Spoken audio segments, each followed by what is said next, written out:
I don't know how I never connected those dots. I cannot say why I never saw that connection or why I really... It was just now just listening to that song and listening to the lyrics that I'm actually... I sort of pieced it together, you know? I was always focused more on the way to fall part, you know?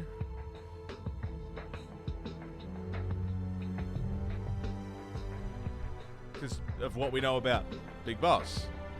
Now, a friendly reminder to everybody, we're trying to limit talking about future stuff, future events, because we haven't got there yet. I don't want to spoil anything. But we can imply we know where Big Boss ends up, and we know... Well, a lot of us know where Big Boss ends up anyway. So I always focused on the... Son, you've got a way to fall. Let me listen to the lyrics. Trying not to talk about spoiling future games is kind of tough. I know, it's really hard. Even I'm slipping up here and there, but... without outwardly, like, explicitly saying future events, I guess, is the main thing, like... Yeah. It's a tricky one, for sure. So, the lyrics for Way to Fall. Son. So, already, I mean, obviously... It's like it's coming straight from the boss's mouth. You've got a way to fall. They'll tell you where to go, but they won't know. You'd better take it all. They'll tell you what they know, but they won't show.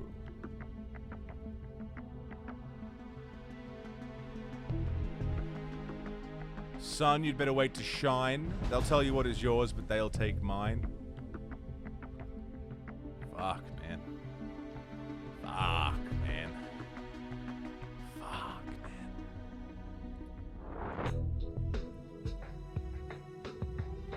Thanks for allowing self-promotion. It's a really cool thing that most streamers usually don't allow. There's a couple of reasons why we do break time shoutouts. A long time ago, when I was sort of only maybe a few months into streaming, I was excited because a lot of my friends were streaming, and I was quite happy to talk about other channels. You know, if someone comes in, I wanted to know if they streamed, and I wanted to find new people to watch, and you know, there wasn't really any hard and fast self-promotion rules, right? And it was great because it meant that there was no sort of limit on what we could talk about, and people could be freely talking about what they were doing and stuff. But it's one of those you give an inch, they take a mile situations where people would come in and say, hey, I just finished up my stream. And I go, oh, cool, tell me about it. And then they'd leave. Or people would come in and talk, say 3 words, and then say, all right, I'm leaving to go start my stream now. Okay. And I started to feel more like a billboard for other channels than my own thing. I wanted to combat that, but I still wanted people to be able to have a chance to talk about their streams, talk about their communities in some way. Interesting amount of people that do that. Oh, me too. And so do the mods. You know, if anyone ever says, oh, I'm leaving to go start my stream now, I'll fucking belt you. But I wanted us to be able to find each other and find our content fluidly as possible, right? As organically as possible. So there's a couple of ways we do that now, and that is with break time shoutouts and also the Discord role system that we have. So my logic was, while I'm doing my show, while we're doing a thing, we're all talking, we're all sharing ideas, we're all, you know, connecting in some way, right? We'll be talking to Beersy. You know, oh, I've just had a really good chat with Beersy. Beersy's a lovely guy. I've been, you know, talking, and I've just met Beersy, and he's lovely, and we're having a really good talk, and I find him interesting, and we're having a discourse about something. Break time shoutouts rolls around, and Beersy says, hey, I'll be streaming this today. I do this and this and this and this and this. And you go, oh, this guy that I've just been talking to for the last 3 hours, he streams. And now I've already established a connection with this person before I've seen them live. And now I'm finding out that they stream. Now I really want to go and check them out. So it's not like I'm just telling you to go follow people. You're establishing your own connections. You just hit a you were just the first name I saw. You're establishing a genuine connection and deciding whether or not you like someone's personality without having to do much, really. The other thing is we also have Discord roles. So if you're in our Discord server and you've got your Twitch account connected to your Discord account, when you go live on Twitch, you'll be automatically bumped near the top of the Discord list of names with a new role that says now live. So again, you talk to someone in Discord every day. Oh shit, that guy I've just been talking to all days got a green name and they're live right now. I'll go check them out.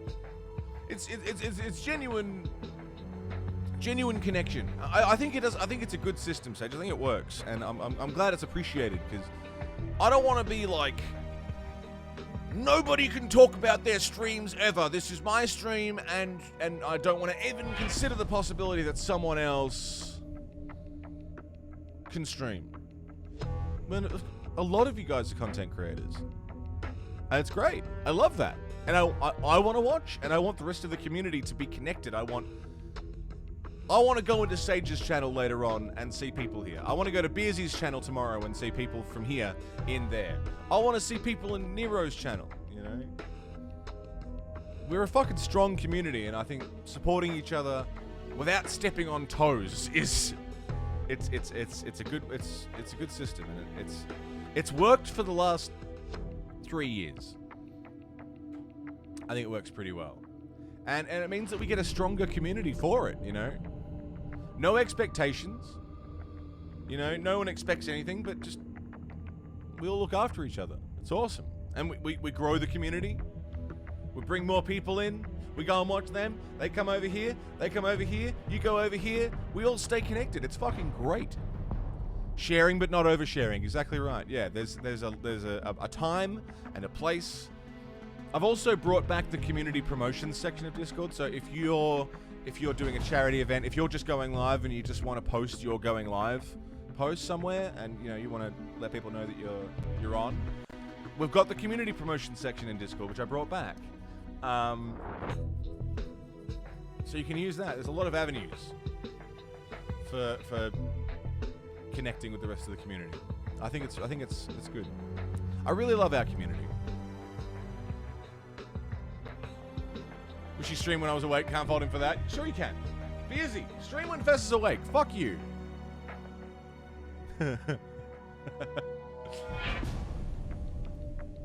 But anyway,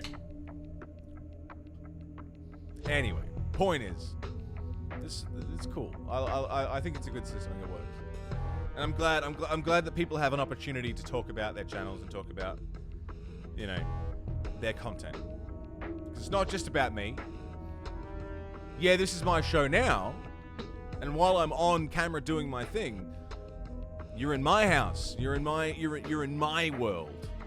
You know, this is my fucking thing. But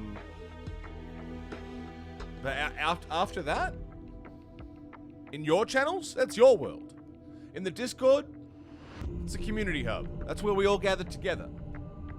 One big happy fucking family. I saw the community promo thing, held back on posting that if I'm going live if you're streaming. Nero, don't stress about it, man. It's all good. Go for it. That's what it's there for. It's there to be used. If I ever have a problem with that section, I'll just take it out of the Discord again. But go for it. That's why it's there. Now.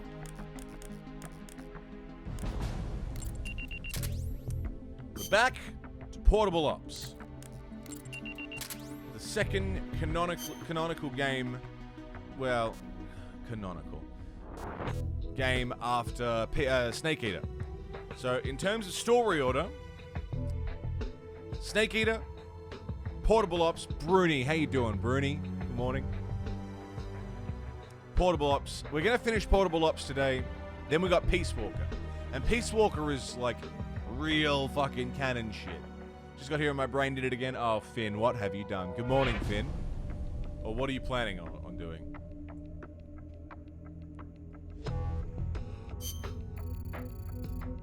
So, the story so far, essentially. Don't subscribe to that not a cult stuff, as so many broadcasters do it. The only community that I think can do the not a cult thing and do it well is Call of Cthulhu.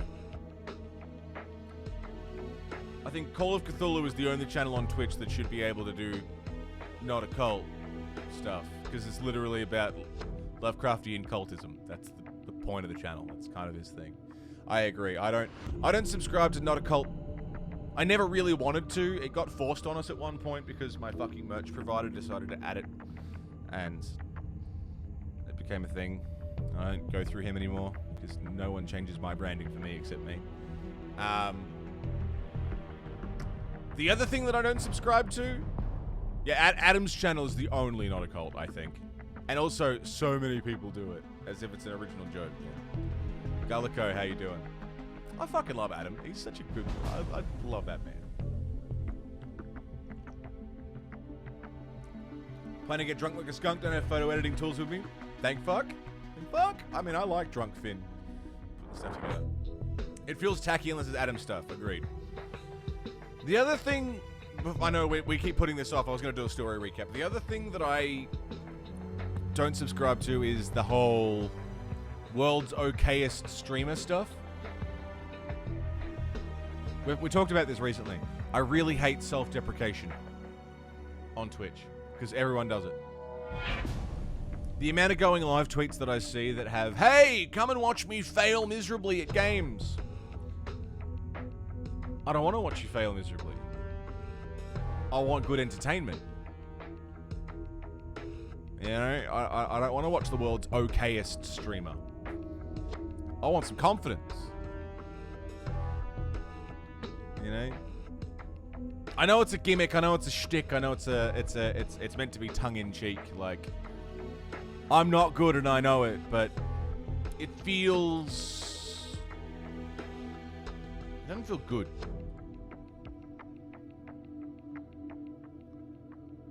I don't feel good to want to support someone who... Okay, y'all are here supporting my show, right?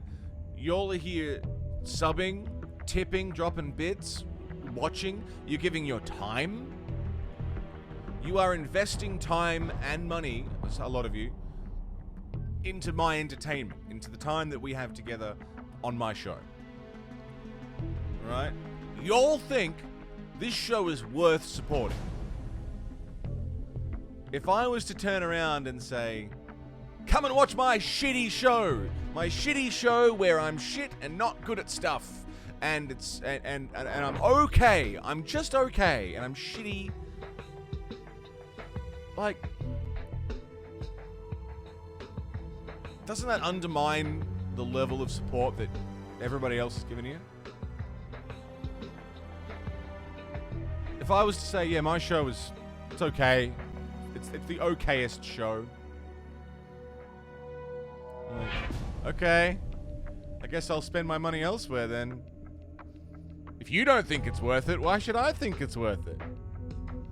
There's a time and a place for self-deprecation. Absolutely. Self-deprecating humor can be funny, but when it's your whole brand, I can't do it. I don't want to support someone who doesn't have any confidence in themselves. Or at least can't feign confidence.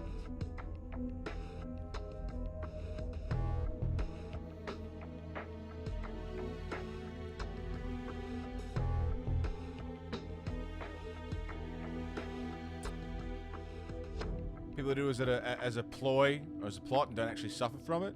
Actual self-deprecation, yeah. Don't vibe to the whole bleed purple thing. I'm not committed to Twitch, the platform. I'm committed to the cunts who use the platform. Shoofy, I'm with you. I use Twitch because it's it's the best platform for me right now. But if a better platform came along and I can guarantee that many of you would come with me, I would go. Most likely. I have benefits on Twitch as a partner that keep me here for now. There's a reason I haven't gone to Mixer. There's a reason I haven't gone to D Live or Facebook or whatever those things. Because I have partner perks here. Partner perks and a community base that are here on Twitch. But if there was a platform that showed up that suited my needs better, I would probably go. At least consider it. Because I have no loyalty. I have no loyalty to a platform that doesn't give a shit about me. I have no loyalty to Amazon or Bezos or whoever the douchebag is that is the CEO of Twitch. This is the lesser of all the evils right now. If a better option came along, I'd probably jump ship. But just no option has come up. Twitch has always been the best one. Can't go to Mixer anymore, no. My loyalty is to you guys and to this community. And to my content. My loyalty is to my content first and foremost. If I had to put my first point of care into anything, my first point of care is my content, and I want to create the best content that I can, make it as available as possible, as quality as possible, and then on the same level is the community who supports that content. That's my priority list. I want to create good shit. I want to be around cunts who like my good shit, and I want to put it somewhere where the best cunts are. Yeah? Mr. Buttersocks. Mr. Goddamn Buttersocks. Thanks for the raid, mate. How are ya? Bringing in FFG Flash. The Butts has sent me. Sorry. How you doing there, Flash? Utina! How you doing, Utina? Good to see you. Mr. Buttersocks. Fucking oath, mate. How was your stream? Thanks for the raid. What were you getting up to? What brings you over our neck of the woods today? Appreciate it, man. We're just talking about Twitch and some other things before we get back into the game.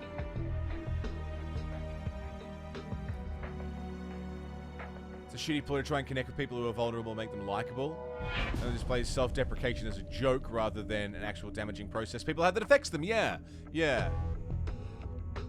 Uh-huh. APOC. I've seen it, and it sucks, and I hate it. I'm right there with you.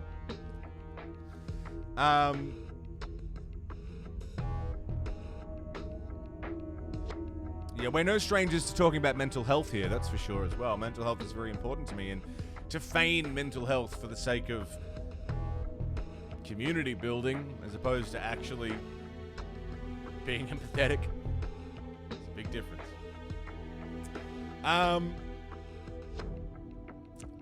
Zindern, good morning, Zindern. It was a good stream, playing some of that Mass Effect. Fuck yeah, Mass Effect. It's one of my favorite series of all time. You playing Mass Effect 1? Or are you playing through the trilogy? Or even Andromeda? Is it Andromeda? Yeah.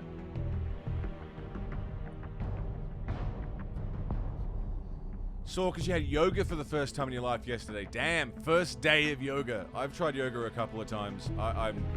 Yoga's one of those things you gotta work at. You know, it's a process. Keep at it. Can't help but wonder what butter socks taste like. Buttery. Socky.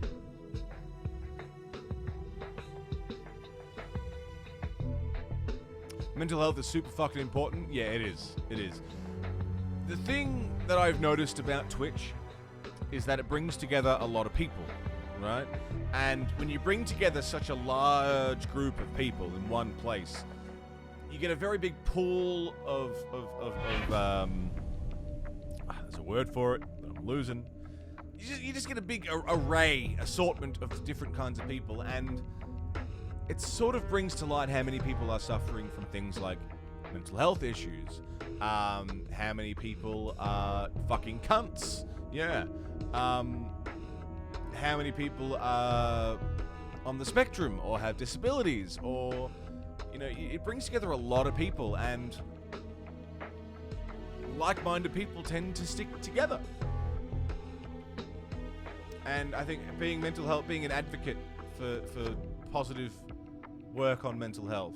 And I'm not talking false positivity. There's a term that I started using a long time ago that I think has caught on a bit. I don't know if other people have just had the same thought as me, but I've heard the term used now since I started using it. I'm not claiming ownership of it or anything like that. I'm quite pleased that it's made the rounds. Toxic positivity. Toxic positivity is a thing where we will be positive at all times. We will always be positive. Positive, positive, positive, positive, positive. Always positive. So the people who aren't maybe feeling so good go, but I'm not feeling very positive today. Positive! Always positive! If you're not positive, you're part of the problem. Like, okay, but, you know, I'm not doing so good right now. Well then, get out of my chat! We don't want you here if you're going to be Mr. Negative. Positive! Fuck that, man. It's people with a lot of real world issues. Only good thoughts here, only positive vibes. Like, the fuck that, man. I'm the problem, I guess. I know. Like, people have bad days, people have bad times. People are just... Depression is a thing. Anxiety is a thing. Serious mental health issues are a thing. You can't disregard that, man. You can't be running a community or even a part of a community that you have any interest in being a part of if you can't be empathetic to the people having a bad day and expect them to always be happy. You can't do it.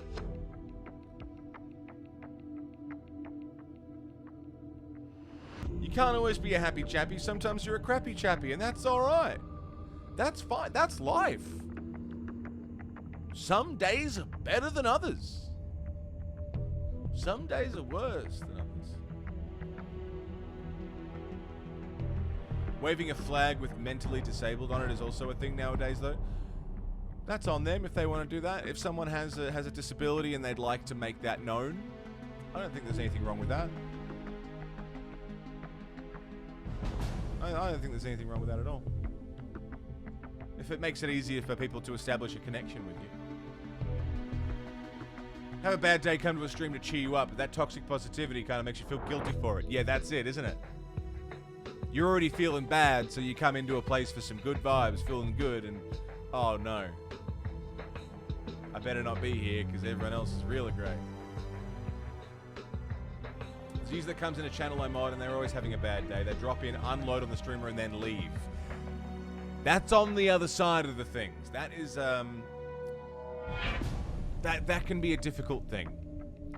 Is, again, drawing the line, like we were talking about with the break time shoutouts and, you know, sharing the community. I think not only is there a time and a place for things like self-promotion, but there's a time and a place for talking about mental health stuff.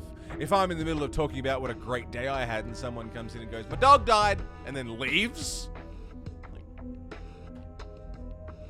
okay. Or coming in, dropping big old negativity dump, sitting in it, and then leaving, or you know, making a public spectacle of a bad day. But that's a bit different. That's a different situation. I'm talking general vibes. I have my days where I feel fucking miserable. Yesterday was not exactly a top-notch day for me. Even today is not exactly a top-notch day for me, you know? On the mood scale, yesterday was probably a 5 out of 10. Today's probably a 6. You know, I'm talking generally speaking. You gotta balance it out. I always want to talk about my real-world problems but never end up doing it. Just keep to yourself. And again, it's finding a balance. You've got to be able to talk about stuff and find the people to talk to. Finding people to talk to and knowing when to talk. And well, I mean, that's the biggest one, is finding people to talk to. Professionals are always the best people. Streamers and communities aren't therapists or, you know, all we can be is an ear to listen. But you got to be prepared for that ear to not always be there. It's we're people too. And it's finding that balance, finding someone who's willing to listen, ready to listen. It can be tricky. Another reason, sorry, I keep directing to the Discord. I swear to God, this is not a fucking, like, plug to get more people in the server. But we have a section in the Discord called the Vents. And the Vents is for exactly that. It's venting. Judgment-free, question-free, a place to just dump feelings. Just dump them. You're having a great day? Throw it in there. You're having a terrible day? Throw it in there. That's what it's there for. But you don't have to use it because, you know, you can send the mods a message. All of my mods should be okay with receiving a message. I'm okay with receiving a message. I might not get to respond straight away, but I'm always okay with y'all sending me a message if you need. If you just want to chat. We aren't therapists, but we can listen and empathize, and sometimes that's what people need. Yeah, I don't know who said it. It might have been Swordmouse. Someone said, no, streamers aren't therapists. Streamers are bartenders. Streamers are bartenders. You come in for a good time. Maybe you're having a bad day and you need to cheer up. Maybe you're having a great day and you want to keep that rolling. Maybe you're having a nothing day and you just want to sit in a bar and talk. The bartender is there to listen. But they're not trained. They're not trained to help. They're trained to pour drinks. You know? But they'll listen to you. They'll provide an ear to listen, and then maybe they'll give you a little bit of advice if they've got it, if you want it. But you know they're not trained, and you know that anything comes out of a bartender's mouth is not, you know, it's from their experience. I think it's a great analogy. I think it was Swordmouse. I can't remember though. Don't quote me on who said that. Certainly not my analogy. It is a good one though. It also puts the streamer on the spot. I'm going to tell you right now, I'm a bad person to talk to about mental health. There you go. My physical disability is better off not talking about my disabilities. It creates an I can't attitude that is bad for you. Mental disabilities aren't like that, but you can't talk about disabilities any other way. There you go. And that if that's the way that it works, and that's the way that it works, and you accept that you're probably not the best person to approach about mental disabilities.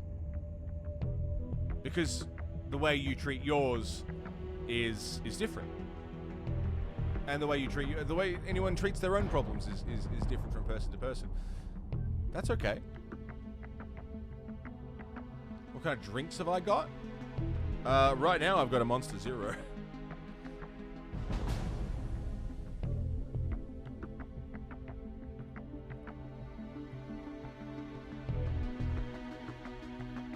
Sorry to hear that, Rasta. Menuville, good morning. This is my thing, right? This is my whole Plodsky. Plodsky, my man. Thank you for the raid. How was your stream, Plod? What were you getting up to, man? Oh, you're doing Metal Gear. Plod's doing Metal Gear as well. Plod is doing the chronology. I think he's up to Metal Gear Solid 4 now. Can't really remember. Let's just wrap up this conversation because we've been talking for another. We've talked for another hour and we haven't done anything. So, Plod, we're just talking. Everyone's just coming in from Plod's channel. We're just talking about positivity, mental health on Twitch. Please, if you are struggling, reach out. Reach out to your friends, reach out to your family.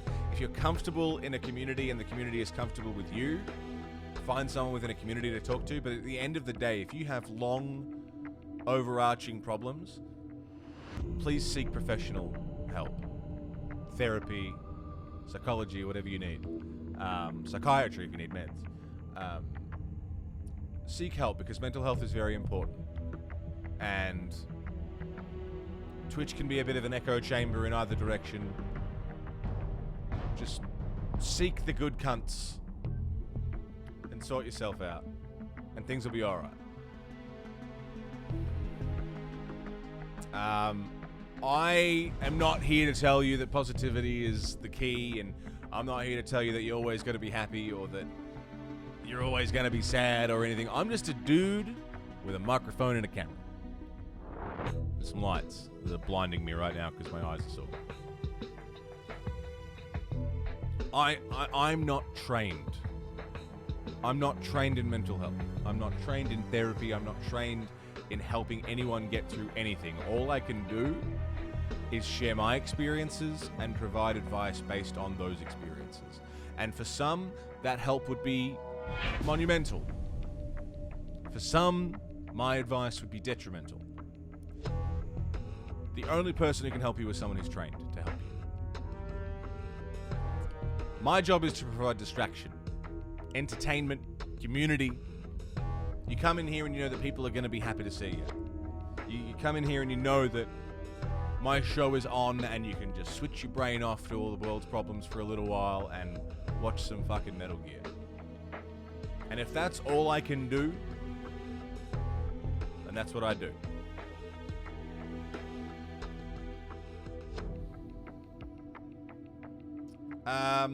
Chris Mauricio, how are you, mate? Welcome in. Did you get my message on Discord about the Legend of Zelda vinyl? You posted in general about it, right?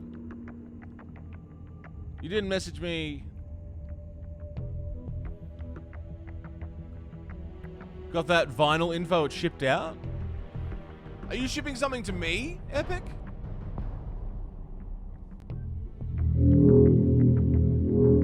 Plod bringing in Chris Mauricio for a first time sub. Thanks, man.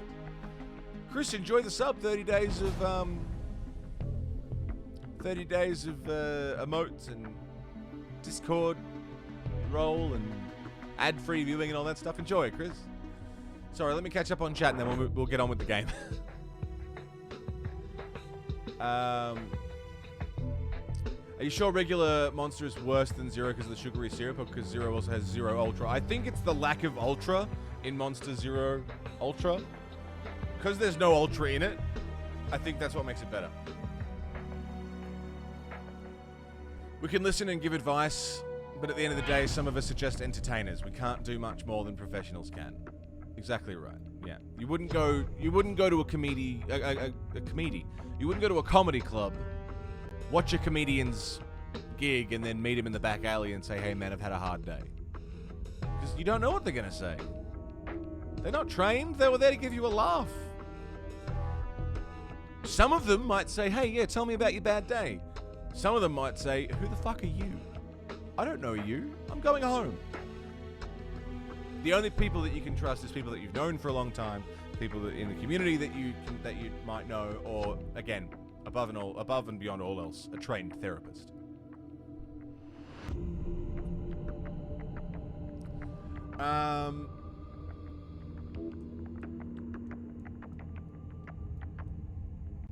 Hate the word therapist. Brandon's gonna make jokes, don't get too serious. Yeah, that is ripe for the picking, isn't it? I bought you one. Oh, you did, Epic. You did. That's right. I just remembered. Fucking oath, man. I'm excited. I'm glad they're shipping it out. So they're shipping it out to you now? That's awesome. So you met Jordan today? Yeah, Jordan popped by last stream before last. Came and said hey. And I popped in. You all saw my post today about eating KFC and having a cigarette. Should have by the end of next week. Fuck yeah, Epic. Fuck yeah. You also saw my post about having a smoke and eating KFC on Twitter. I posted the same thing on Facebook, and someone responded and said, "Yo, it's finger licking good."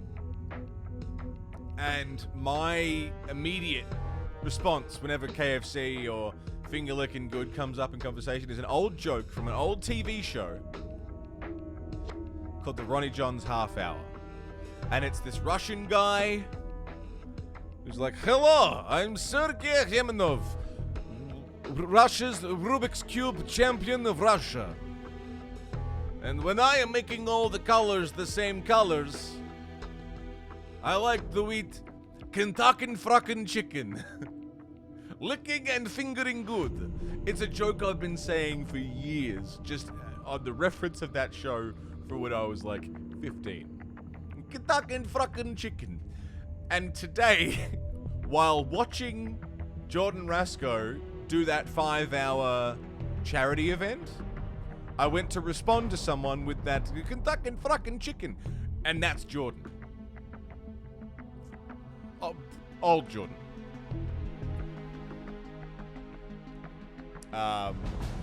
And the fact that it was this small world thing of this joke I've been saying for years. I think we've mentioned it before. Jordan used to be on the Ronnie Johns, yeah. Which is funny. Ronnie Johns was not a good show. There were some good jokes in there. But yeah, the Kentucky frockin' chicken. It's just a small world, you know. It's cool how things have all worked out. Do some Dirty Bird right about now? Yeah, sure. Gonna finish some work, don't worry, sages. Also, yeah, Jordan Rasco, who y'all should be checking on Twitch, by the way. I've been a fan of since I was a kid, because I watched shit like the Ronnie Johns half hour. Fucking shit cracked me up. Ridiculous. But they did a 5-hour charity event where they sang the song that doesn't end. This is the song that doesn't end. 5 hours of charity, and they sang it non-stop. She sang it for 5 hours. Mentioned the gnocchi joke. Oh yeah, it's potatoes. It's not potatoes or something like that, or whatever the Paulie was that character's name? Paulie? Look, I don't want to start nothing.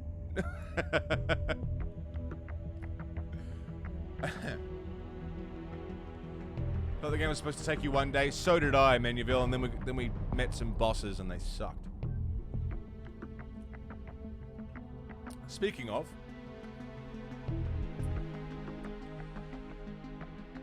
we should probably play the game, huh? We've been live for 2 hours and I haven't done anything.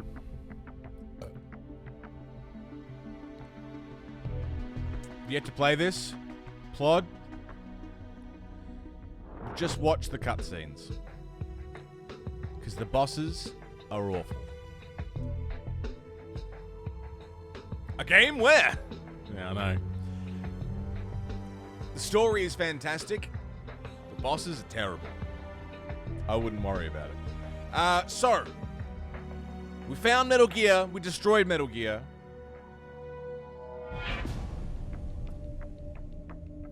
Turns out it wasn't the real Metal Gear. Now we have to... We found the facility where the real Metal Gear is, but we can't get in. So now we have to go to a different place to shut off the security at the actual place we need to go and kill the actual Metal Gear. And we've got a young, brave man here by the name of Roy Campbell, who's telling us what to do. Okay. We need to open the gate to the underground silo complex where Metal Gear was taken to. To do that, we gotta cut off power to the silo entrance. The best course of action would be to conduct a nice sabotage operation aimed at the substation. Reach the substation by heading south through the ravine in front of you. Got all that? Now, head for the canyon.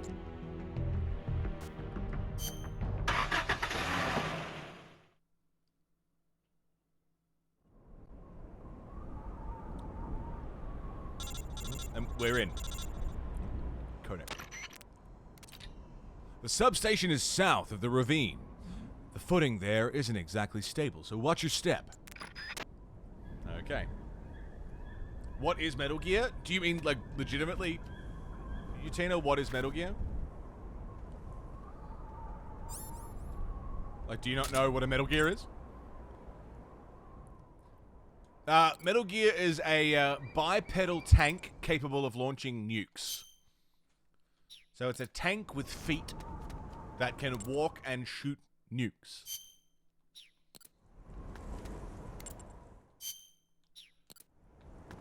It's fucking scary, is what it is.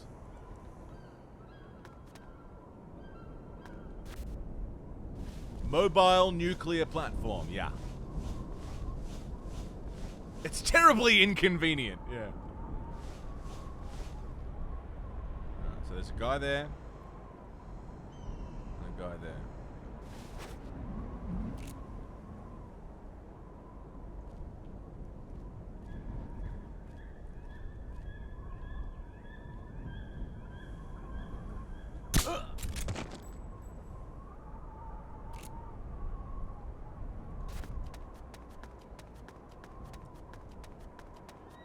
Take this guy.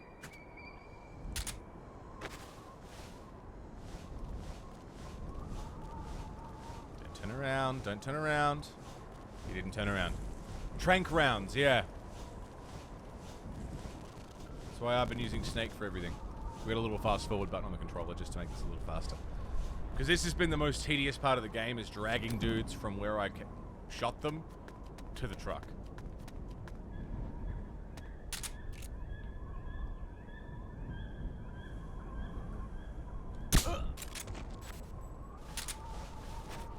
We good?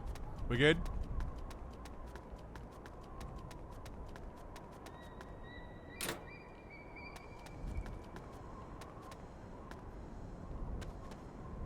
No one in there.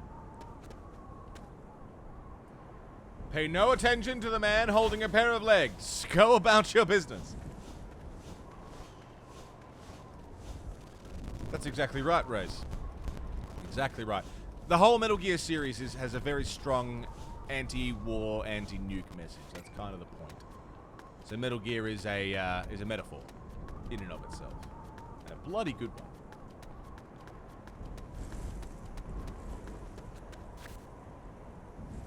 All right, so there's a guy. I didn't bring binoculars, like an idiot. There's a guy down there that I just saw walk away. Or was he there? Mate. Pick the guy up instead of dragging him, it would go faster. It would, but it wouldn't be as dramatic when it takes ages to drag him away, you know?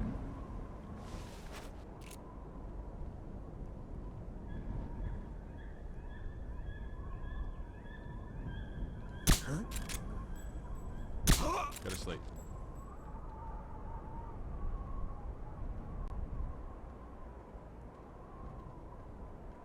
Okay.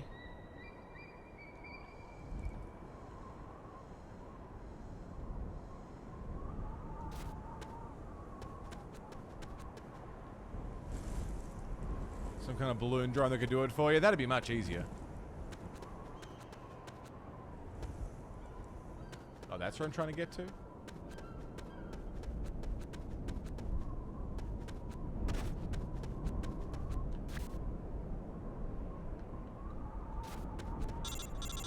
Can I hang and crawl around? What's the matter? You don't seem to be making much progress.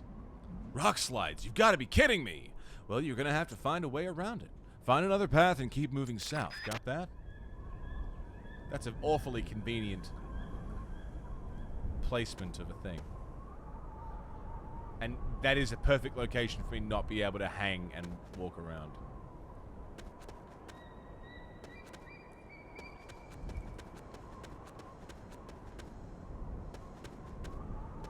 G'day, Uke Pro. Honestly, you didn't miss anything. We've been talking shit for 2 hours. Danger! Oh my god, we made it.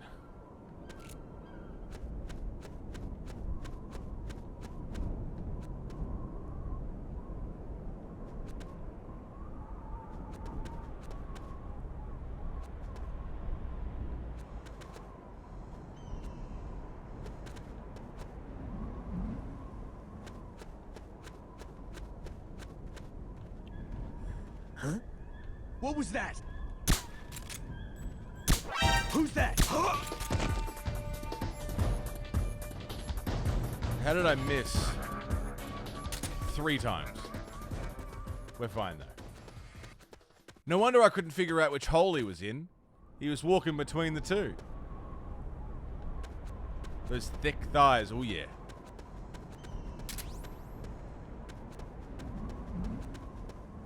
That's our boy Snake. He's dummy thick. Who's that? Oh! Ah! Oh!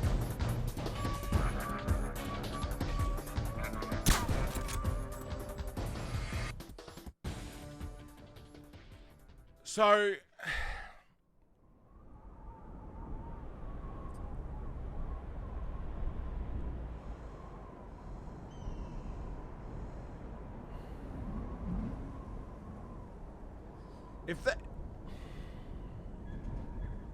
If that didn't count in Snake Eater, it doesn't count here. And if the game says it counts, it's lying. Because in Snake Eater, we kicked a guy and he fell off a cliff. Wasn't our fault. I don't know. Didn't put a bet down on this one? No. You've learned. It wasn't me who killed him. It was Gravity. Now, I can't be blamed for all of Gravity's faults. How many times has Gravity killed someone? Am I to be blamed for all of those too? I think not. I simply kicked him. He chose to fall. Son, you've got a way to fall. Gravity is the real villain. It's not my fault. And we don't even know for sure if he's dead or alive. Exactly right.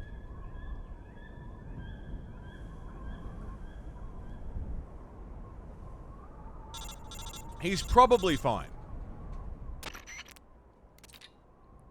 Nice work. We'll be heading back. We'll be waiting for you back at the truck. Head back there ASAP.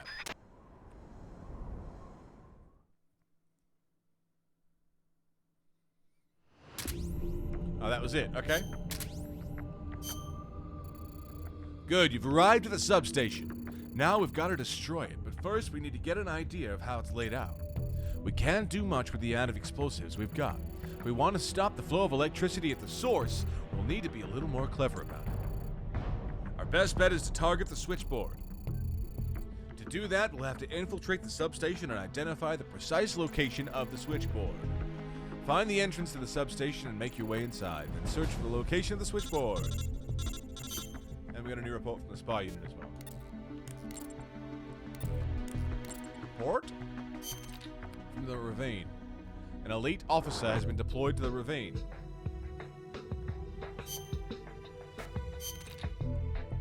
So does indicate there's an M37 shotgun? I'm just saying there's a silly one-liner. You don't understand the gravity of your situation? Nice. Nice.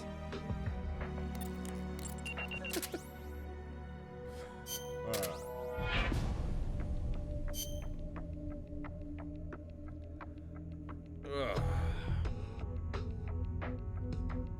Is falling a choice? Sure it was, Bizzle. You chose to fall. It was my fault. Power substation. Find the entrance to the substation and make your way inside. Search for the location this week.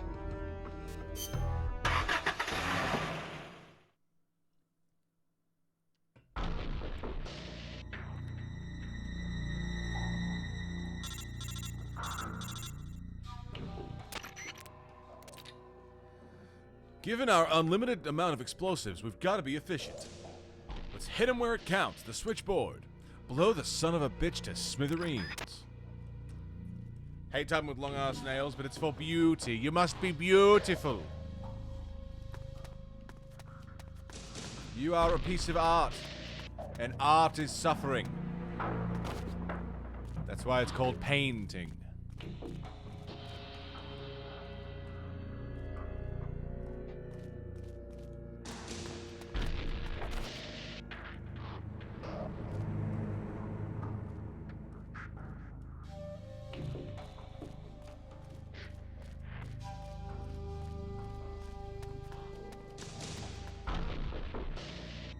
Hello there.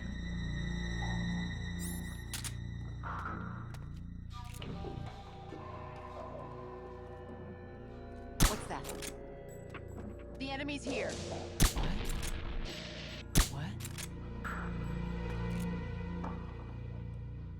Perfect. What?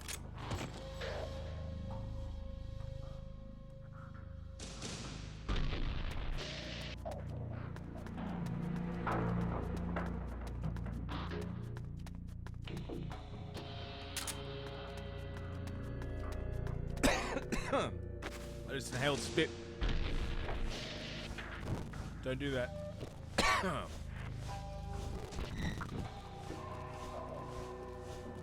Is the reason die is in diet?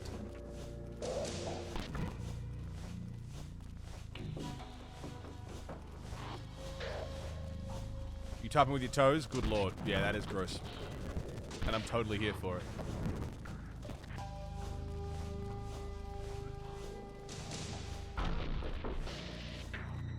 Killed your streak in Phantom Pain with a rogue decoy. Not one death until then. Damn, man. Nice. Portable ops, I think we're gonna have, I think we got some deaths listed here because there's been some explosions and that last guy. Down you go.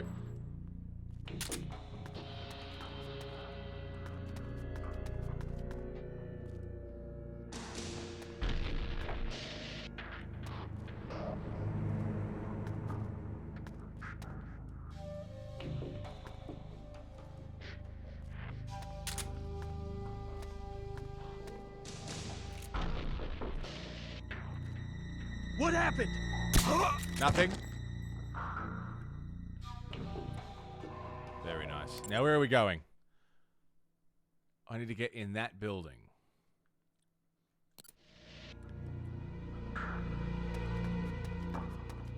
How do we get in? Can't go in that way? I didn't kill McReeps, he just died. Medical kit. Did you die, APOC? I don't remember. And yeah, Benekeeper's right. I didn't kill Reeps. He just died. Not my fault.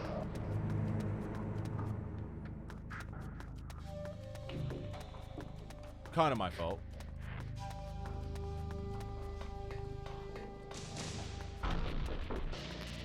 Rations. Good.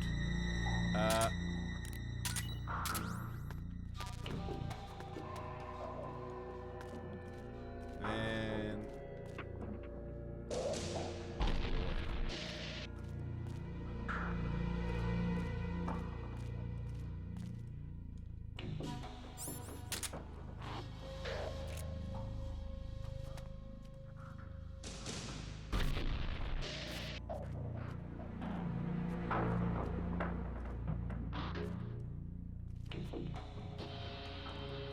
haven't been spotted yet.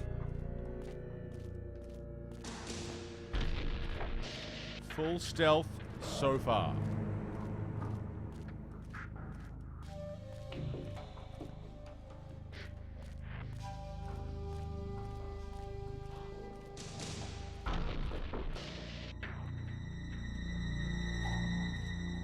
What the? Whoops, a daisy.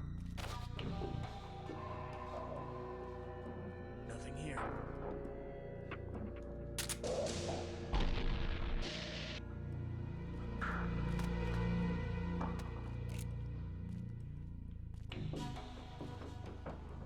What the?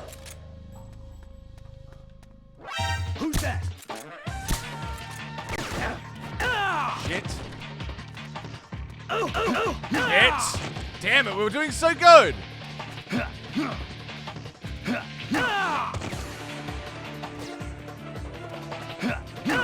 were doing so good.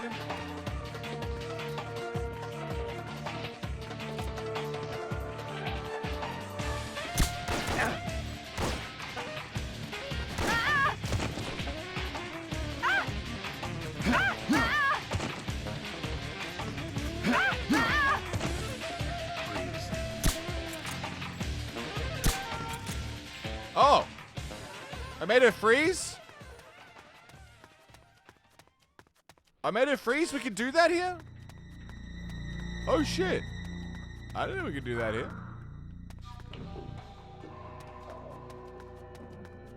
Well, fuck, that would have been good. Oh, because I don't know it's a trank. Oh, that makes sense.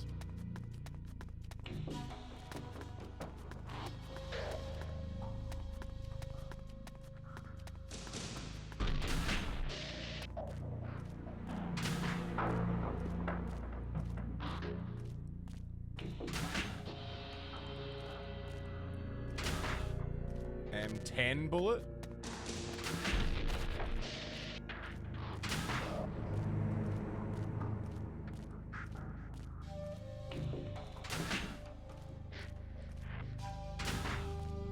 Where the fuck is this switchboard, dude? It could be anywhere.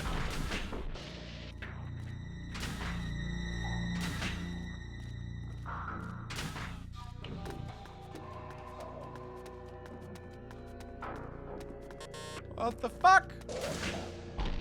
Ah. Found it.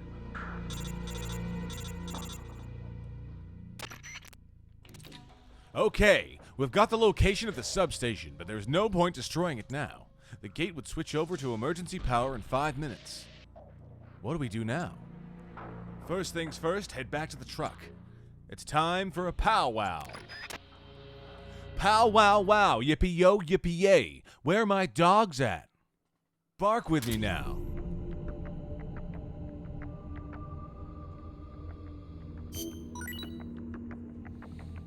Work has begun on a detonation timer. Alright. Technical units in the process of building, that should get the job done. So we're just going to pass some time. On a mine detector. Uh-huh. Wagtail has joined the squad. It's in the item stock list. Don't forget to equip it for you. Hell yeah! Back, manage, snake.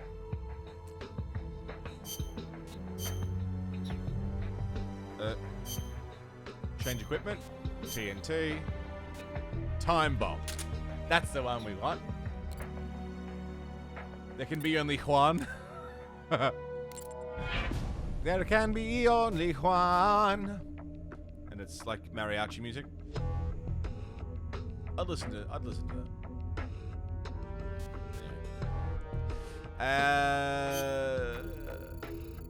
So we have to do exactly what I just did. This time with a bomb.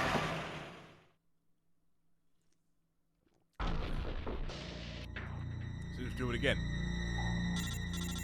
Right?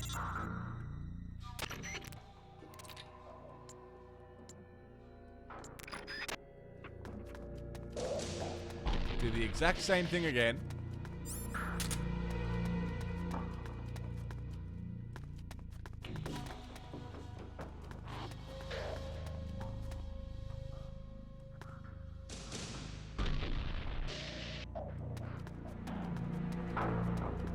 This time with a bomb. Shouldn't be too difficult.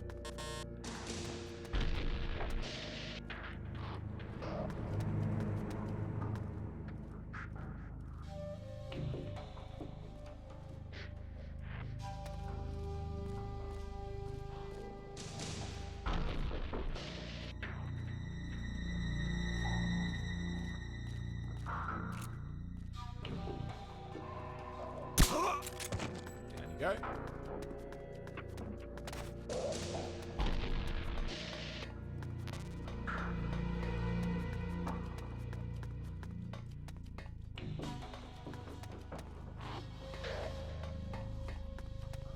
What's that? Who's that? Hey, why couldn't I hold him up? Breathe.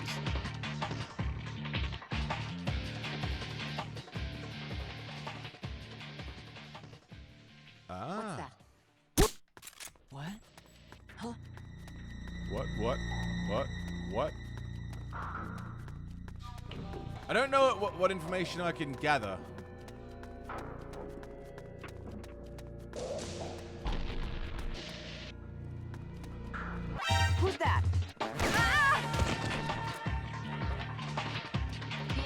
here.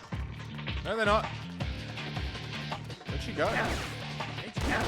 This is HQ. This is Patrol. Enemy sighted. Requesting backup. Snake, get up. Acknowledged. Sending reinforcements. Ow!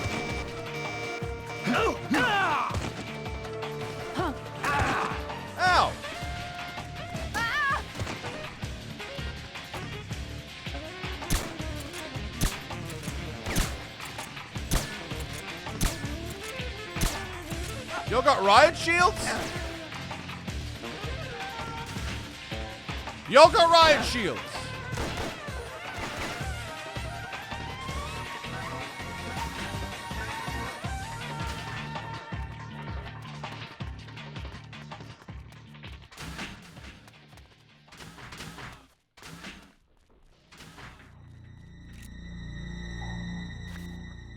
Why are they bringing the mad lie downs if you mess your buttons up? Yeah. And the controls have just not gotten any easier. So just laying on the ground, hoping for the best.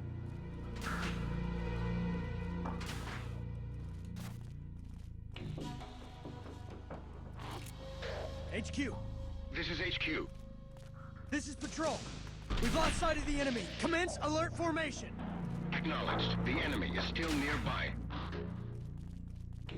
No, he's not. How far away is this fucking thing? Who's that?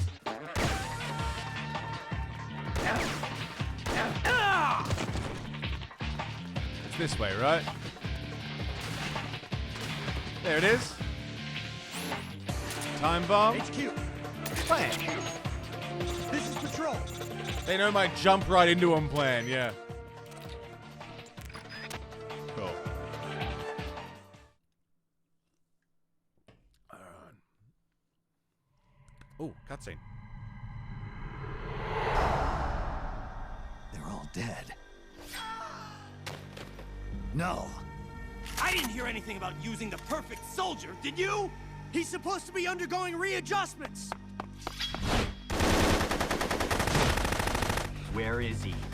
Where is that man? I found you. Tell me, why are you still alive? I used to get dreams about my comrades. They'd come save me with strong arms and laughing voices. When I woke up, I had nothing. No joy, no sorrow, no hatred, no memory.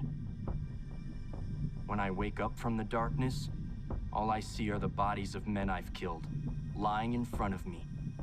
My memory is riddled with corpses. I know. Everybody dies. Crime, disease, accidents, war. No matter how noble a person you are, no matter how good a soldier, there are no exceptions. Even if I don't kill them, they die. This world is full of death, and yet you won't be killed. Why? Why do you still live? What do you hope to accomplish by living? I know your name. Name. It was 4 years ago, in Mozambique. There was a child soldier fighting with a guerrilla group in the struggle for independence. He killed dozens of government soldiers with just a single knife. He'd throw the enemy off guard with the innocent frankness of a young boy. Then he'd prey on them with the cold cruelty of a hunter. He spoke a little German, so his enemies called him Frank Jaeger, the Frank Hunter. Frank Jaeger. My name. Don't do this. The strong arms, allies who will help you, are somewhere else. No. I am the perfect soldier. Where I exist, there are no other soldiers. So I don't need a name. I am Null. And when you're dead, I can go back to being Null. Oh, shit. If you don't know... if you do know the significance of that, shut the fuck up. Don't say anything. If you don't know, just give it some time.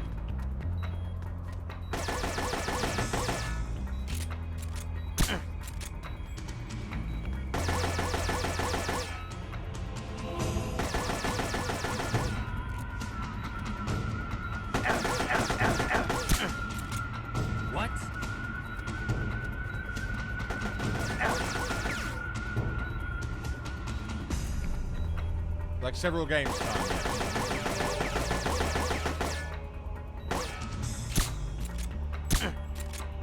No way.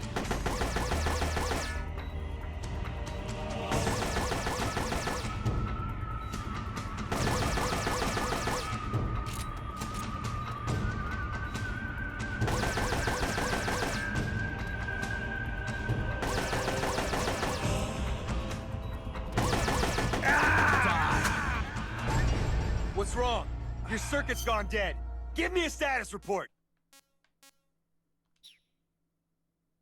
I don't really know. If we...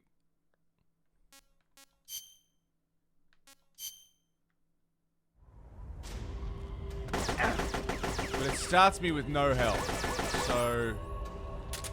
Cool. I don't think we're going to be able to, I don't think we're going to be able to pacifist this. Which is kind of ironic. Take this!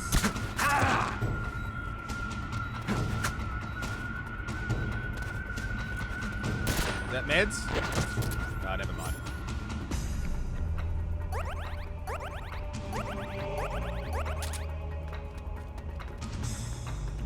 Ammo?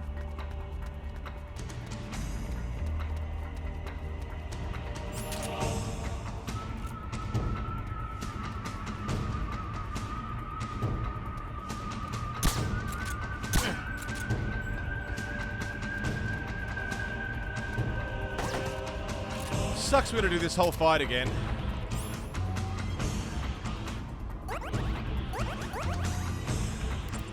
Tell you what, just because this fight fucking sucks and it's just the exact same fight in a different spot.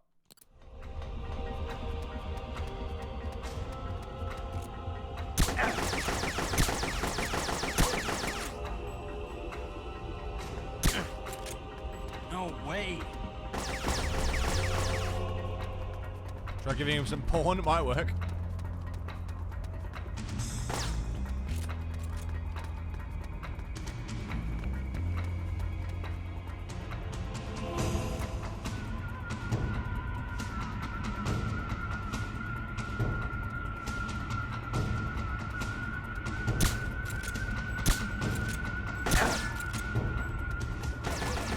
Yeah, this is riveting.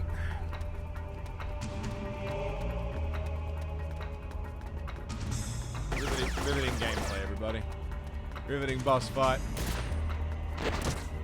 Thrilling. What a thrill!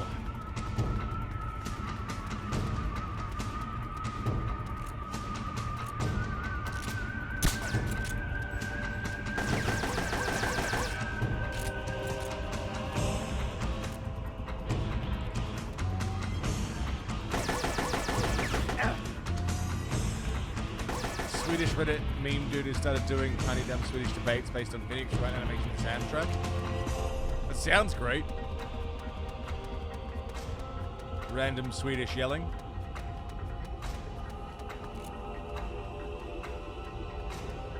Got you now. What's objection in Swedish?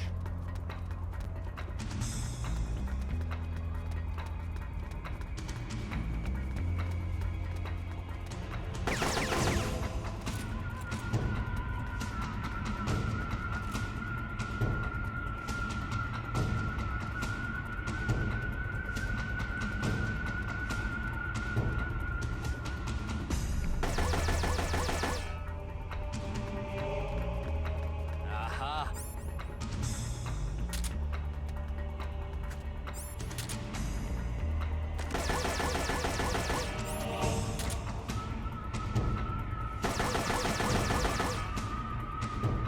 Is that Eva? That's Eva. The dirty magazine is of Eva.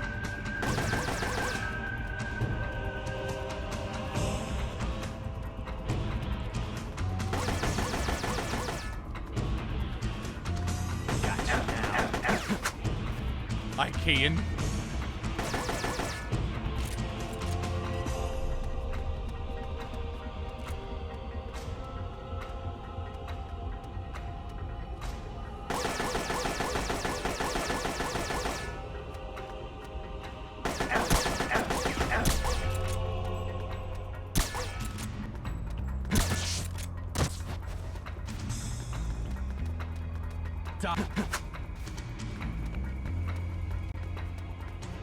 Dude, this sucks. This boss fight sucks just as much as it sucked the first time. What?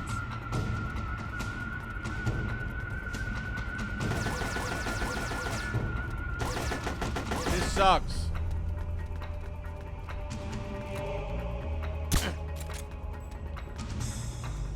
I think this is going to be the way we do it. Run a lap, turn around, shoot.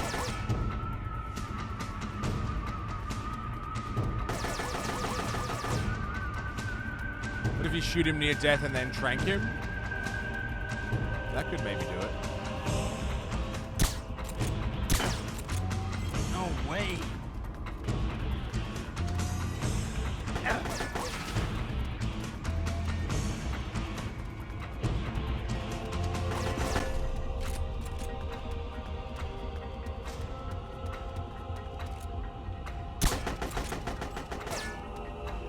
They are different bars, but your stamina does go down with your health. Slow and steady. It's fucking slow and tedious.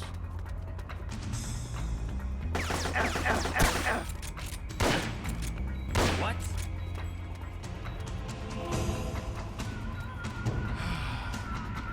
What's that? Ammo. Med kit.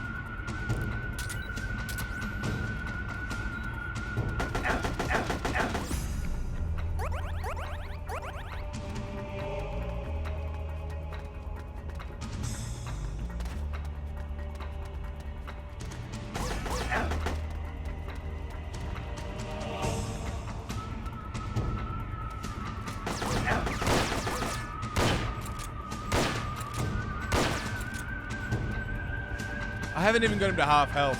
This fight is so shit. It doesn't even know how shit it is.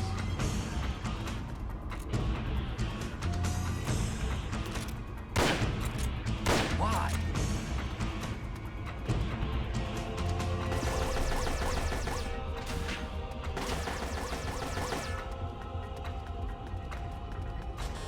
Now, why would I want to go in here?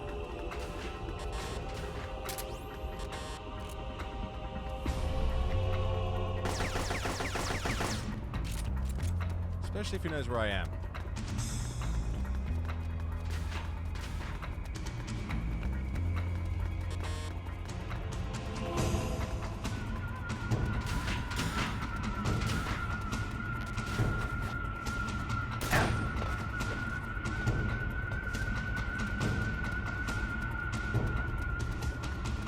Hey, Dapper.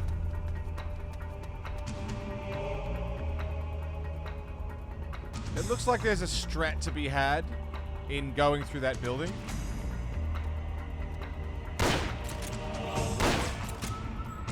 But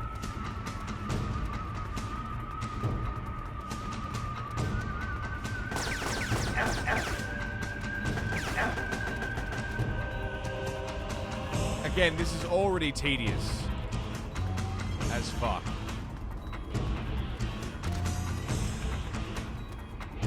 I can't imagine adding more mechanics to the fight would make it any less tedious.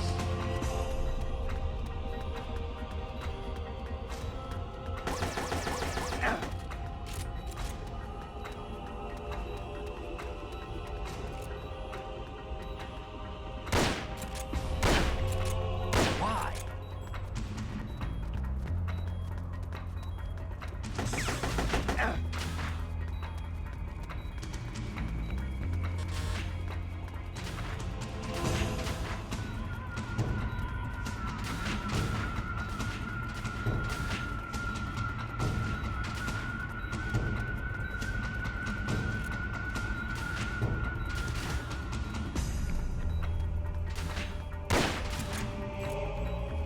Had to reload.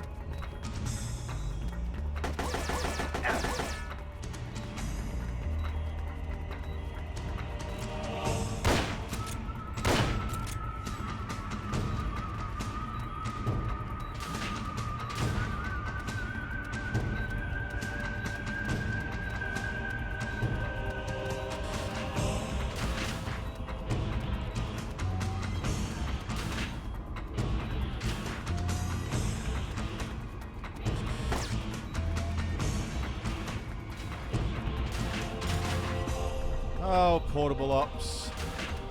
Why do you wound me so?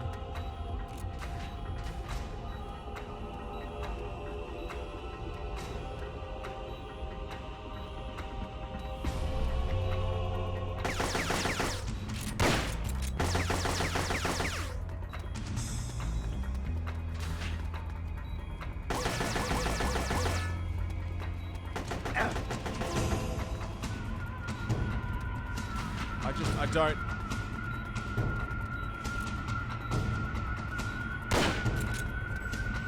It seems like I can almost do it, but look at Snake's health, man.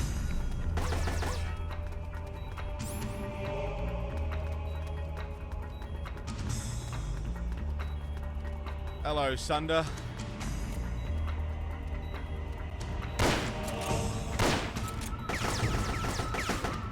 This has been my strat so far. Run away. Run away and shoot him. What's wrong? While he's... Your circuit's gone dead. Give me a status report. Run away and shoot him.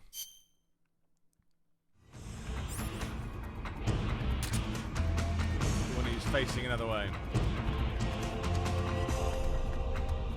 I mean, I did say I was going to pacifist the lot, but also... Portable Ops isn't canon. Portable Ops isn't canon.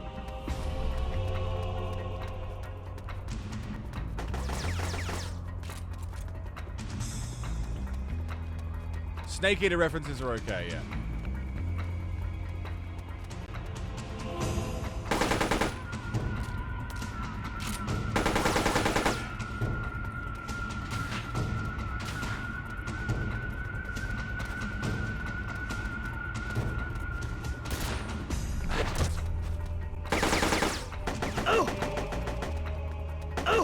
Mill! 38 months, Mill. Welcome back.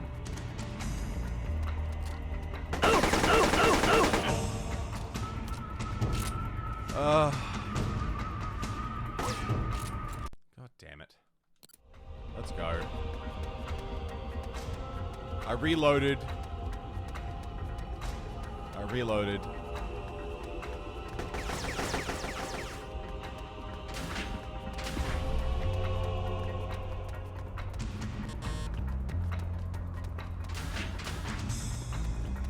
Because I know if I don't at least try, I know all your motherfuckers aren't going to let me hear the end of it, so...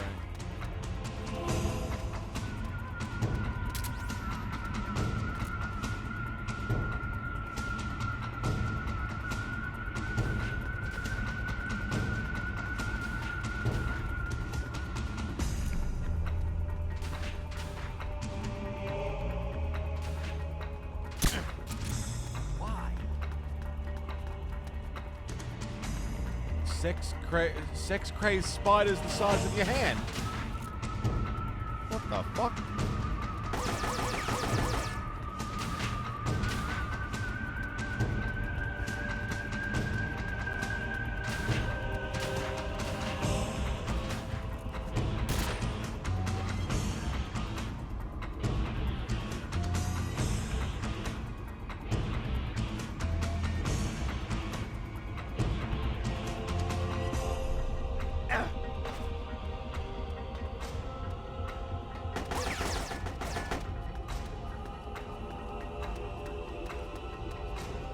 Can't see where he is.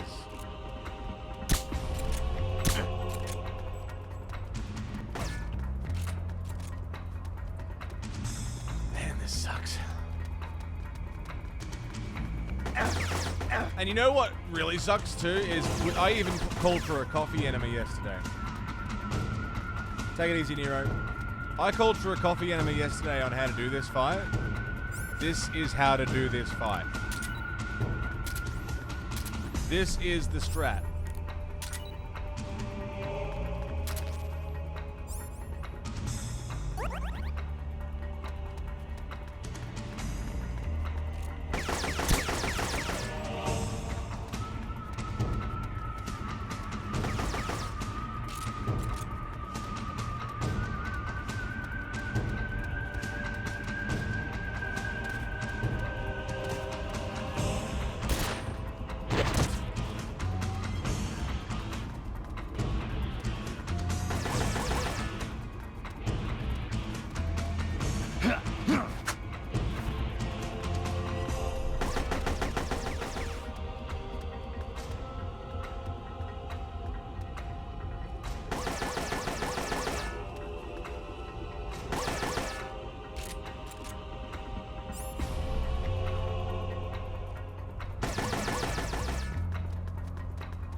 You want to shoot him, Snake?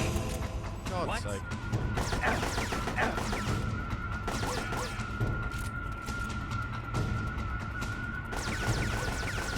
Man, it's so hard to care.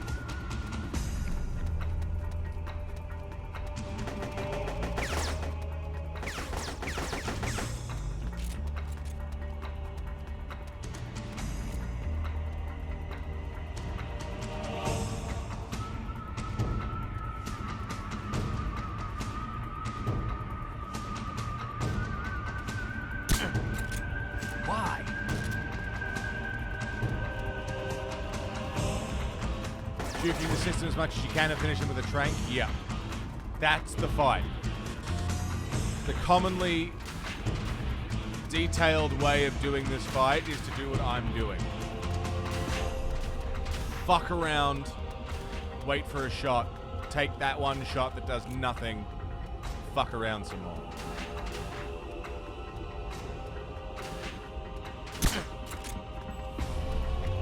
It's his second health bar that I'm trying to lower too, the bar on the right.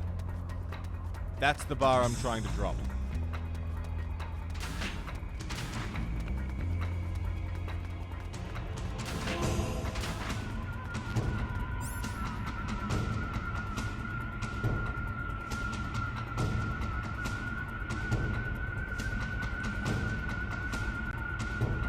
I don't know what these bullets do.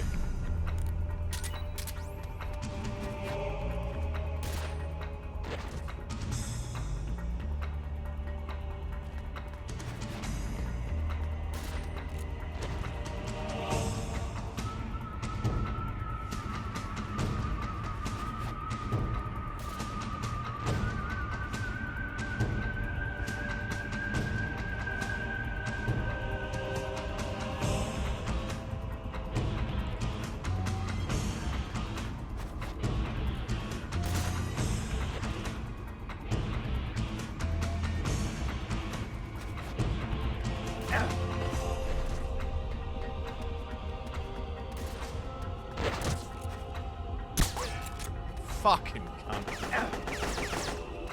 How am I doing on... I got 2 med kits left. I am starting to run out of bullets though, I think. Go home and send a drone. Yeah. It's not even that it's hard. It just sucks. This isn't a hard fight. It just sucks. Got you now.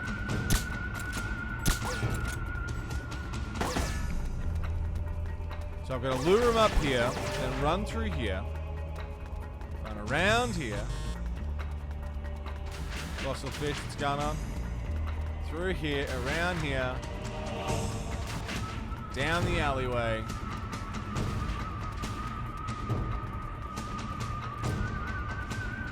Wait for it. Hit him. Run.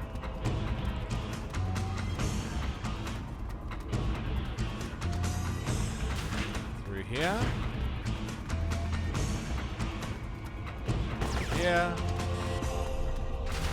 This way. Hope to God I'm not lost. This way.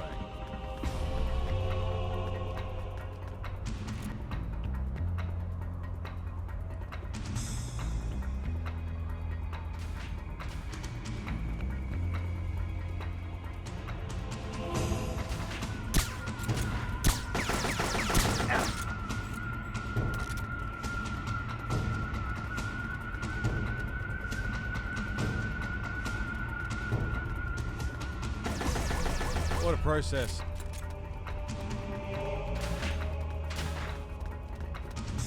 Shittest game of hide and seek ever, yeah. But we can't kill him. Because it's a pacifist run and not for any other reason.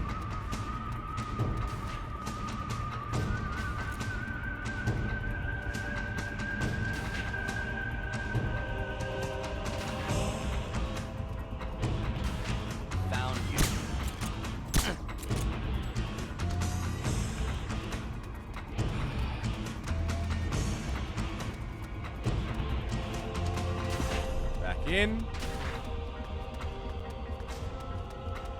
We'll go this way. Yeah. This is a better loop. And then drop.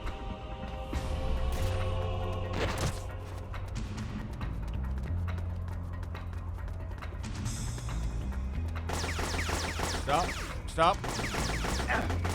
We've got him to about half health.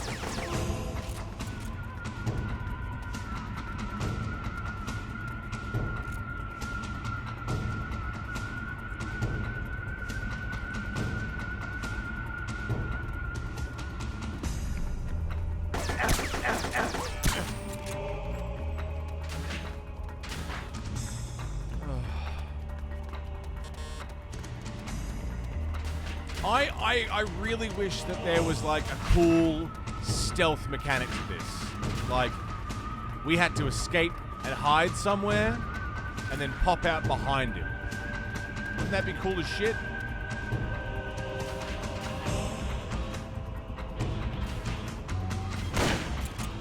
What? G'day, Barry. How are you, mate? I feel like that would make this whole boss fight so much cooler if it was kind of like the end fight. Oh, that was easy. Where you just gotta out-stealth the guy.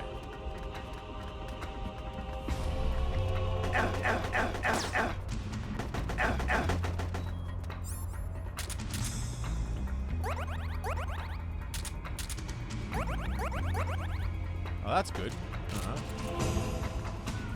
Now I'm up here.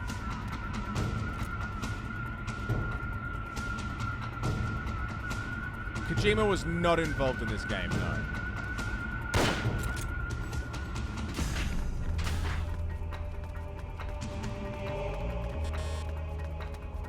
I think I've got a good strat going though. It's, again, still tedious, but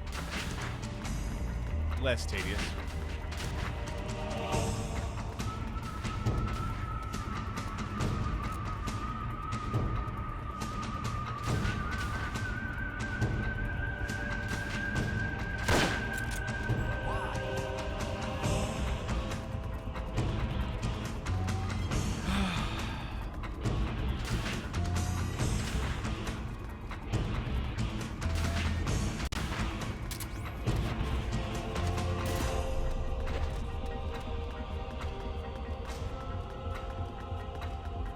Listen and I are very similar streaming-wise.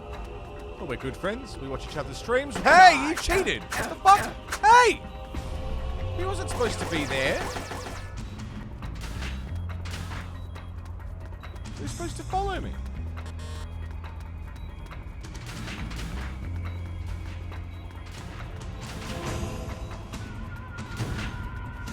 Well, now I really can't get here. Oh, fuck!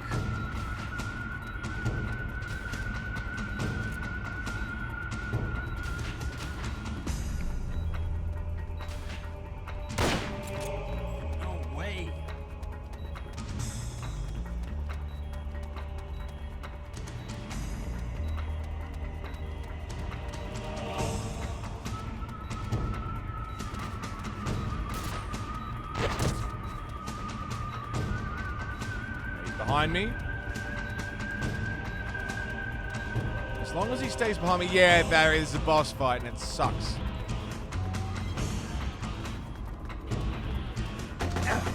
Stop.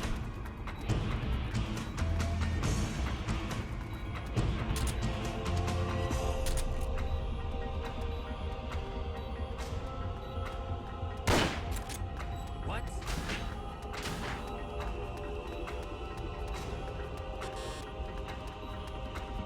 Are they superhuman or they just pretend? They do have superhuman powers and like supernatural shit going on. If he shoots me again, I'm probably gonna die.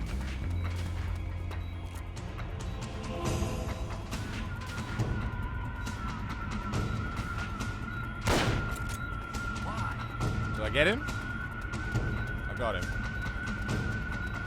Can you TNT him? I can, but I'm going for non-lethal. So I'm trying not to kill.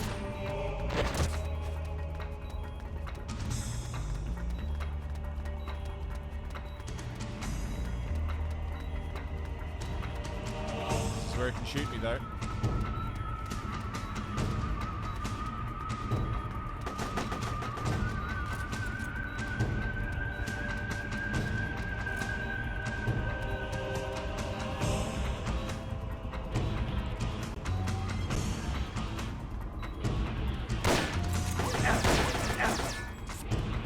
Snake's so fucked. Yeah, fun boss. Real fun.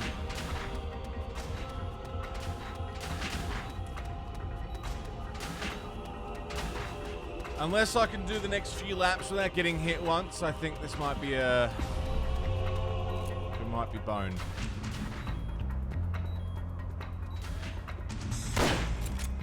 No way.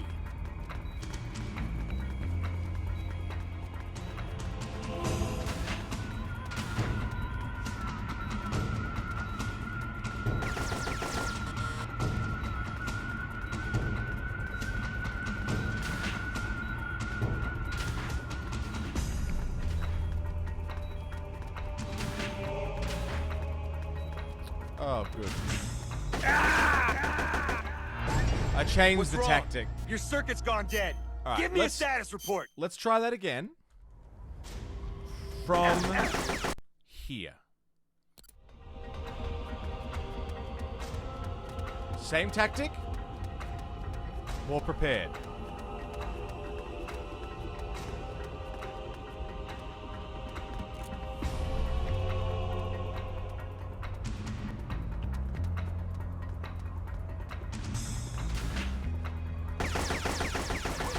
Same tactic, more prepared. Do I have any health on me? No.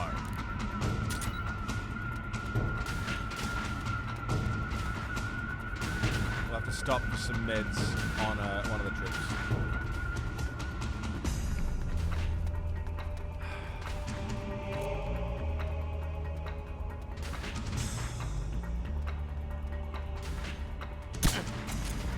No way. Oh, I got him in the head.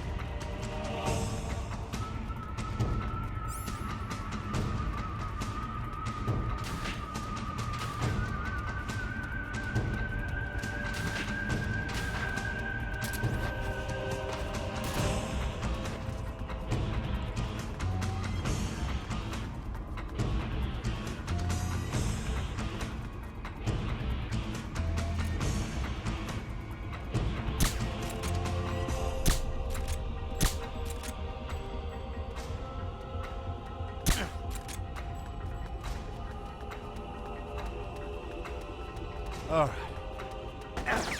Ow, ow, ow.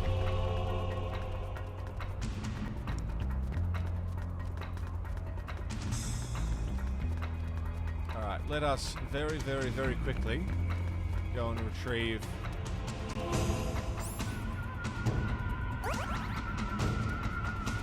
that.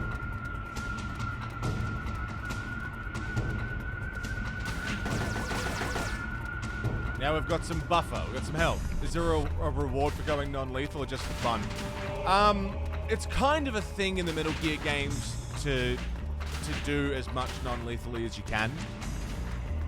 Snake's not meant to be a killer, you know, he's an agent.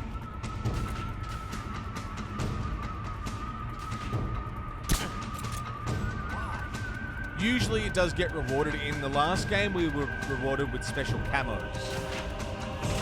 Each character that we killed non-lethal, everyone that we took out non-lethally had a special camouflage we could wear. That was like their special camouflage.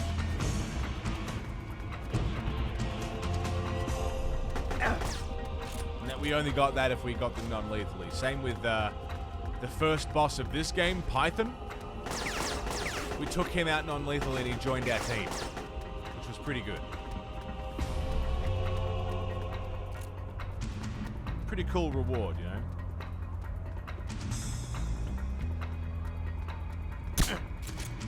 No way.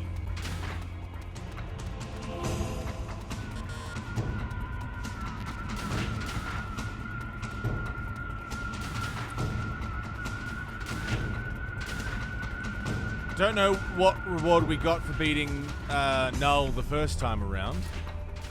Don't know what we'll get the second time around. If anything. What? Man, the headshots make a big difference. How hard this would be on an actual PSP, God, I can only imagine.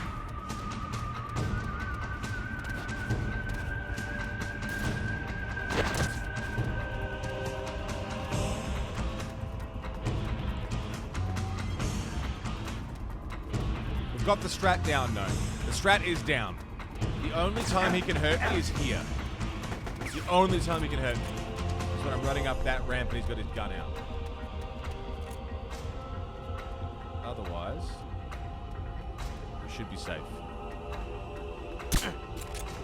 No way.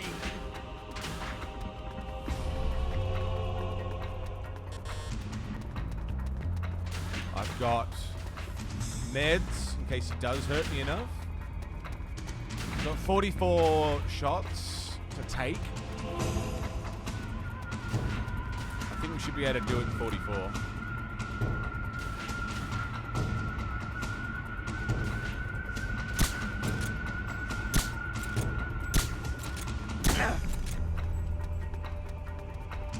Did I get him?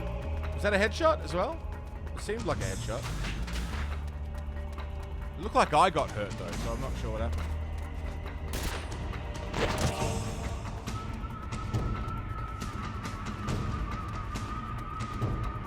$40 shots left.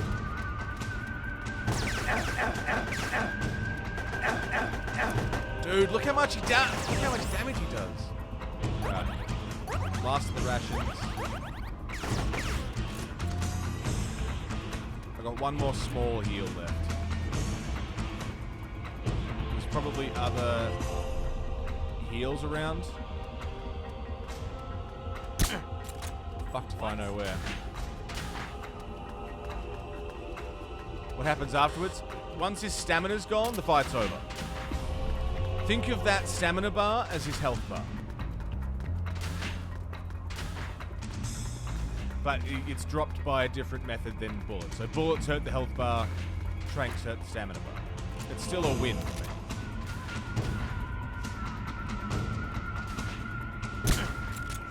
Why? Missed the headshot.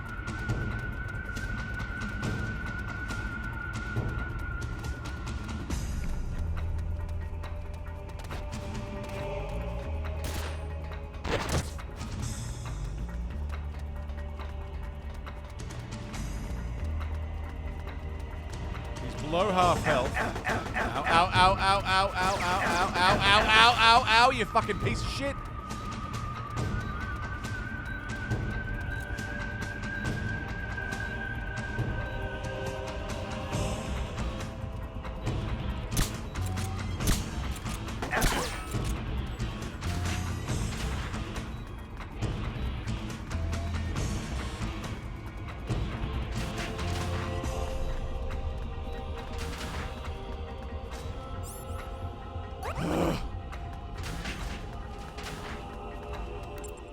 I might pop another save here. Oh, no, I better not. I better not. So if I get myself stuck, we're in trouble. Yeah, he's using real bullets.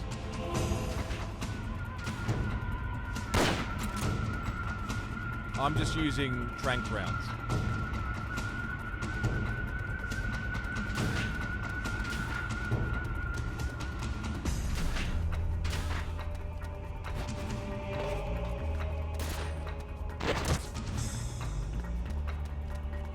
Where it gets scary. He can do this. Ow, ow, ow. Fucking asshole.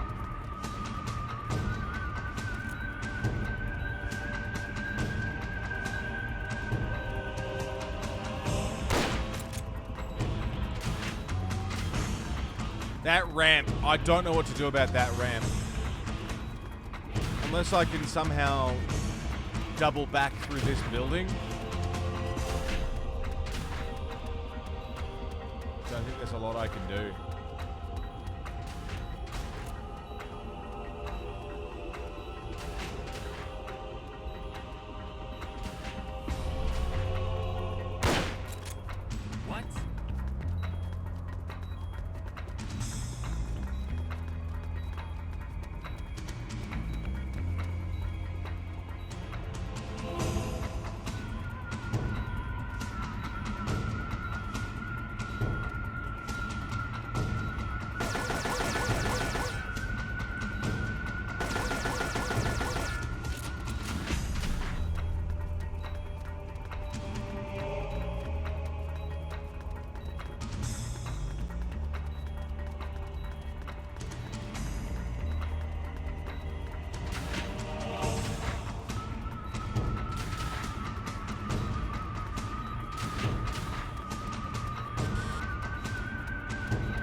soldier?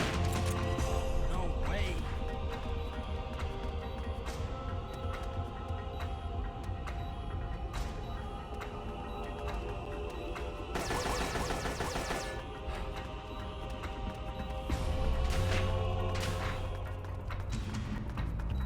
Let's do a pacifist run. It'll be fun.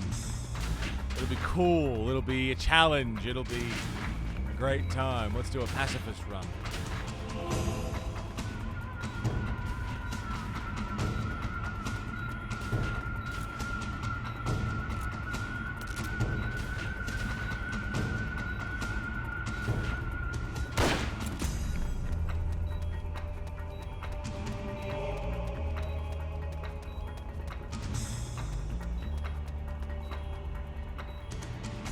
This might be the winning strat, though.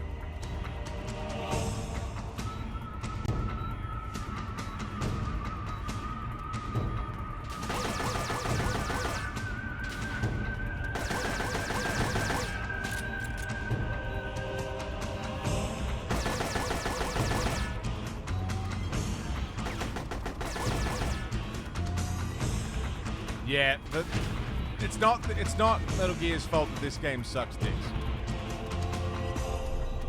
The later games do it much better. Snake Eater, the previous game in the chronology, did it much better.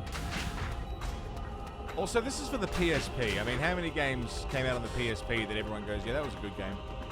Honestly. Did anyone here own a PSP or currently own a PSP?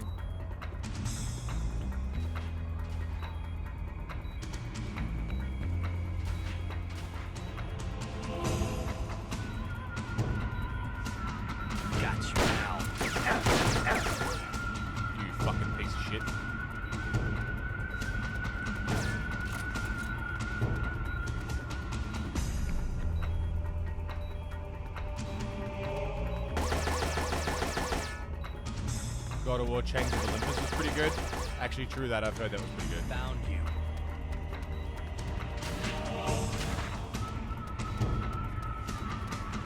We didn't do Chains of Olympus. I skipped that one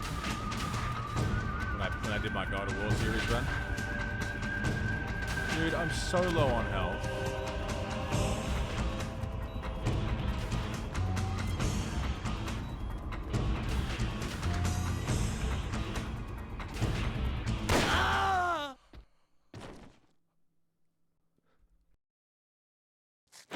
I remember now, Big Boss. Even then, you were the one who stopped me. I was raised by adults to be a tool of war, but you defeated me, watched over me. I'm sorry. I thought you'd have been safe at the rehab facility. I had no idea they'd subject you to this. It had to be the philosophers. It's okay, Big Boss. You're always there to save me.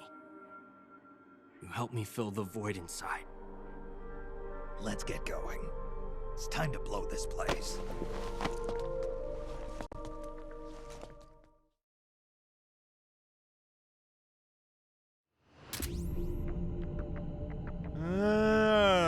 We did it! Null's assault may have thrown us for a loop. We still achieved our initial objective of planting a time bomb on the substation. Now let's make our way to the silo entrance. I doubt anything changed. I highly doubt anything changed.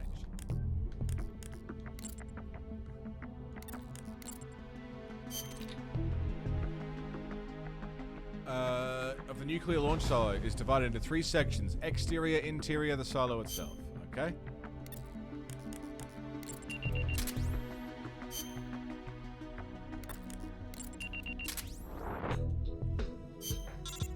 A new report from the spy unit. Pass some time. What do we got from the spy unit? Research lab. There's a shield stored in the research lab. That's pretty cool. You go for the shield. But I think... Let me just double check my mission list here. There are 30 missions in Portable Ops total. We've done 1, 2, 3, 4, 5, 6, 7, 8, 9, 10, 11, 12, 13, 14, 15, 16, 17, 18, 19, 20, 21, 22, 23, 24, 25, 26. This is mission 27. Mission 27 of 30. Fuck yeah.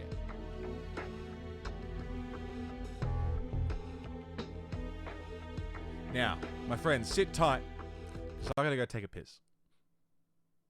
So let's stick on some tunes. We'll do some break time shout-outs. You all know how break time shout-outs work. Promote yourselves. Talk about your channels. Talk about who you are, what you do, when you do it, how you do it, why you do it. Here's some tunes. I'll see you soon.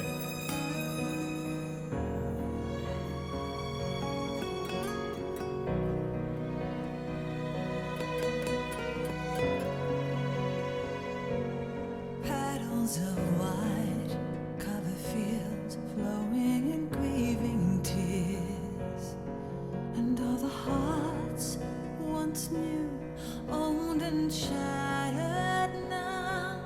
Love can kill, love will die. Give me wings to fly, fleeing this world so cold. I just wonder why. Cold as a dart, now my words are frosted with every breath. Still the hate burns wild, growing inside this heart. When the wind changes course, when the stars align, I will reach out to you and leave this all behind. When heavens divide.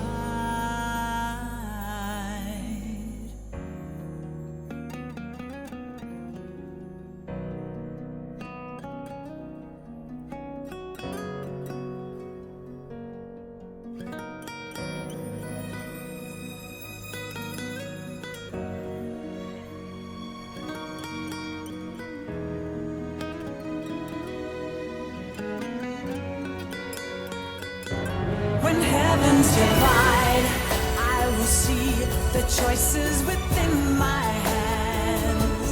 How can we ever protect and fight with our tiny souls?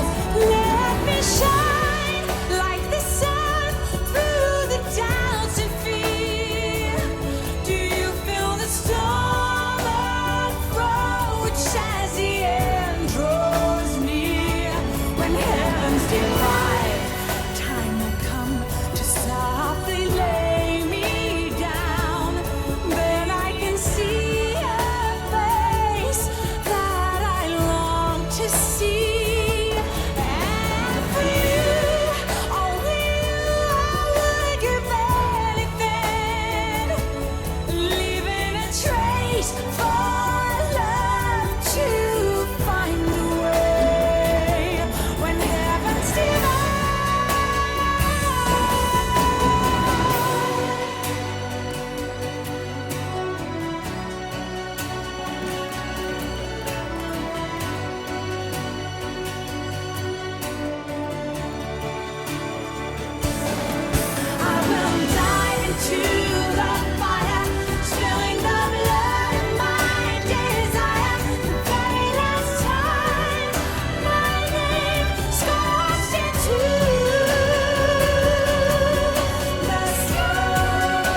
Petals of white cover fields flowing in grieving tears, and all the hearts once new, old and shattered now.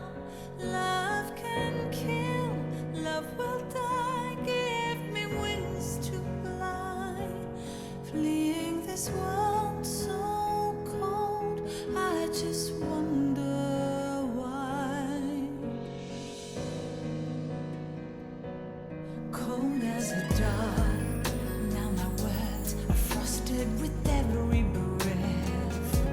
Still the hate burns wild, growing inside this heart. When the wind changes course, when the stars align, I will reach out to you and leave this all behind. When heavens divide. Sorry, that didn't mean for that song to start a second time. Oh, all right. Welcome back, everybody. How the hell are we? Oh, yeah.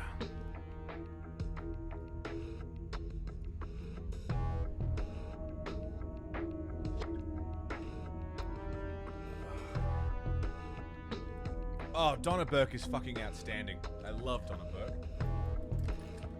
And she's Aussie, which is great.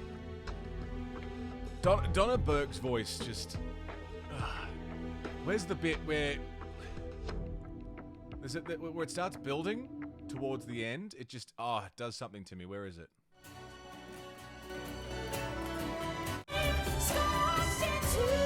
Yeah, this bit.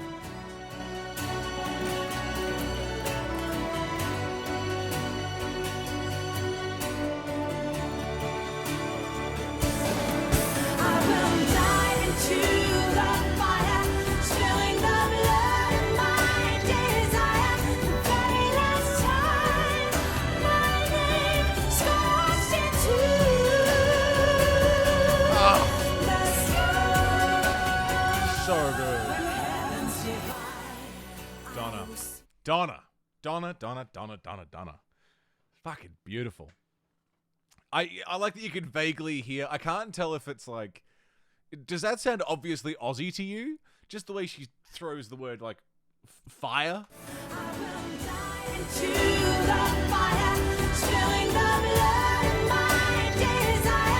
It's so good. It's just... love her voice. Alright. Roland. G'day, mate. Also, sorry, Mill. I think I was either in the middle of the boss fight or something. I don't know if I properly thanked you, but holy fuck, Mill. 38 months of Prime. 38 months of subages. Mill, thank you so much, man. I feel like I didn't... I was caught up in that boss fight, I think. I can't really remember. That was like 40 minutes ago. I'm sorry, man. Mill, my longest subscriber to the channel. From the minute I got a fucking sub button to now, Mill's had a badge. It's fucking huge, man. Thank you. Thank you so much. Alright. You only have 5 minutes, so we have 5 minutes to get where we need to go.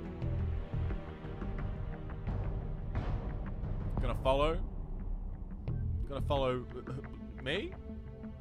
Thanks, Barry. Oh yeah, so you did. Cheers.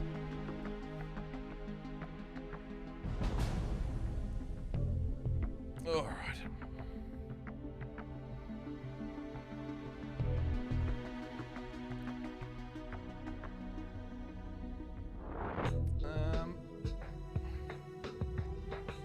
Hang on, bear with me.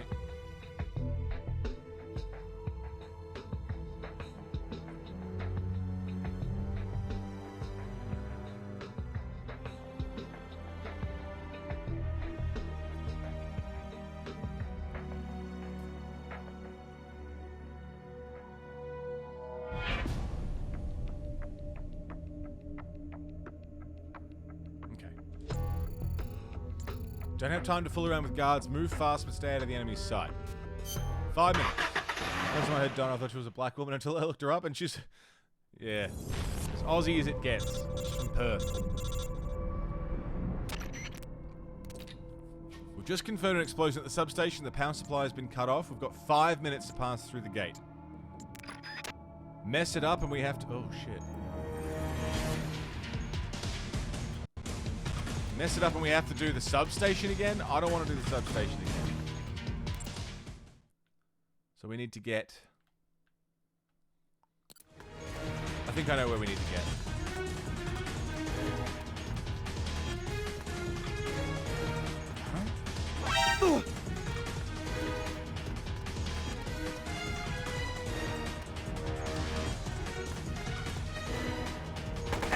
Oh, no, he saw me.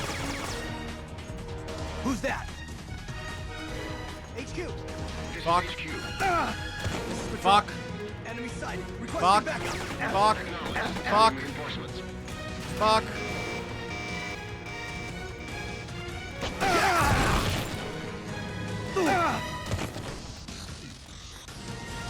Fuck.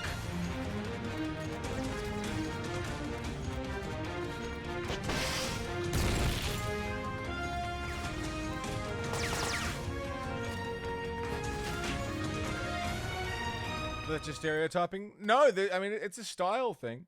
If you heard someone singing with a British accent, you'd assume they're British, right?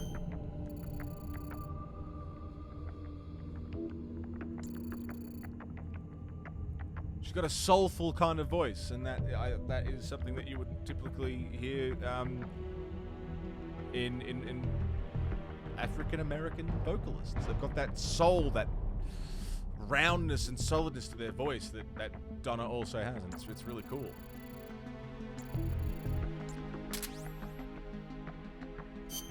Alright.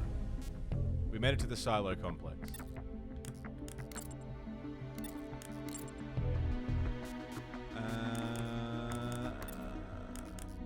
Can I rest even though we're here?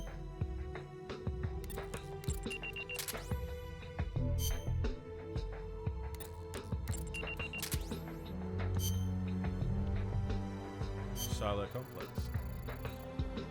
Don't let yourself get spotted by any enemy patrols.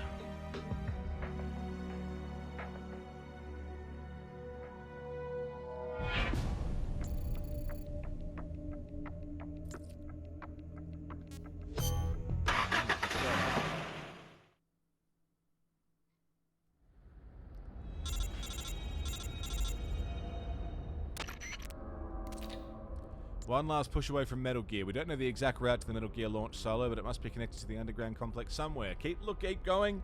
Look for a way into the silo. It's all riding on you.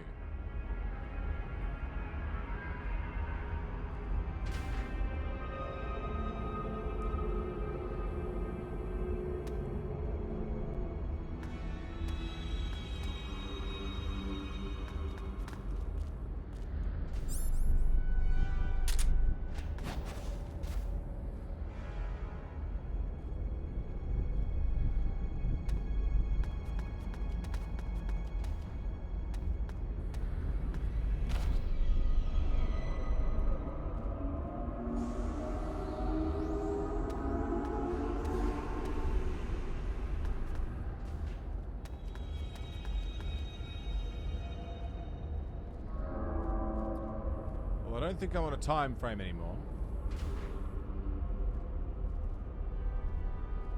Metal Gear, an ICBM launch system, is itself launched from a silo. Yeah, that part I'm not too sure why we're in a silo. And the point of Metal Gear is to not require a silo.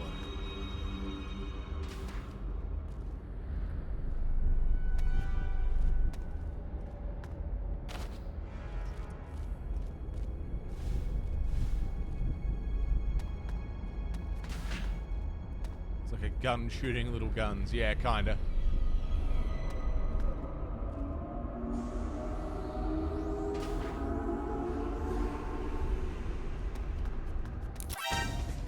What?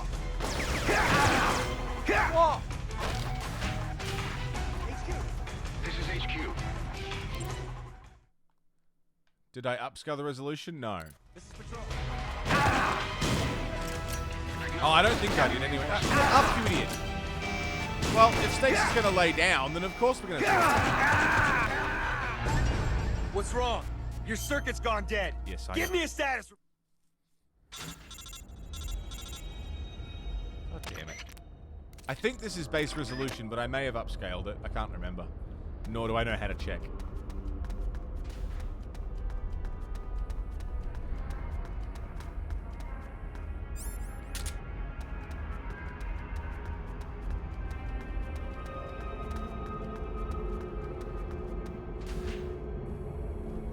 Oh, that's how I got spotted.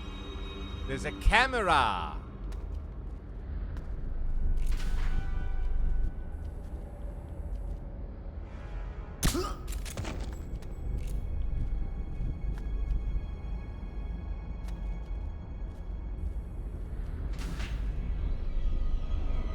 What happened?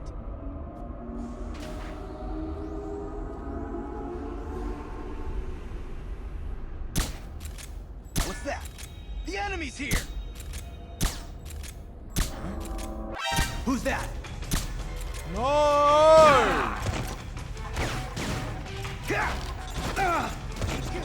This is HQ. No.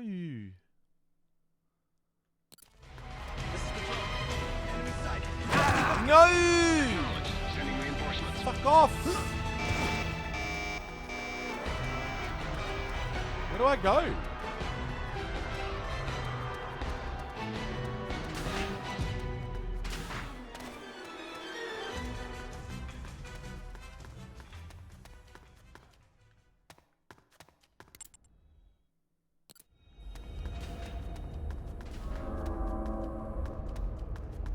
The guy got kicked awake, that's why.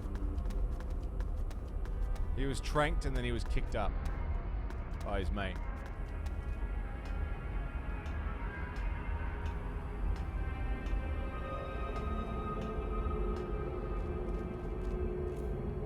HQ! This is HQ. What happened? This is Patrol. We've lost sight of the enemy. Commence alert formation. Key E? Acknowledged. The enemy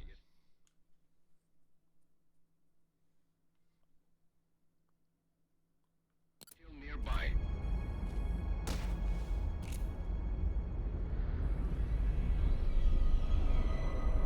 We succeeded in not killing Frank, yeah.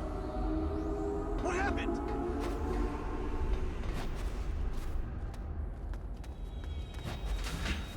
Who's that? The enemy's here! This is HQ. Enemy sight! Acknowledged. Eliminate. This is going well. Oh!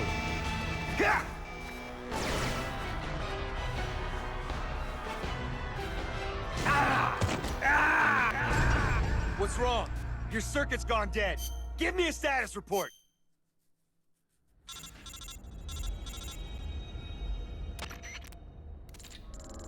Fucking hell.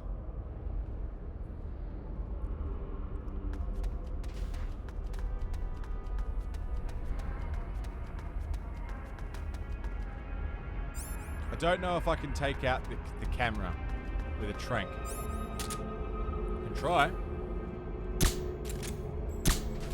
Nah, camera doesn't give a shit.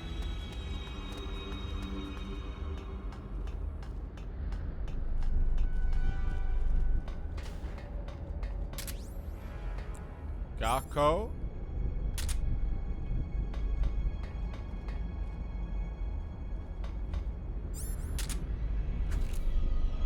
What's that? HQ! This is HQ. This is Patrol. The enemy is attacking from an unknown position. Acknowledged. Sending Garko? reinforcements. Use extra caution. What's that? The enemy's here! This is going great.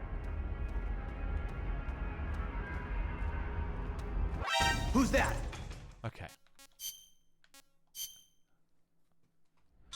The problem is I don't know where any cunt is, and I don't...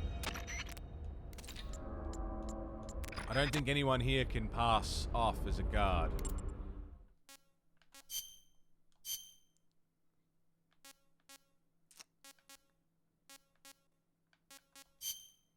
Pitsy? Nope.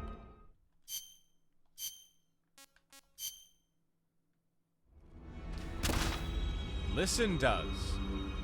Listen passes.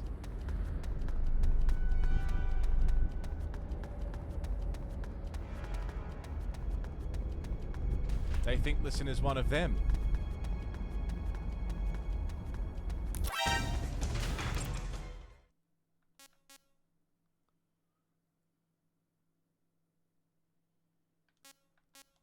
Or not?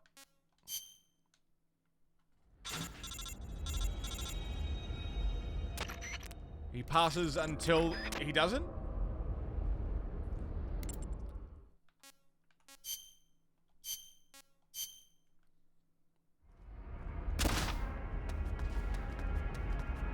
Why?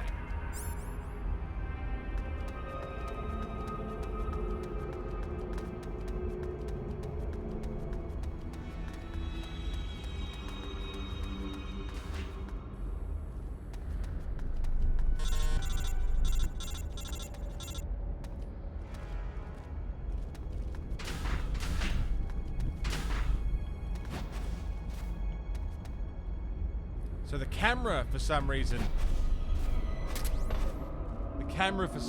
thinks not.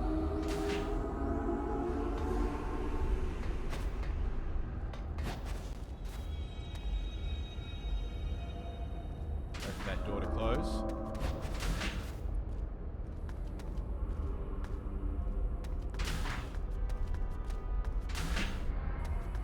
And then in here. We're allowed to walk in here. Huh? What's that? Not allowed in here, though.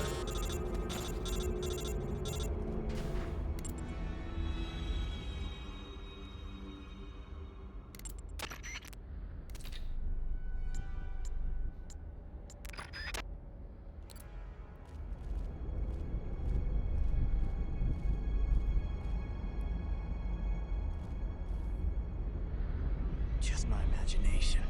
Just your imagination.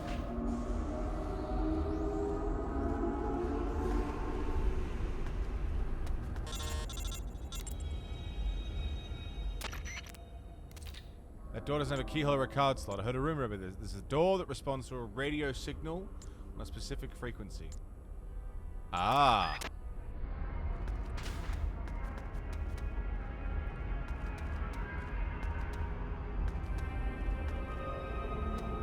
Hello, buddy. Buddy, old pal, old buddy.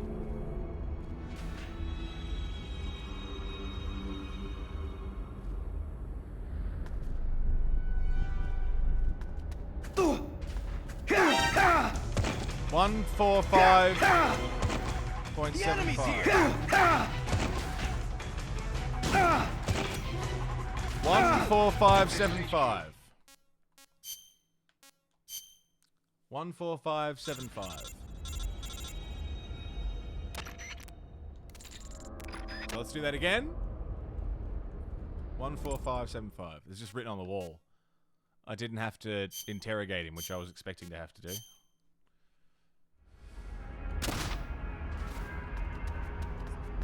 Don't walk under the camera and don't let them see me jumping for the key.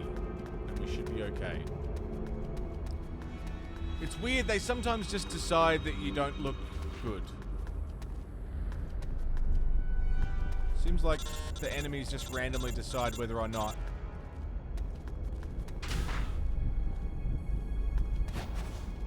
you're a trustworthy kind of guy.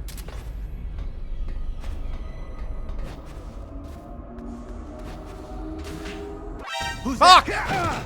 The enemy's here.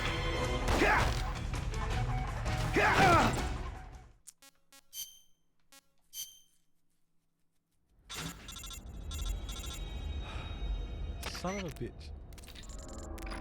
Okay. Member change. Listen.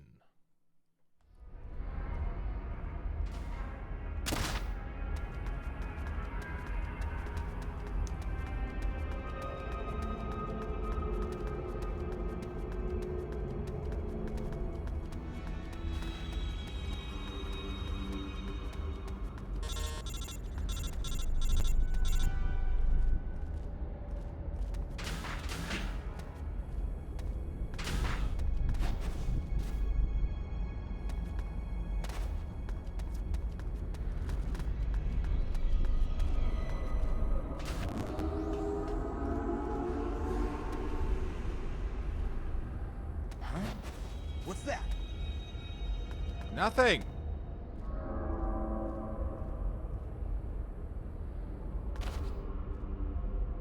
Just my imagination. Fuck off.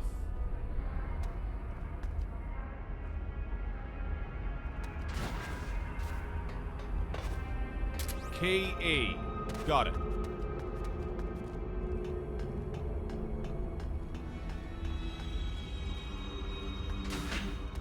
Okay. Door open. This guy is hiding the code, which was 145. What's that? Points. What the fuck? See what I mean? They just decide that you look sus for no real reason.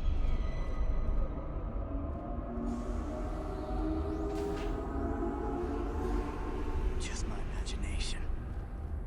Throwing Fox stuff. So.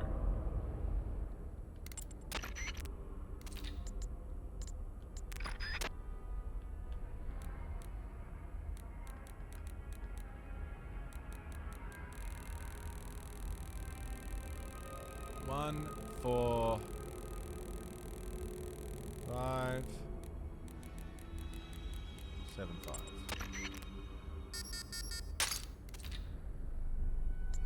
Nice.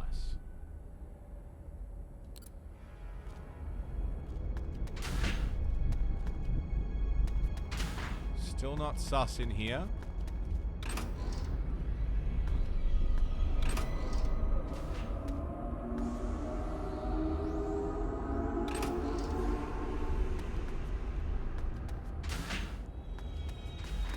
Still not sus out here.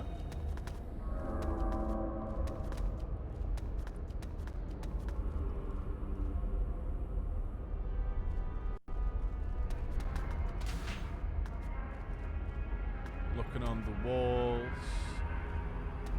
for more codes.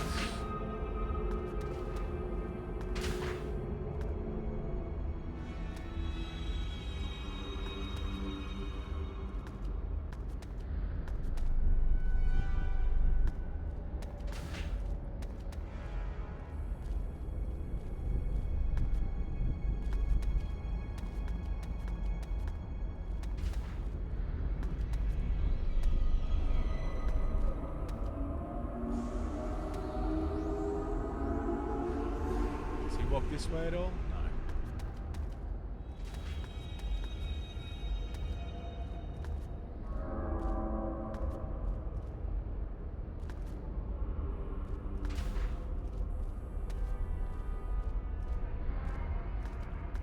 All right, CJ. You take care, mate. What's that? What's what? Nothing happened.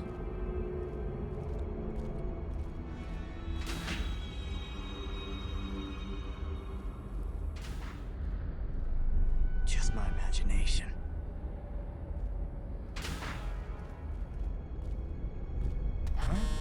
What's that? What's that? What's what? What's that?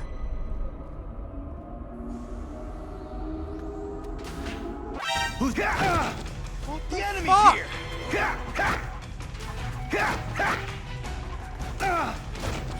HQ! This is HQ. This is Patrol. Enemy sighted. Request backup. Sending reinforcements.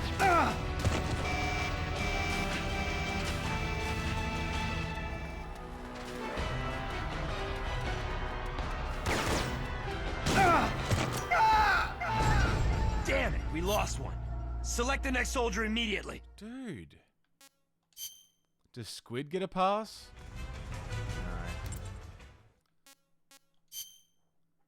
No. I don't understand.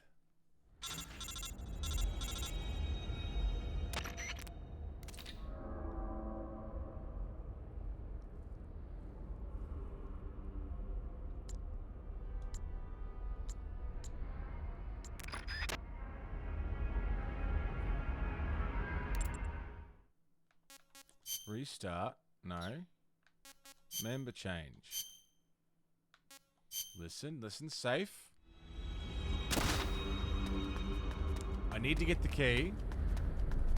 More of that sweet box action.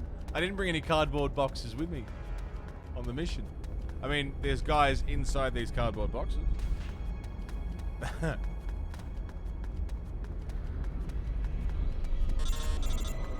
It's not the door, because the door doesn't seem to piss them off with any other doors. It's just that door.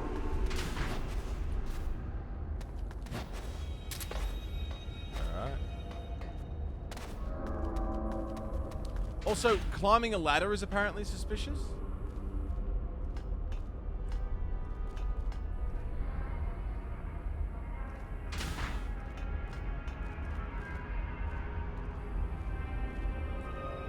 Occurred to me, I loaded a save before, so I didn't have to do all that again. Yeah.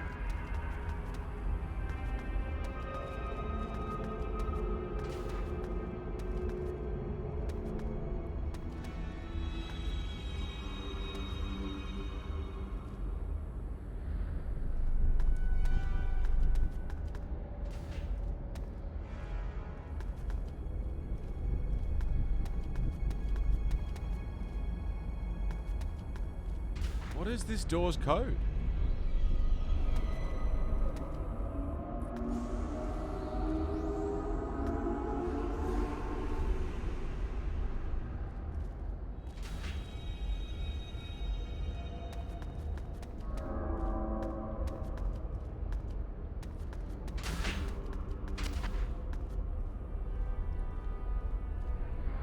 Is it fucking...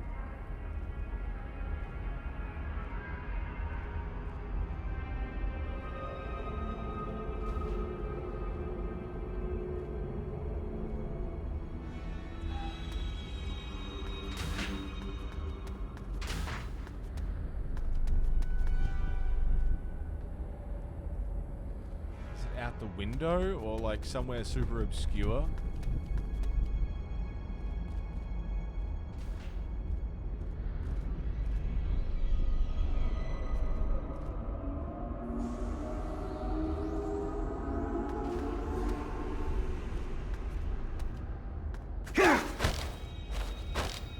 Talk. Huh? What happened? Who's that? The enemy's here! I wrote it someplace up high. HQ. This is HQ. We'll restart from the load. I've got a load from the thing. I wrote it someplace up high. What's... There's this platform here.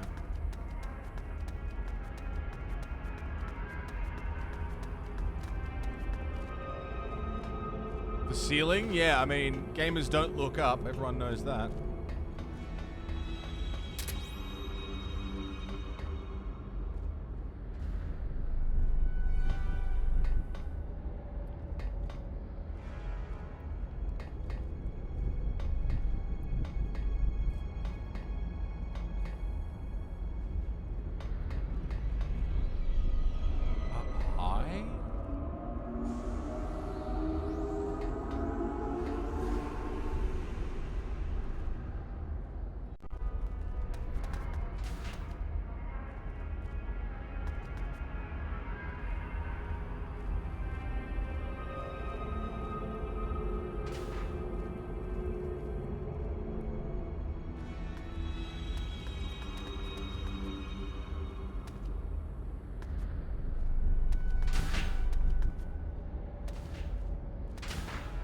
Fucking anywhere.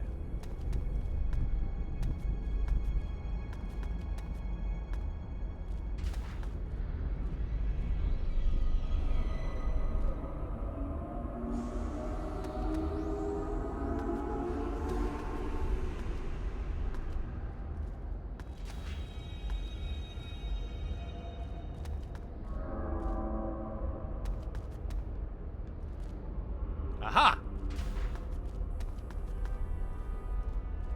14742. Oh my god.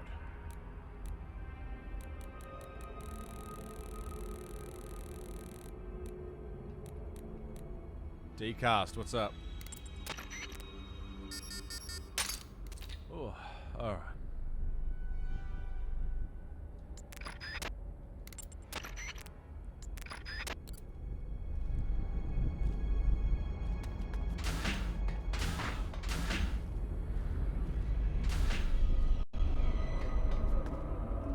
We did it. That's not Snake, no. Most certainly isn't. Listen, is who it is. Cameras. 2 cameras, not good.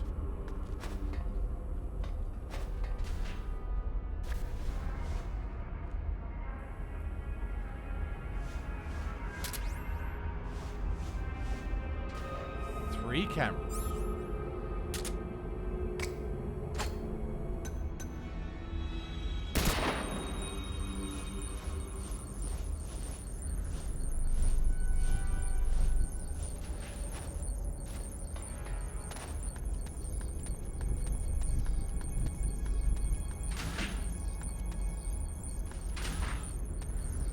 Nice.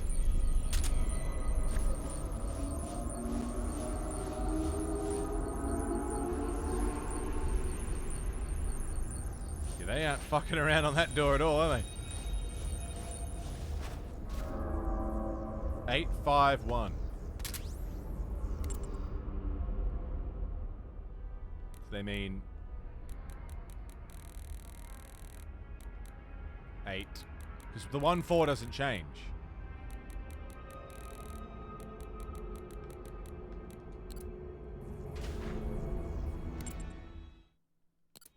G'day, Mike. 148.51. Nice.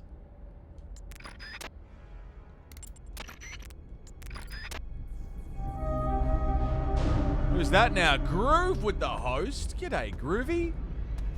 What's up, man?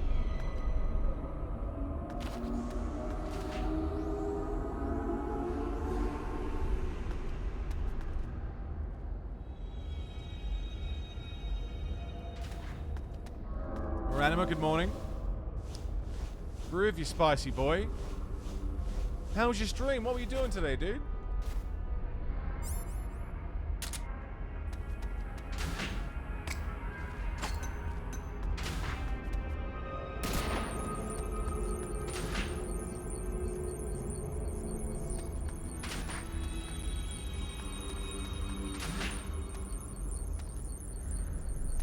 Morning, Maranima. A little Resident Evil 1 remaster. Very nice.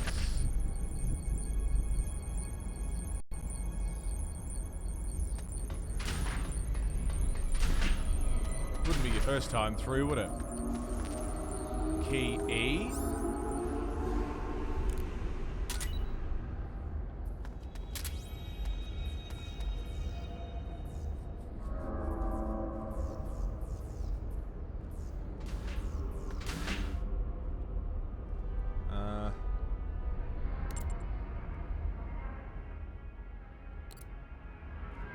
I have no fucking clue where I'm supposed to go. I haven't seen any locked doors. That would indicate to me...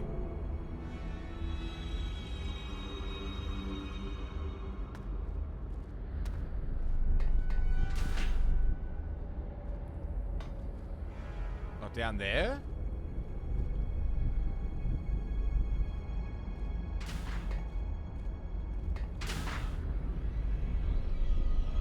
That door?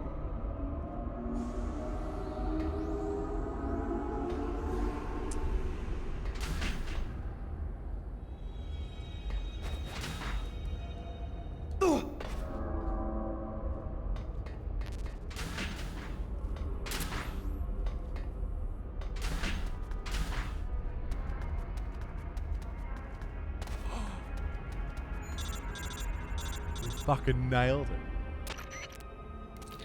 Seems the elevator's on the other side of that door. Hell yeah.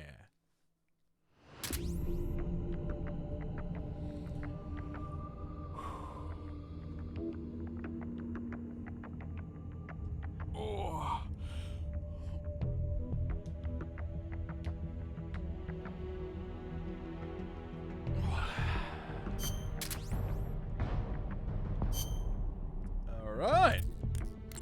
Progress is progress is progress. And I love it. So, yeah, Groove, it's not your first time playing Resi, is it? Everyone here, if you're not following Analog Groove, lovely, lovely human being. We're talking earlier about mental health and taking care of yourselves and having someone to chat to. Groove is an excellent person to chat to. I say that very happily and comfortably. You all should definitely have a chat with Groove if you just go and watch his stream and have a talk. It's good times.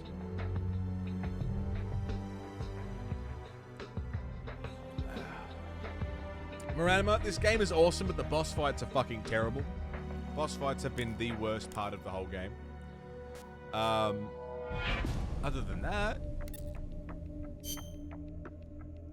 Frame's dying for anyone else? Not on my end.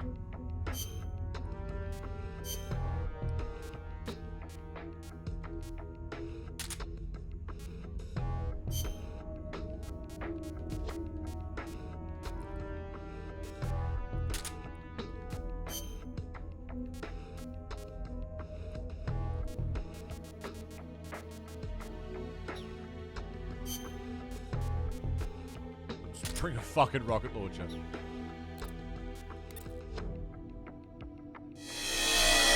Oh, and here comes Mr. Coyote. G'day there, Mr. Coyote, coming in with a cheeky raid. How are you doing? Coyote, how's your stream? Marcus Maximus. G'day.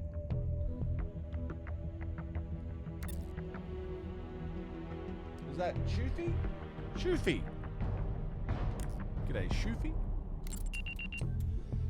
Everyone from Coyote's stream, welcome in. How you doing? Thanks for joining us. Coyote. Oh, how was your stream, man? What were you doing? What was on the Coyote show today?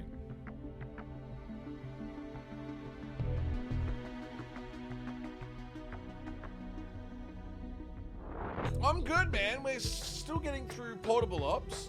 I think we're on the tail end of this thing.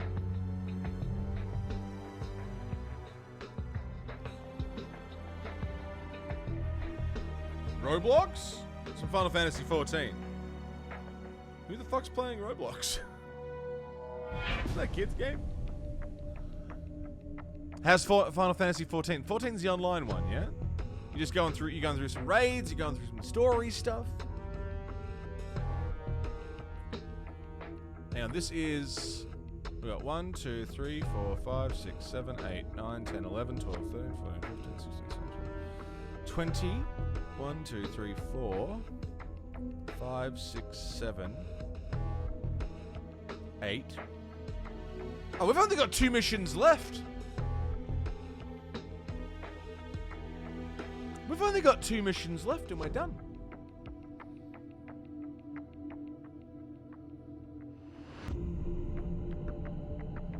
Shit, yeah. We've come this far, but let's be extremely careful from here on out. Only you can stop these bastards and their lunatic aims. Snake, we're counting on you. Does Portable Ops at least have the booty? It do not. It do not.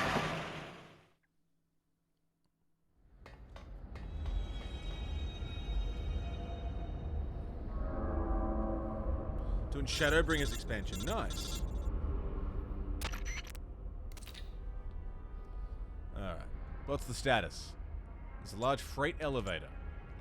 That must be what they use to get Metal Gear down to the silo. Wherever that elevator leads, that's where you'll find Metal Gear. Oh! The reason they're going to the silo is to put nukes in the Metal Gear. The nukes are in the silo, and they're putting them in the Metal Gear. I believe that's what's going on.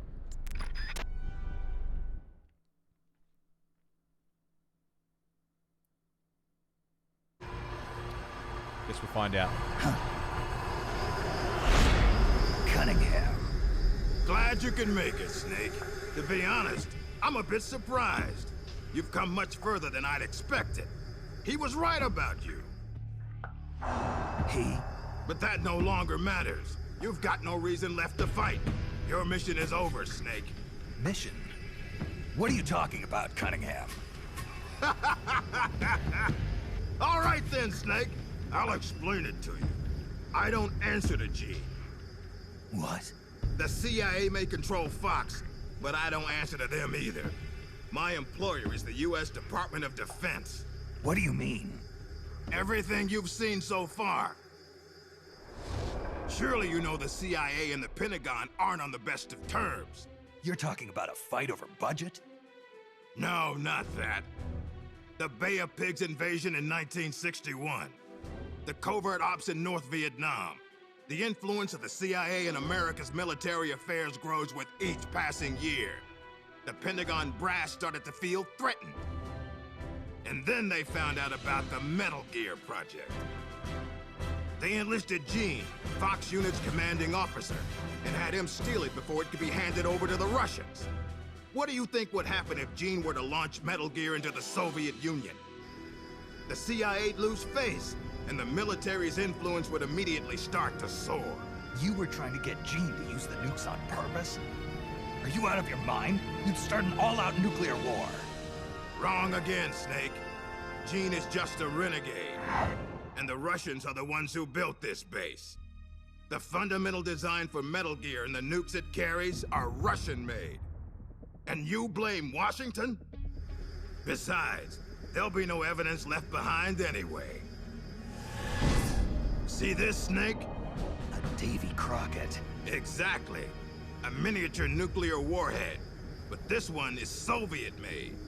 After Gene launches Metal Gear, I'll obliterate this base. Not a single blade of grass will be left behind. What are you going to do with the other soldiers? Those Red Army rebels? What do you care? They're our enemies. But you're different, Snake. You carried out your mission well. You followed the script he and the Pentagon wrote for you to the letter. Script? Do you want to know the real reason you were sent here? Because we knew you'd throw a wrench into Gene's plans. We needed someone to sneak into enemy territory alone, recruit the rebels to his side, and leave Gene with no choice but to launch Metal Gear. The only soldier who could pull it off was you, the legendary hero, Big Boss. And sure enough, that's just what you've done. Now you've done quite enough. We still need Gene to launch Metal Gear. It's part of the Pentagon's plan. And we can't have you disrupting that, too. There's a heliport on top of this base. Get on the chopper, Snake. Once Metal Gear has been launched as planned, we'll take you back to the States. After this place is nothing but cinders, you'll be a hero once again. It won't be the CIA congratulating you, but you'll get over it. What do you think you're doing, Snake? Are you still blinded by your loyalty to the CIA? What has the CIA ever done for us in Fox? They sent us on the most brutal missions, and when I came back wounded, they shuffled me to a desk job. They did the same to you, too. They cast your mentor, the mother of our special forces, out into a foreign land and left her there to die. Don't tell me you're doing it for the Russian soldiers here. Pathetic fool. Go to the heliport, Snake. I'm not letting you through. Go back.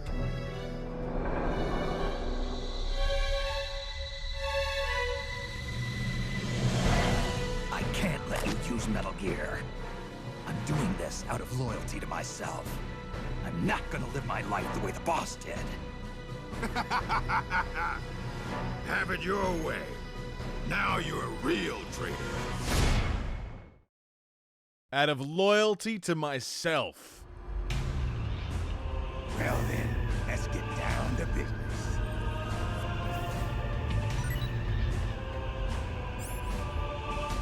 Fuck, I brought this shit.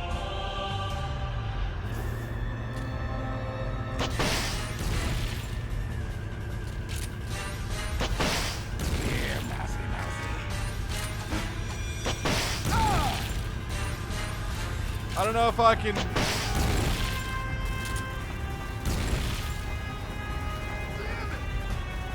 that a mine? That's a mine.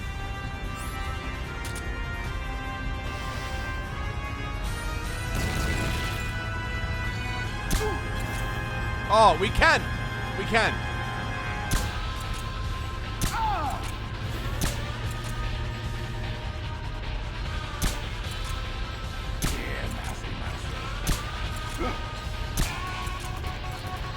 can non-lethal him.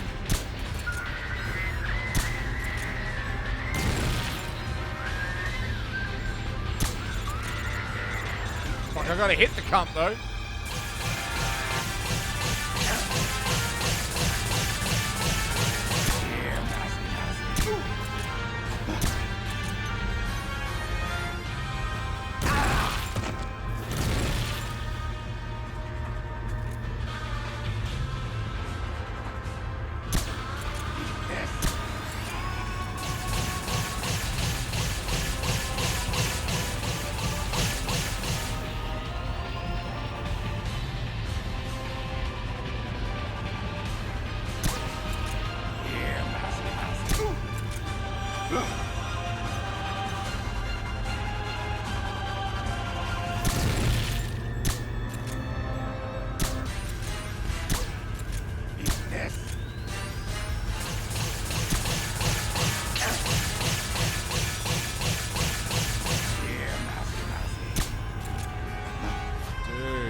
Rough.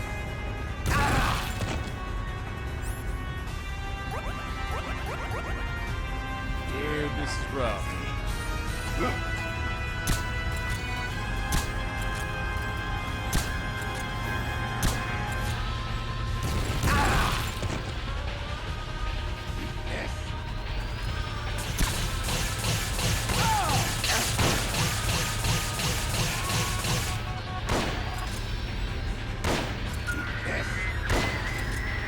So jittery.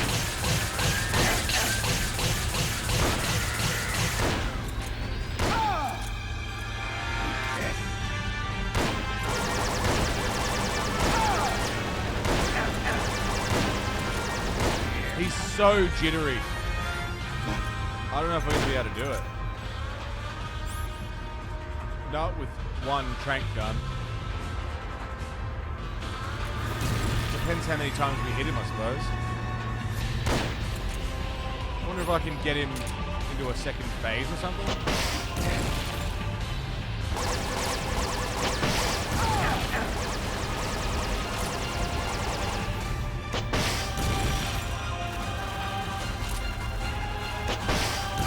If I can blow up some of his machines.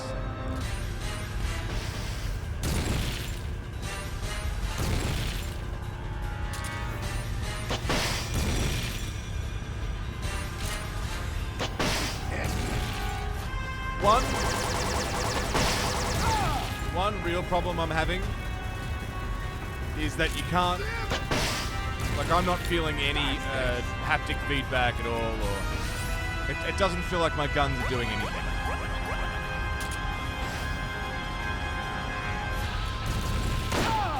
There's no indication on my screen that that RPG was firing an actual fucking rocket.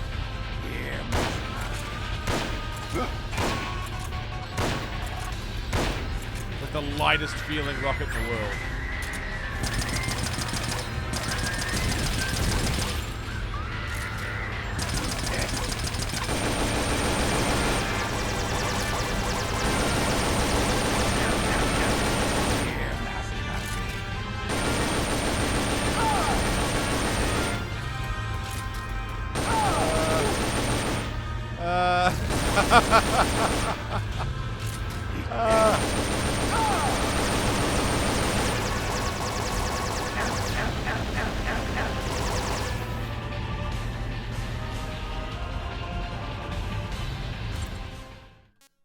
Let's restart.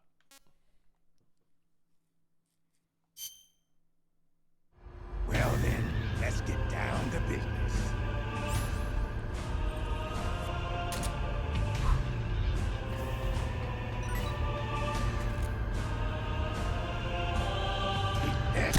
Okay, wait. RPG.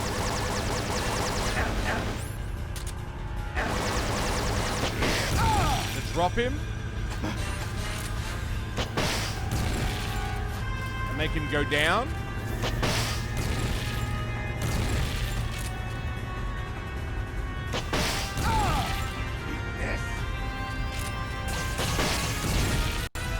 Like that.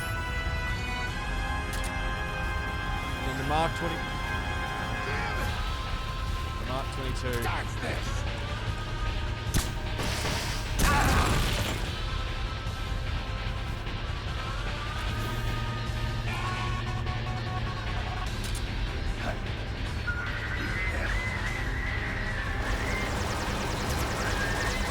Maybe not.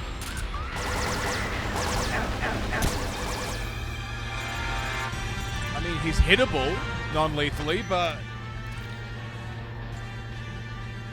if you want to kill the general, aim for his horse. Shoot the platform and damage it so it can't float as high. Yeah, that's what. This looks tedious.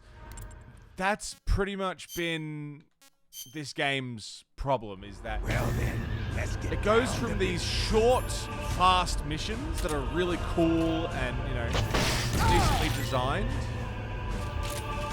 to these horribly tedious boss fights. They don't make any sense.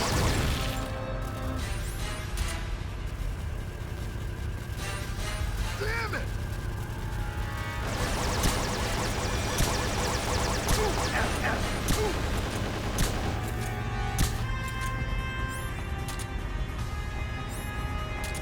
Like the flow is just so out of whack.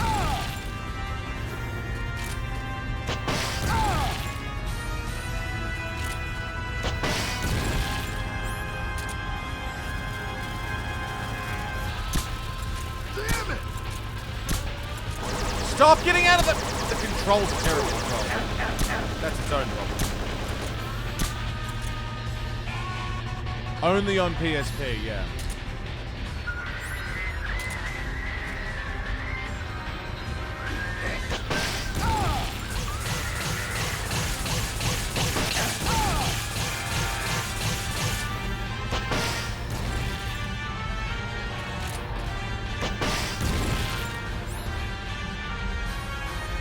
I just don't see. Damn it! Can you stop? Again. Well then, let's Again. get down to business. It's the problem with this game is all of the bosses have been this tedious. Not one boss has been like interesting. They've all sucked this hard.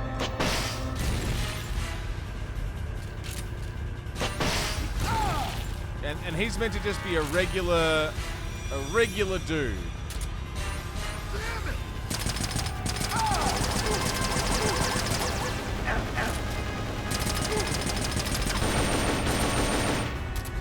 I don't want to just kill him. I want it fucking non-lethal. That's been the point.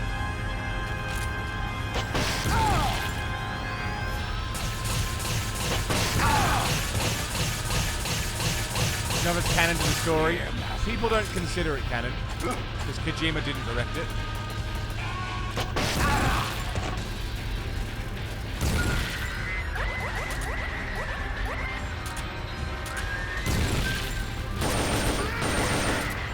God, the controls are so bad.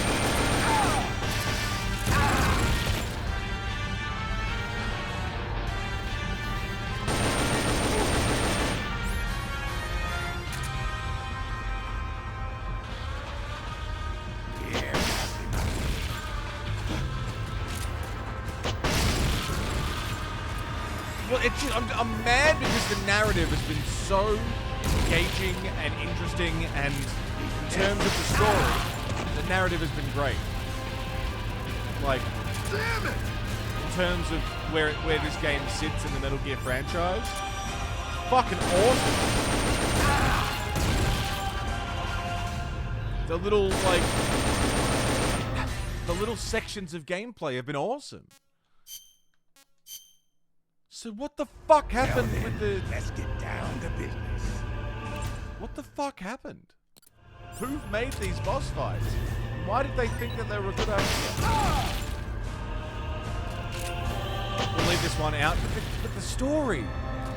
But the story is good.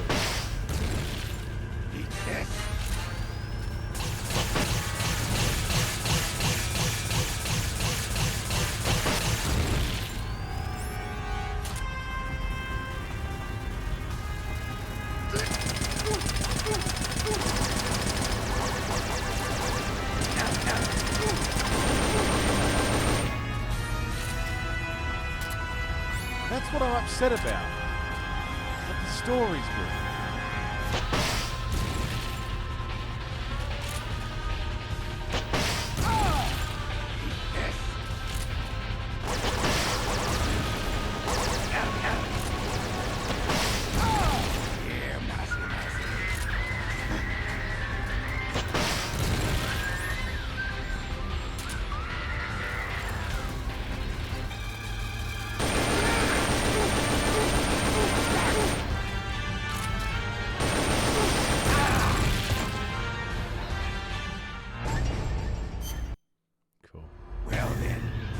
Boss fights were designed by a separate team to the rest of the game.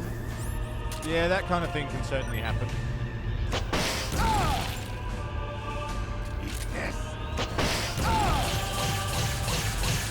We're talking big concept. Metal Gear universe. Big boss is a character. This game works. It fits in the narrative. It establishes more of the big boss character. There was a way, Maddie, but it's not worth it. Essentially. My cup of care for this boss is empty, and I'm just going to do it.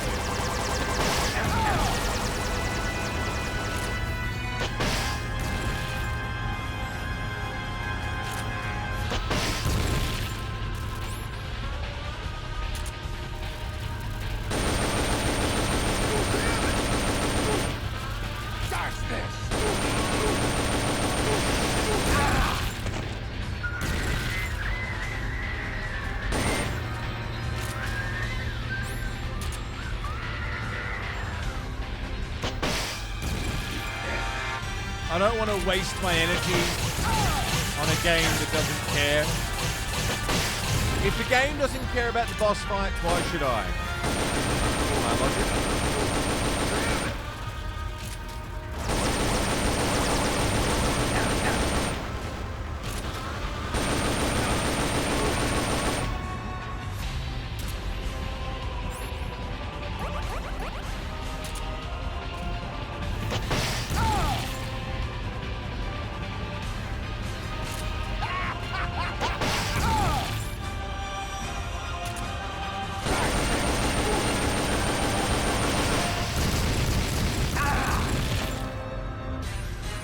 Man, I'm disappointed that this is what it's coming to, but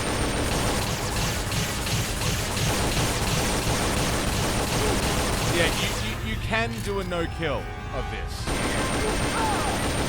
but I'd rather, again, save the energy, do no-kill Phantom Pain, do no-kill literally any other Metal Gear game. This is just not worth the effort.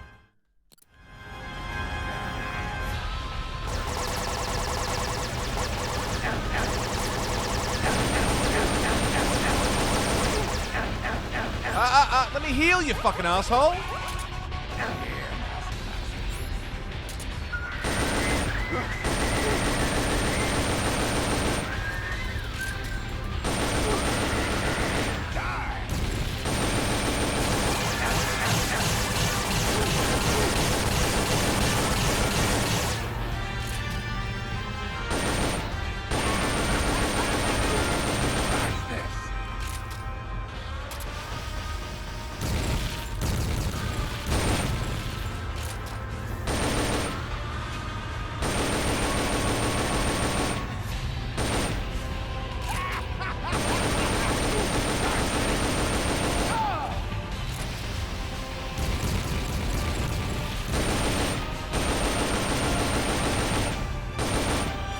Fuck, even with weapons like lethal weapons, this is still a pain in my ass.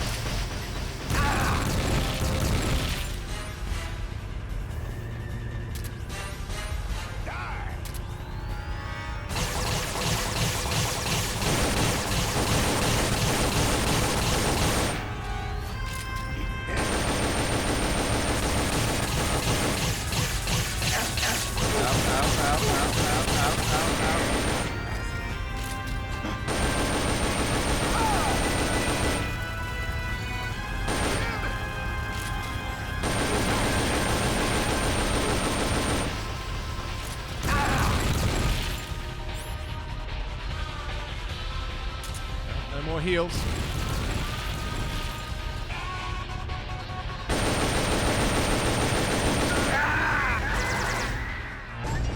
What's wrong? Well then, let's get down to business.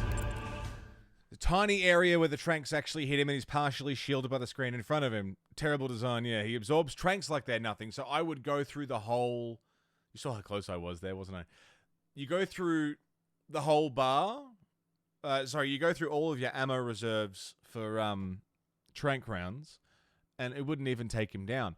We could use the RPG or a lethal weapon to drop his thing down so we can pop him with the trank, but the damage you have to do to drop him would not be enough to make up for the fact that even if I nailed every single shot as a headshot with the trank, I don't think it would be enough to drop him. Maybe the Mosin would do better if I went out of my way to go get the Mosin, but I think this is going to be a case of... Well then, let's get down to business. I'm just going to have to kill him.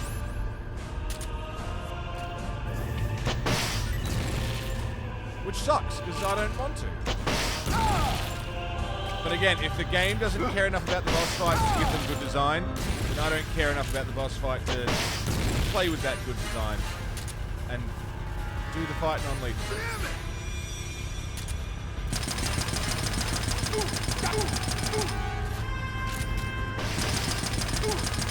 I'm assuming Peace Walker is doable non-lethal. And from what I'm led to understand, Peace Walker is actually a pretty well put together game.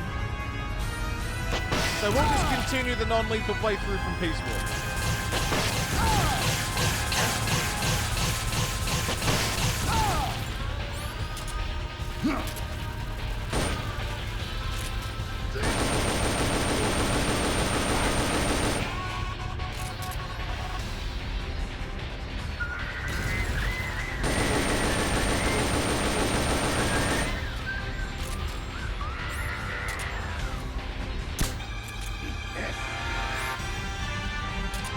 It's fucking heinous, isn't it, Drew? It's terrible. Peace Walker's a well-made game. I thought so. Everyone I've spoken to about it seems to think it's a pretty solidly built little game.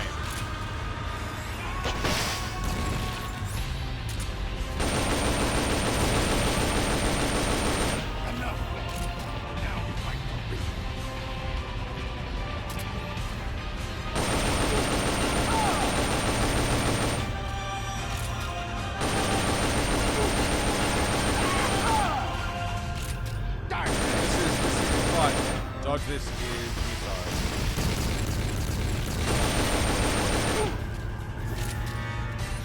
the other problem I'm having is that he's super jittery up on that thing. Like,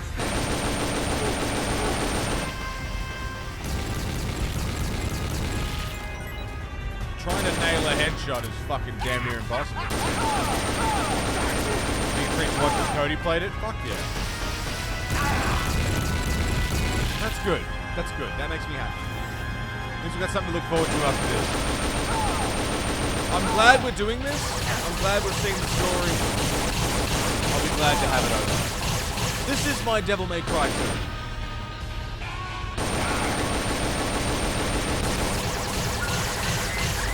No, scratch that, because at least this has added some story. Devil May Cry 2 added nothing.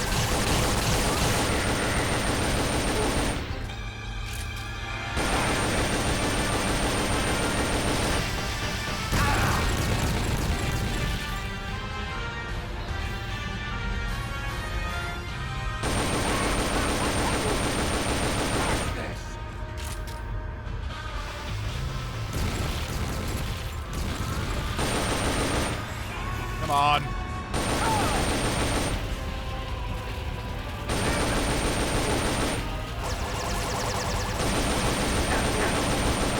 And my first actual lethal kill of a boss.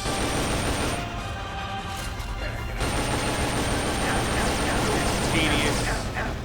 Shit cunt. Oh, for fuck's sake. I'm getting shot so I can't open my menu, which heals me.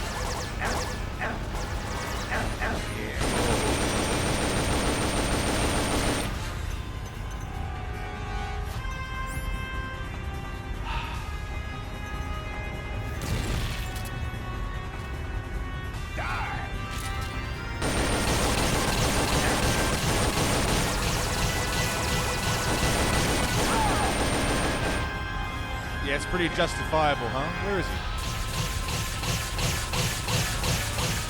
Justifiable homicide?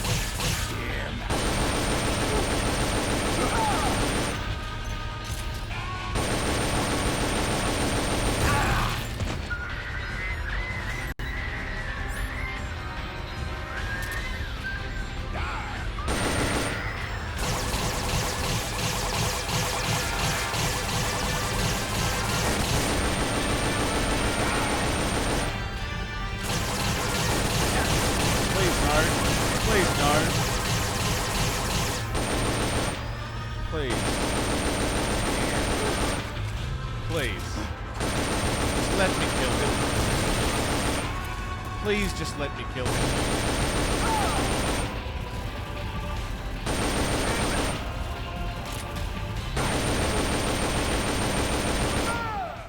Thank fucking Christ.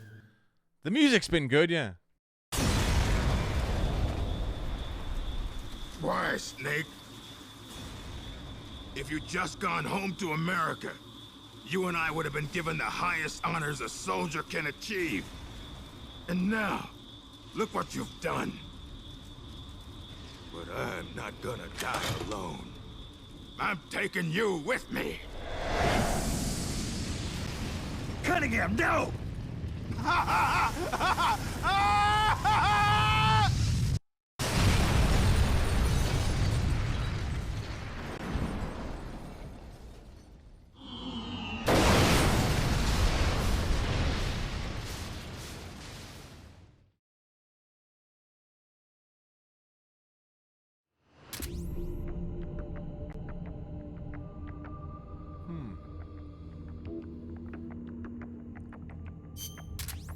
And that's that.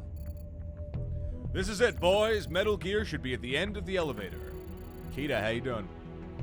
Judging by how long it took to get here, launch preparations are almost complete. We cannot let them launch that monster. Metal Gear doesn't get out of that silo. I believe this is the last mission of the game. I could be wrong. A little congested, but good. Yeah, I know how that goes.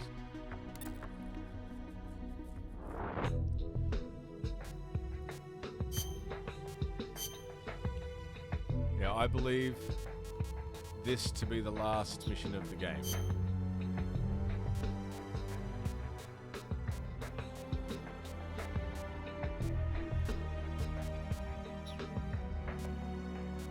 We could just bring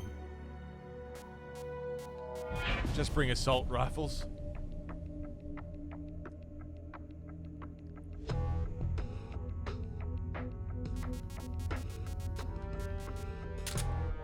Grenades. Mark 22. Nah, fuck it.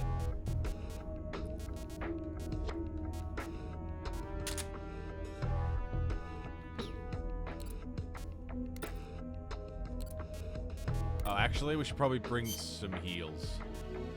So, I'll leave...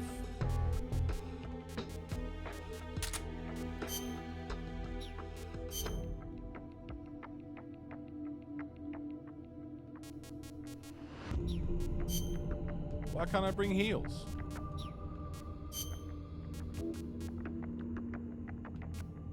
Okay.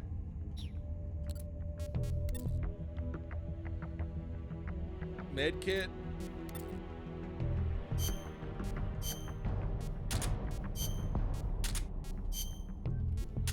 Guns. Lots of guns. Heal everybody up. If this is the last fight of the game, it might be Metal Gear again. So we'll rest. Pentazamin, haven't used that once. 29th of January 1971.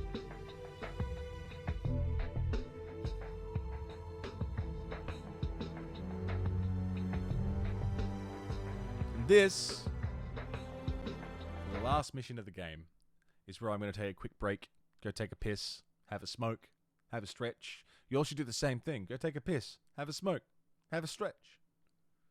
And don't go anywhere. Because after this, we'll finish up Portable Ops and have a talk about This game.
Thanks for sitting tight over the break. Last break of the day, I imagine, because this is the last mission of Metal Gear Solid Portable Ops.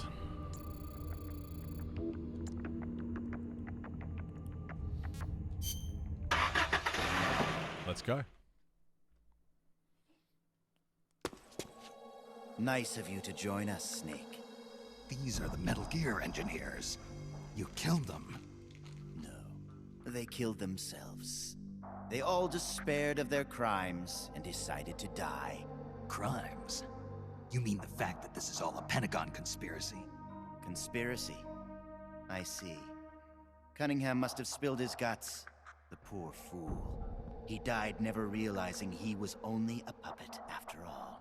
Aren't you the puppet, Gene? The Pentagon was trying to get rid of the CIA. Wrong. I've known everything from the very start. The Pentagon's plans, that Cunningham would betray me. Everything. I simply used it to my own advantage, for my real plan. Real plan? I won't be launching Metal Gear into the Soviet Union. What? The Pentagon must have been prepared for the possibility that Cunningham might fail to erase the evidence. They're probably in negotiations with the Red Army as we speak. Even if I launched Metal Gear into Russia now, it wouldn't trigger a war. If Russia isn't the target, then what is? Virginia, USA. The CIA headquarters at Langley and the Pentagon. The Philosopher's twin lairs will be obliterated. You're launching a nuclear strike against America? But if you do that... Chaos will be created on an unprecedented scale. Worst case scenario. America ceases to exist as a nation. The existing world order crumbles. And Russia won't escape unscathed either. Metal Gear will have been launched from a Soviet nuclear missile base. Under a storm of international criticism, the Warsaw Pact will lose its sway over the Third World. It may even face armed conflict with NATO. Why? Why would you do that? To free the world from the Philosopher's control, I'll create a new global balance of power of my own design. My goal of building a new nation of mercenaries with only the most capable soldiers is real. But this peninsula is not the right place for it. Our nation will be an organization of shadows, without shape or form. We will lurk deep underground and intervene in conflicts all over the world. History will be ours to control. I will accomplish what the hollow shell of the Philosophers could not, with a superior breed of soldier. This organization will be the true Peninsula of the Dead. I call it Army's Heaven. Army's Heaven. I will not allow the world to be a playground for abstract national interest and petty political gambits. I will use superior force of arms to achieve superior force of will. Thus, I will make the world whole again. For I am the successor, and this is my calling. You're nothing but a dictator. What? You use fear to keep your soldiers in line. You use words to deceive your allies. You exploit those who look up to you as a mentor, and then you throw them away. The country you're building is no heaven for soldiers. The place they're looking for is outside your heaven. Open your eyes, Snake. This is our calling. It's all part of a greater mission. Compared to this calling, the individual wills of individual soldiers are meaningless. Those who have no calling must be given one by those who do. They must follow the teachings of those with a greater will. I suppose that'd be you. It is my calling, and I will bestow it upon others. The countless masses with no wills of their own must devote their lives to a higher cause. They must give up their trivial lives, their petty contentment. They must sacrifice all their energies to the cause, pour their feeble lives into it, as the boss once did. You're full of yourself, Gene. You're not worthy to speak of the boss. So, You never knew. What are you talking about? 6 years ago, during Operation Snake Eater, Volgan launched an American nuclear missile at Sokolov's research lab. This caused a change in plans, and the US government had to assassinate its own operative, the boss, to prove its innocence. And you were the assassin, Snake. Do you really think Volgan committed that terrible crime of his own will? What? It was all a setup from the very beginning. Volgan launching the nuke, the boss's death, even your mission in Groznygrad, Snake. It was all the work of your country, and a single, deviously cunning strategist. You're saying it was all a setup? By who? The boss gave up her life, even if someone else willed it. She sacrificed her own life for her calling. It was a noble act. Answer me! Who set it up? You don't need to know the answer. Snake, the only thing you need is a calling. Your country can't save you. Neither can your old teacher, nor your so-called friends. Join me, Jack. I will give you your calling. I'll find my own. You and your phony ideals can go to hell. You are a soldier after all. It seems we'll never see eye to eye. Well then, the time for talk is over, Snake. Stop! You're too late. All preparations for Metal Gear's launch are complete. What the? Who? Ursula!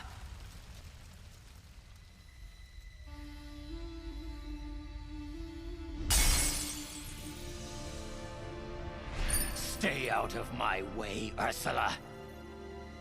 Nuclear warheads must never be used. They are terrible weapons. Everything dies. People, animals, trees, the earth.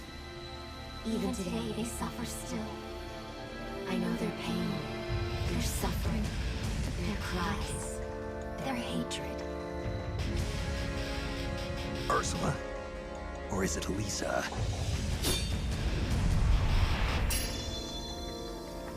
You read my thoughts, Ursula. I let down my mental defenses thinking you were dead, but it's no use. You can read my mind, but you can't keep up with my body. Elisa!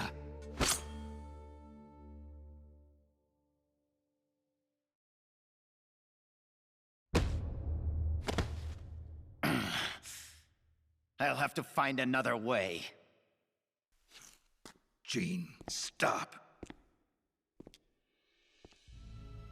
Snake, they've already input the trajectory for Metal Gear. There's a backup launch control in a nearby room. Jean is going to use it. Stop him. I will. Don't try to talk. Don't worry. I'm okay. Snake. Oh, Snake. Everything is clear now. The futures we saw were one and the same. Snake, you will destroy Metal Gear. And you will create a new Metal Gear in its place. Your children, les enfants terribles. Snake, your son will bring the world to ruin. Your son will save the world. What are you trying to say, Elisa? Elisa!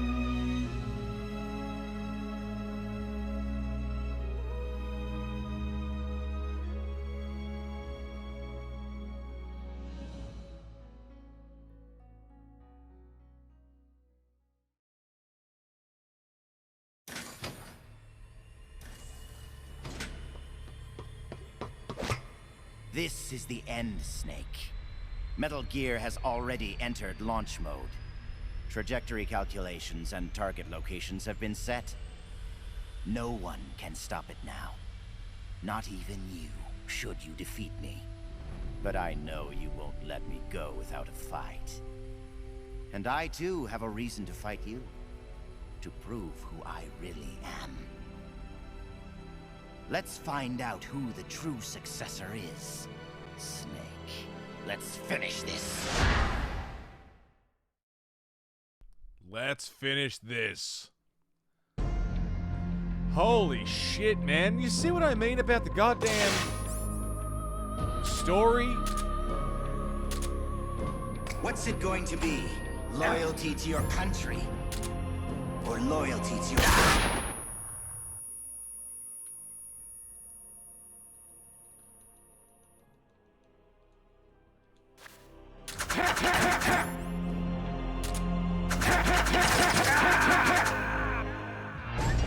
What's wrong? Your circuit's gone dead. Give me a status report.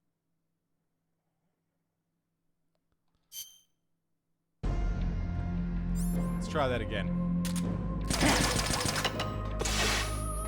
What's it going to be? Loyalty to your country? Or loyalty to loyalty me? To yourself? Okay. Your country or your old mentor? Something's hurting me, my stamina. Your duty to your unit? Or your personal duty?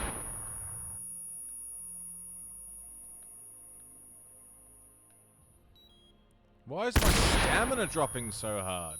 What's he doing to me?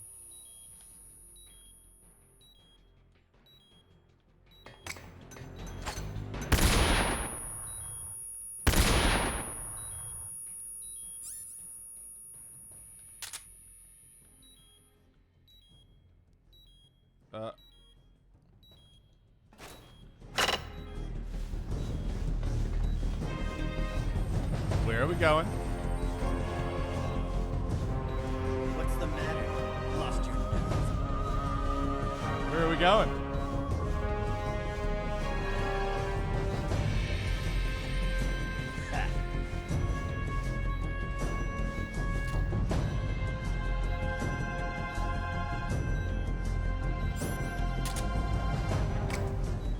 Are you trying to bore me?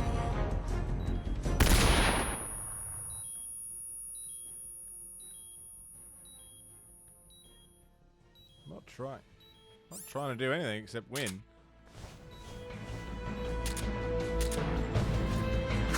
Oh, that's knives.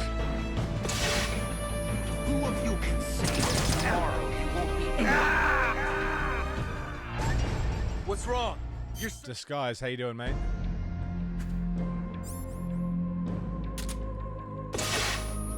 What's it going to be? Loyalty to your country?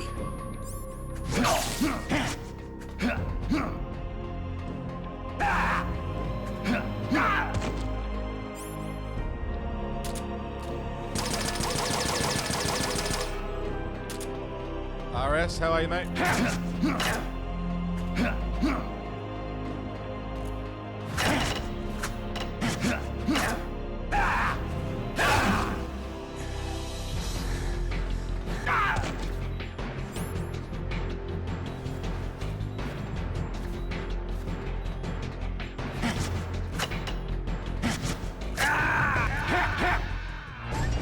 What's wrong?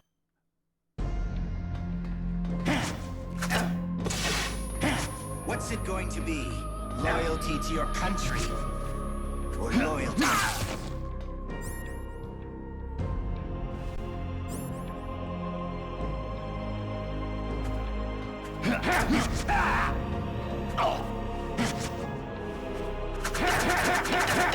He's not drugged. This guy's got weird, like, supernatural powers or something.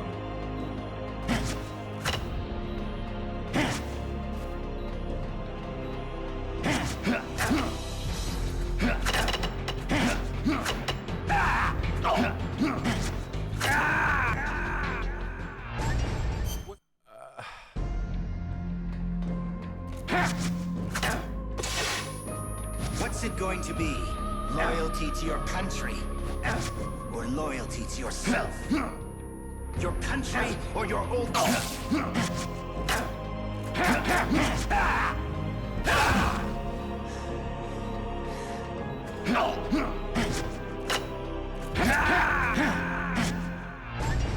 What's wrong? Your circuit's gone dead. Give me a status report. Let's go back to briefing. I need a gun. I need a good, nasty gun. That's what I need.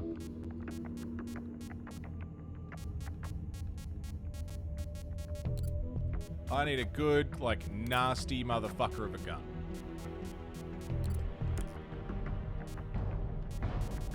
Like a fucking shotgun or something. I don't have any.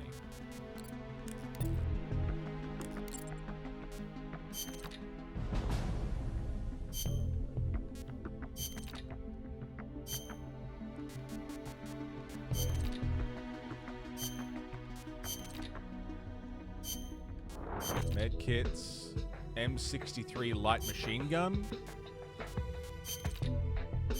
survival knife, Mosin. The Mosin would come in handy.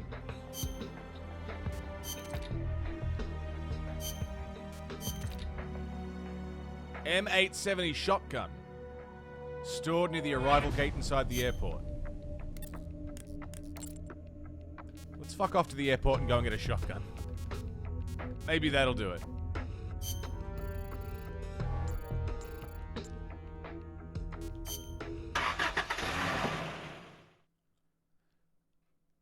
Snake, the perfectly normal dude, deals with a bunch of wild bullshit. Yeah, that's pretty much Metal Gear.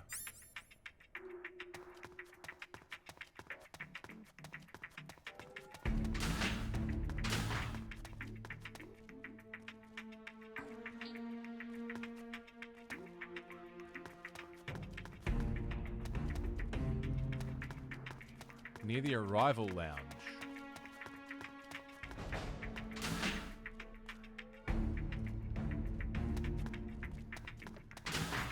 Is it there?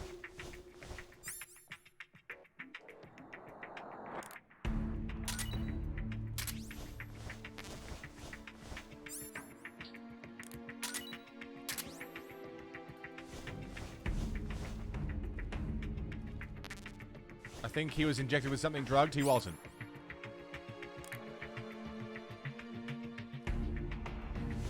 That's not what's happened.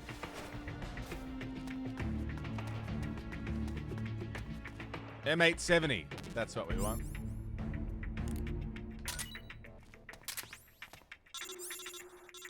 Got it. It's like a supernatural thing. Metal Gear's got a lot of people with supernatural stuff going on. Snake running towards a vehicle that's about to leave at the airport, shouting, "Shotgun!"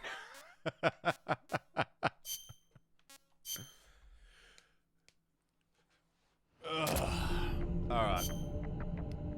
Launch control. Oh, no, hang on. Mission. Manage. Snake. M870. Let's fucking see how that goes. Yeah, there's psychics, there's supernatural stuff. It's not a new concept.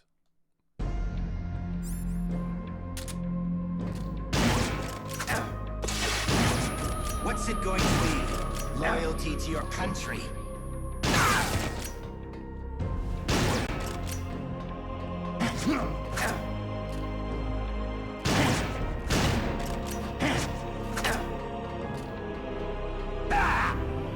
Maybe he's fucking with his brain using television.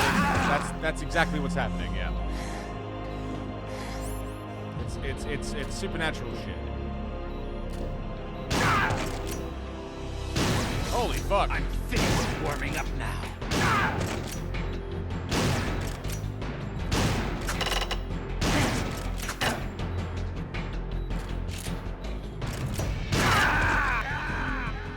Holy fuck. What's wrong?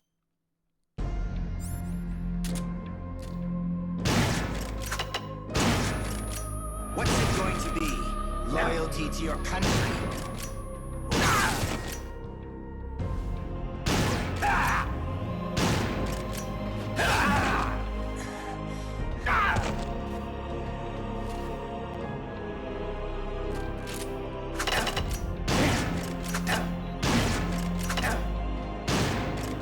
I wish I could shoot.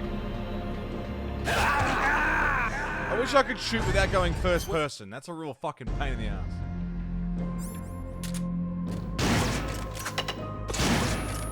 What's it going to be? Loyalty to your country. Shut up.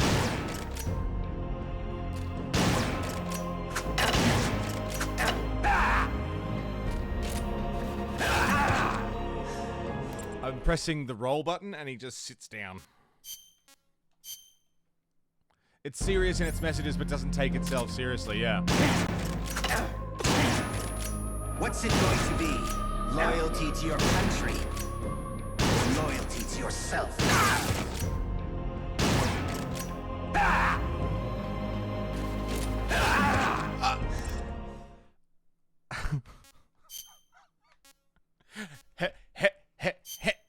Very tactical. Just kneel a couple times. What's it going to be? Loyalty to your country? Or loyalty to yourself? Your country or your old mentor?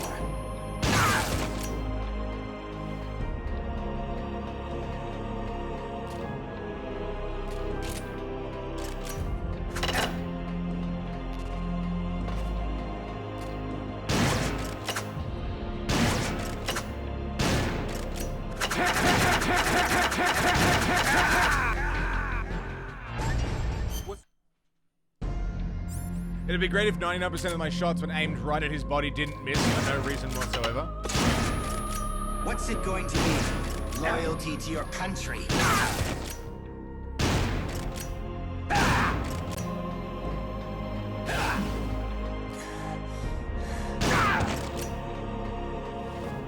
I'm finished warming up now.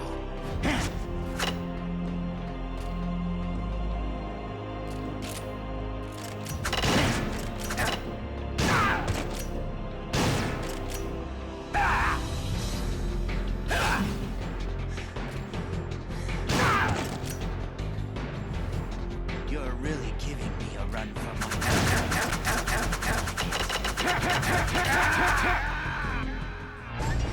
What's wrong? Your circuit's gone dead.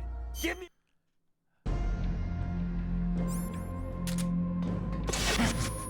What's it going to be? Loyalty to your country?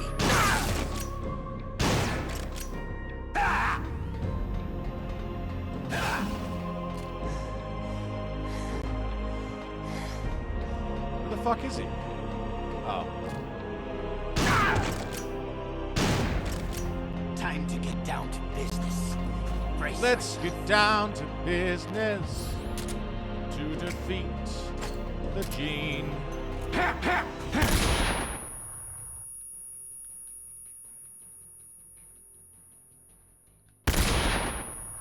Just fucking going apeshit with those knives again.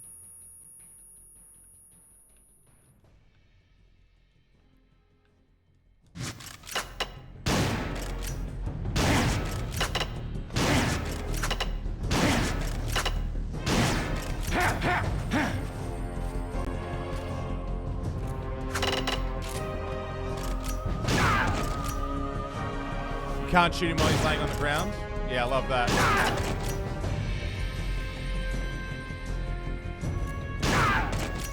Oh! It seems I've underestimated you. The stun lock! Time is over.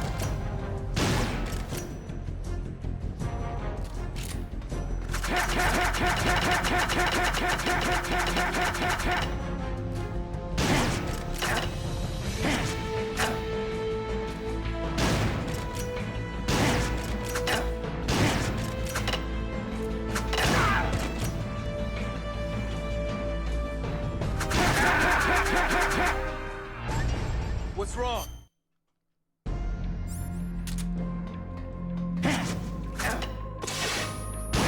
What's it going to be? Loyalty to your country? Or loyalty to yourself?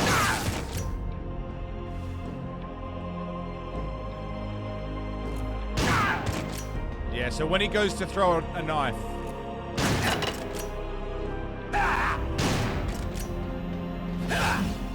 When he goes to throw a knife, I can cap him.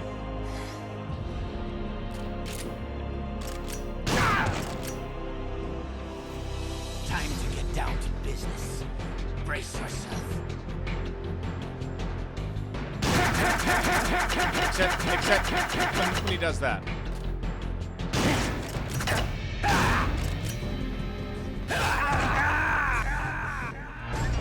What's wrong?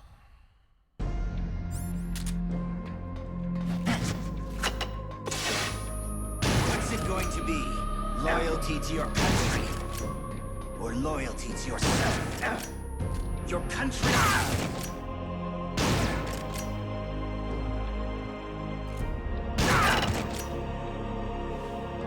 Time to get down to business. Bring it up.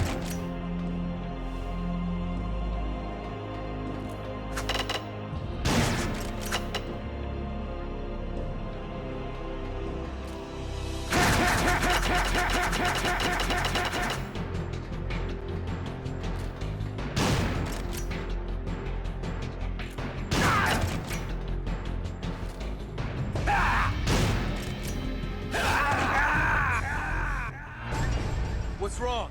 Your circuit's gone dead. Give me a status report. Maybe I'll bring some health with me. That might make all the difference. Does anyone have healing kits?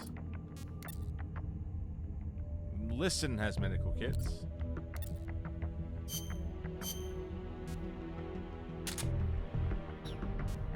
Have I given anybody else medical kits? Yes.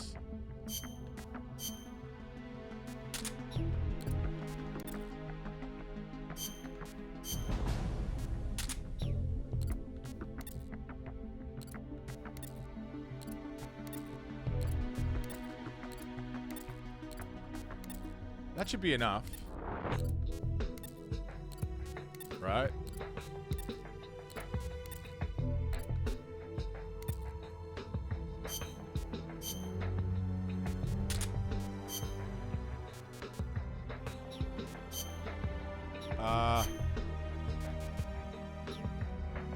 Why can't I take medical kits?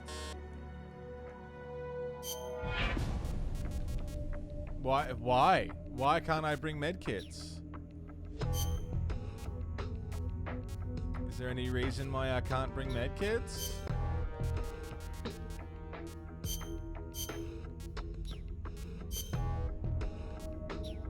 Cool.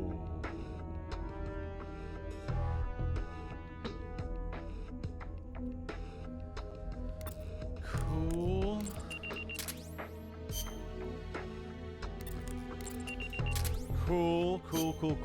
Cool.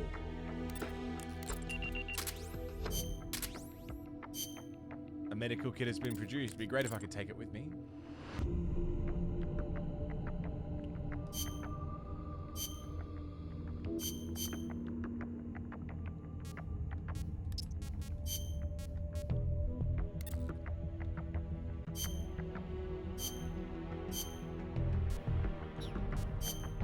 No. Straight up, just can't bring medkits with me. Even though I have them.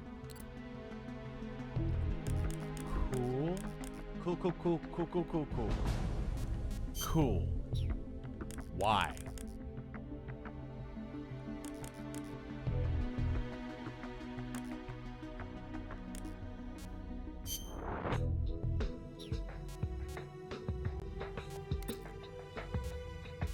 No reason? Just don't want me to have them?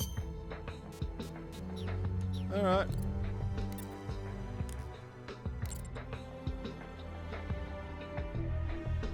You see Pinhead? That was Python. Yeah.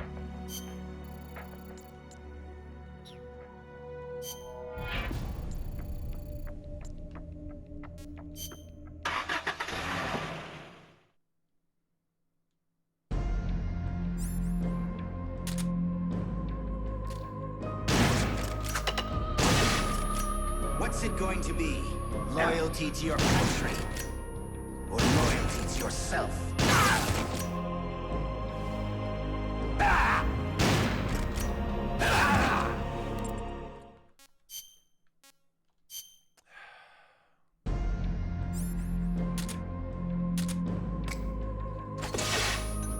What's it going to be?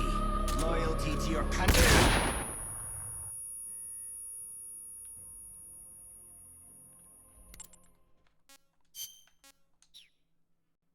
fucking boss sucks.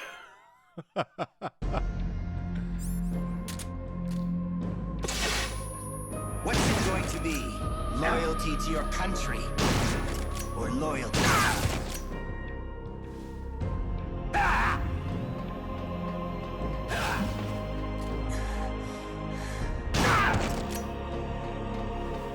Time to get down to business. Brace To yourself. defeat the Hun.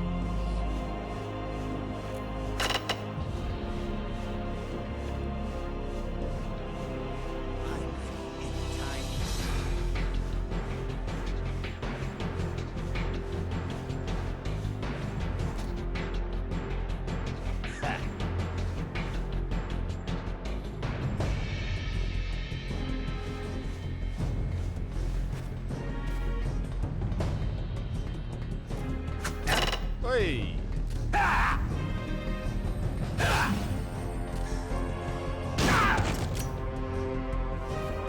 It seems I've underestimated you, but LA time is over.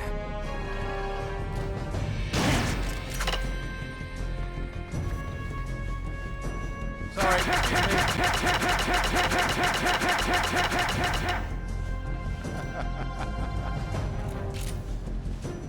We can do it. What, 2 more shots and we got him? And then shittable ops is over. Edible ops. Anytime. Because you'll need edibles to get through half of it. Who of you can say that tomorrow you won't be aiming your rifles at your neighbors, your comrades, your families? Is there no one who has a grudge against you?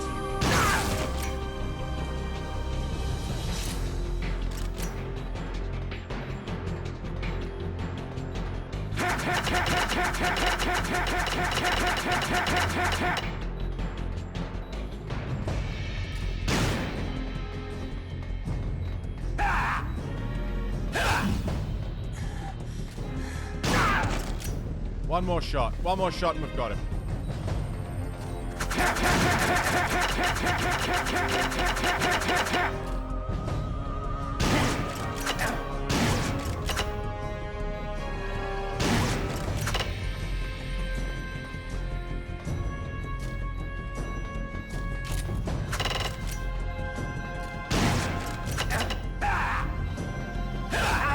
No!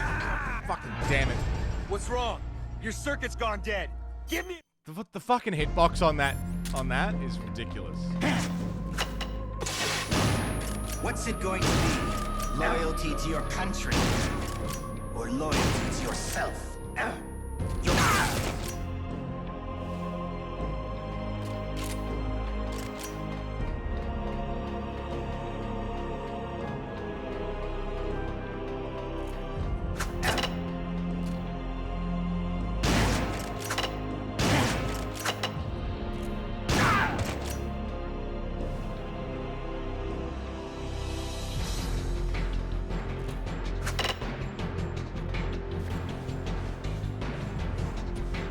In the hole. Back in the hole. Back in the hole. It's fine. It's okay. It's fine. Man, I know. I keep complaining about it. I know. It's just so disappointing.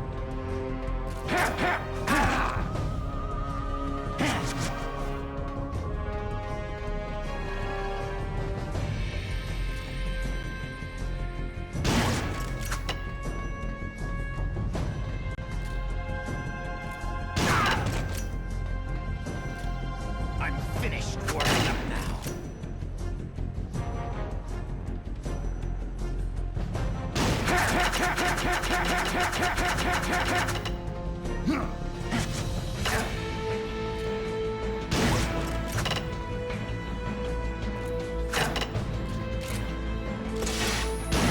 Who of you can stop?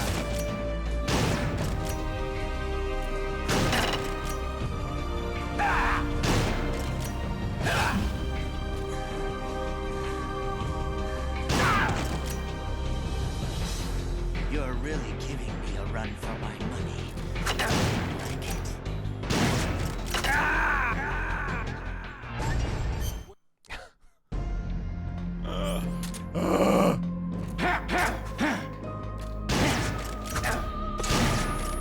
What's it going to be? Loyalty to your country?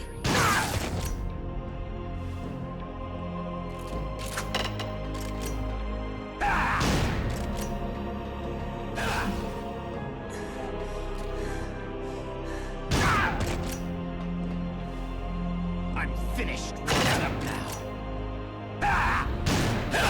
Oh! What? Why was that so fast? He gives me a few seconds normally to get the fuck out of the way. You just decided that time not to? Because fuck me, I guess. Oh, and I started it again.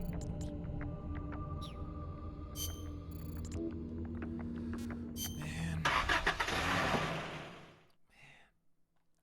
We could do this. We could do this. What's it going to be? Loyalty to your country?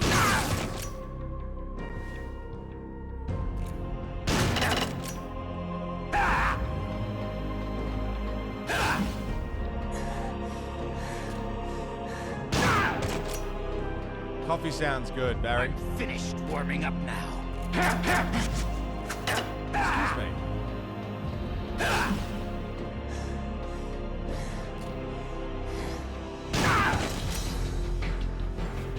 It seems I've underestimated, but playtime is over. The box. Get the cardboard box, that'll do it.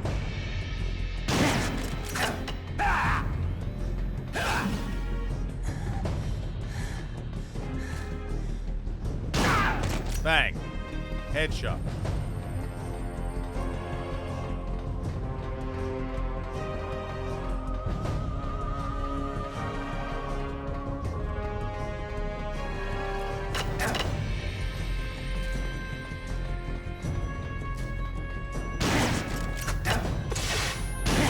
Who of you can say that tomorrow you won't be aiming your rifles at your neighbors, your comrades, your families? Is there no one who has a grudge against you?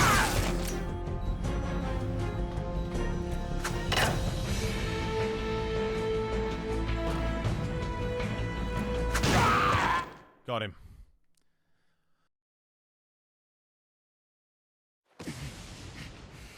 I don't believe it. A product of the Successor Project. Beaten by a flesh and blood man like you. It seems you are the true successor of the boss. The story about soldier genes. Perhaps it was true after all. You are the true successor. I don't know what you're babbling about, Gene. How do I stop Metal Gear from launching? Don't bother. Once the launch countdown has started, there's no way to stop it. Get out of here, Snake. And take this with you. What's this? The equipment, personnel, and funds I amassed in secret to build Army's Heaven. All the data is stored on that film. No one else knows about it. Why are you giving me this? Because you and I are the same. Someday, you'll be glad you have it. The one who fights and survives must carry on the legacy. Such is our fate. Go, Snake. I've said everything I need to. You are the one who will inherit my genes. You are the true successor. Be loyal to yourself. Go forth and find your own calling. Gene!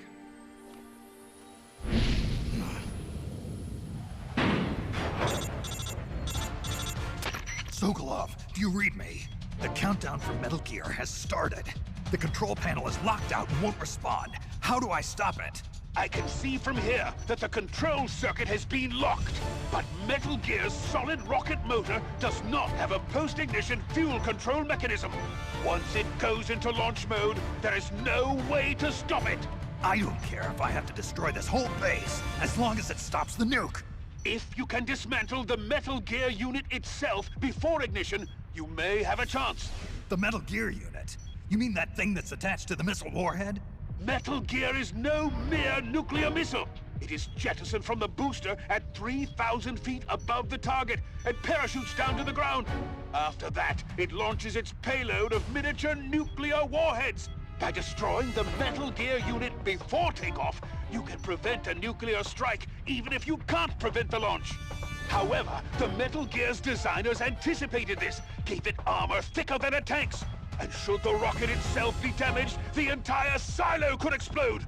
Looks like I'm about to be burnt to a crisp. But I can't sit here and let the world be destroyed. Snake!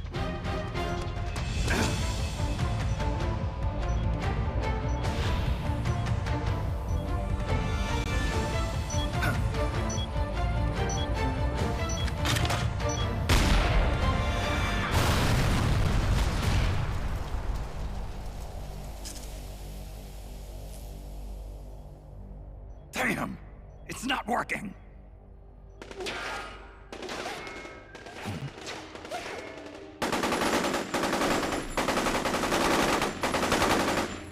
What are you doing?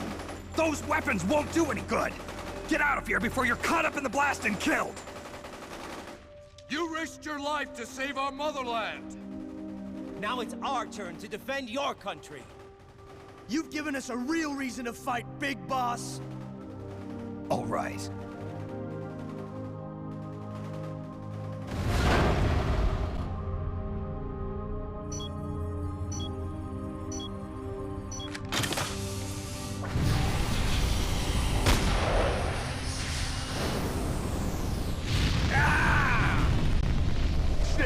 Snake, do read me! Metal Gear! Metal Gear is on its way!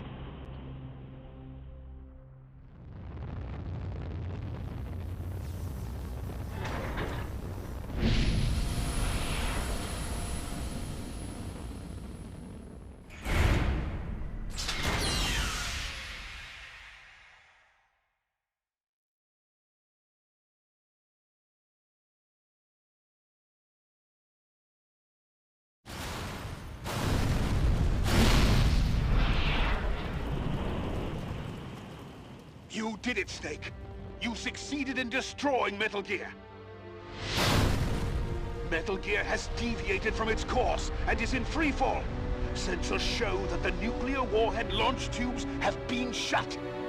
Well done, Snake! Snake?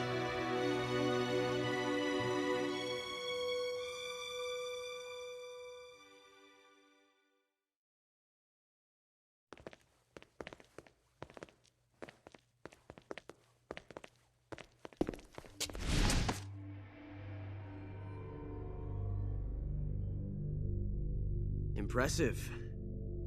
I never imagined they'd have a facility like this right underneath the CIA. Back when Fox was around, I wouldn't have been able to sneak down here.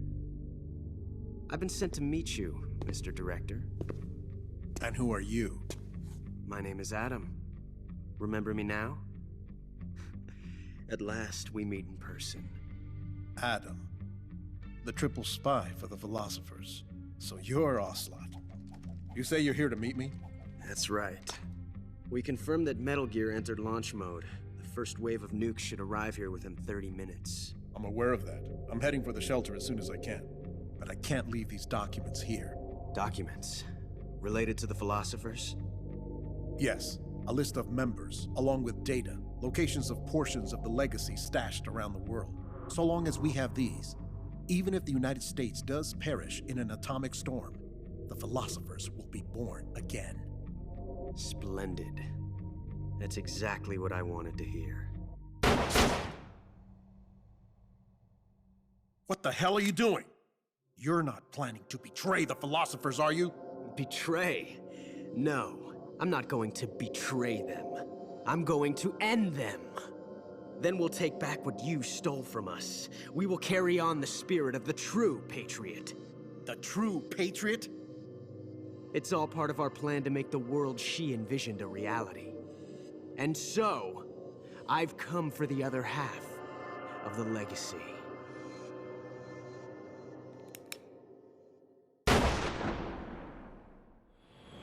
Snake, I heard they gave you quite a welcome back home. Campbell, you healing up all right? Yep, nearly good as new. Can't wait to get out of here, though. That nurse is an unholy terror.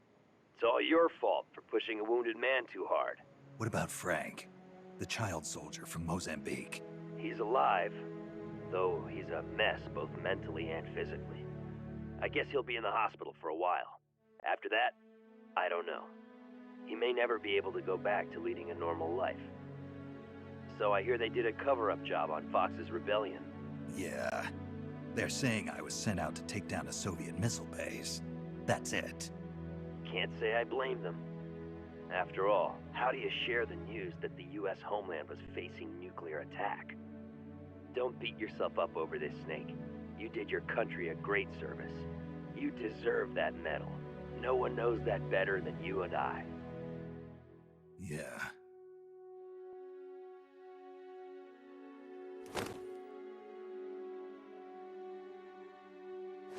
So what'll you do now, Snake? I don't know. But I've realized something. What's that? I'm not living unless I'm in battle, so I have to find my own reason to fight. I have to pass on what's been handed down to me. Take care, Snake. We'll meet again someday.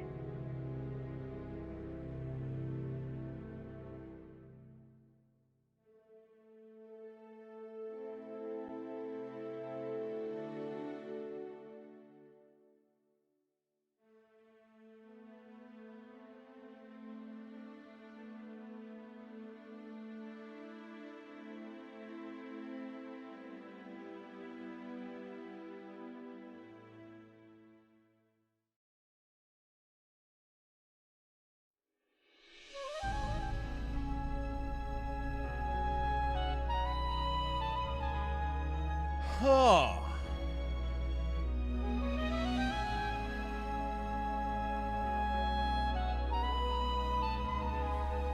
Huh.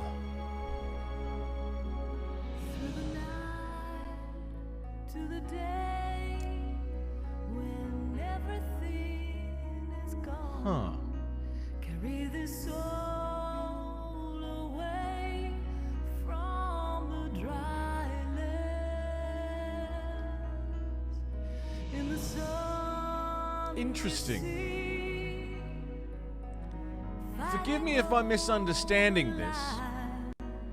All our dreams and wishes we sent home. But let's just backtrack to the start of the story, right? Fighting for what's right.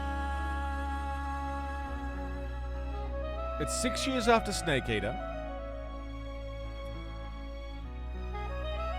The Fox unit went rogue.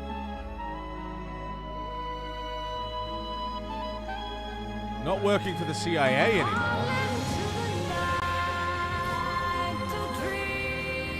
Song's nice. Hang on. We'll get there, hang on. I just want to hear this song.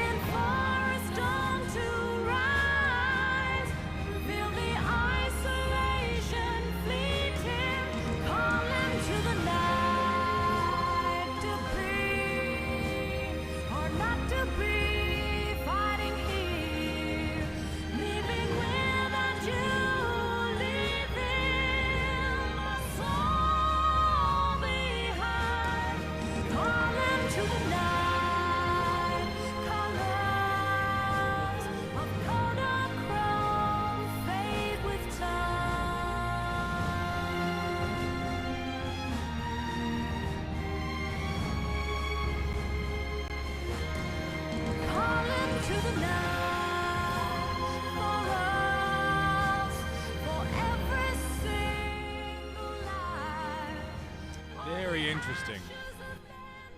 Good morning, Coco. How you doing? Good to see you.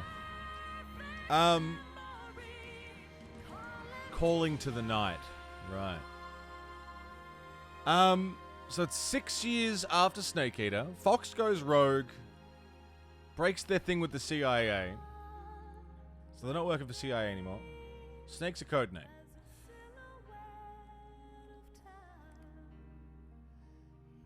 And the Fox sent dudes to capture Snake?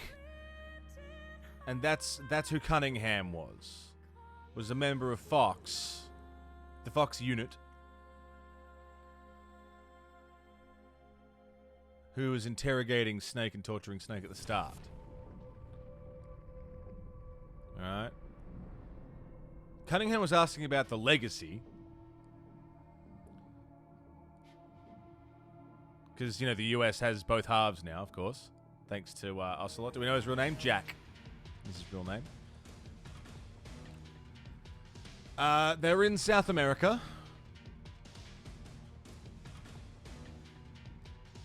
They got taken to South America, rather, but they're in a Russian base in South America.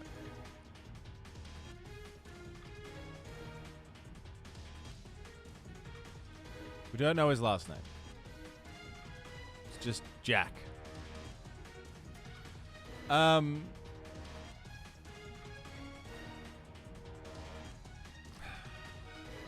my train of thought. Coco, how are you doing? Good morning. Good afternoon. Good evening. Good morning. Good day. Hi. How you doing? John, Jack. Yeah, John and Jack are like interchangeable. Which I've never understood why those two names are interchangeable, but whatever. Thank you, Sages. Appreciate it. Thanks for hanging out with us today, dude. Thanks everyone for hanging out today. I know, this was not a particularly busy game. Like, I hope this wasn't too boring to watch. I hope everyone has had at least a decent time following along with the story. Let's see if there's a post-credits. Hang on. There usually is. We'll recap the story in a minute.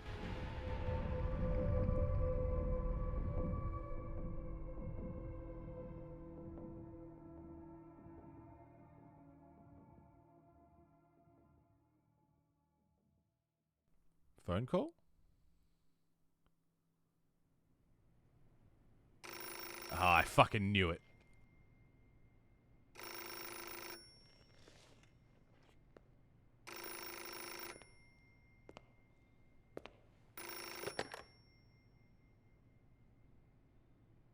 Well, I'll be damned. So it was you who was feeding me information. Yes, the DCI's death should pass as suicide. They'll claim he did it because he felt responsible for the theft of Metal Gear. We can look forward to a major shakeup on the 7th floor at Langley shortly. It looks as if everything is going exactly the way you wanted it. When the DCI saw the trajectory data you supplied and found out he was the target of the nuclear strike, he brought the Philosopher's documents right to me. Yes, we should have known Gene was serious about launching those nukes. Seems our insurance policy came in handy after all. He did quite well. And now, I've got the legacy. Is that all part of your script, too? Using him and the Fox unit like that. Only you could have pulled it off. But you won't be using me anymore. Battle data. From the Perfect Soldier. Gene's genome? I see. Intriguing. I'll help you with the project. But on one condition. I want him to join us. Yes, Big Boss. So that we can become the Patriots.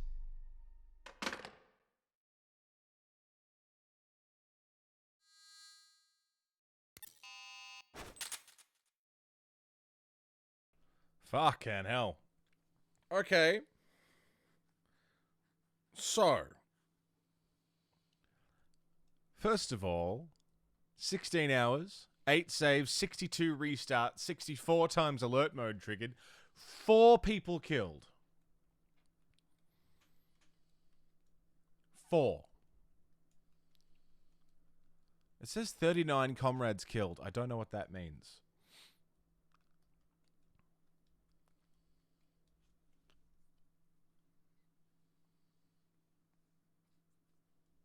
Does that mean like people I took on my team and who didn't make it? Or something?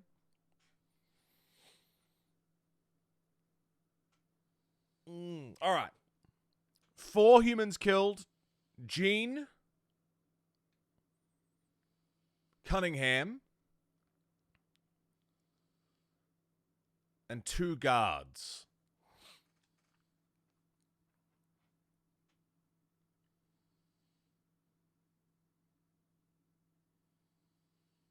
That makes sense.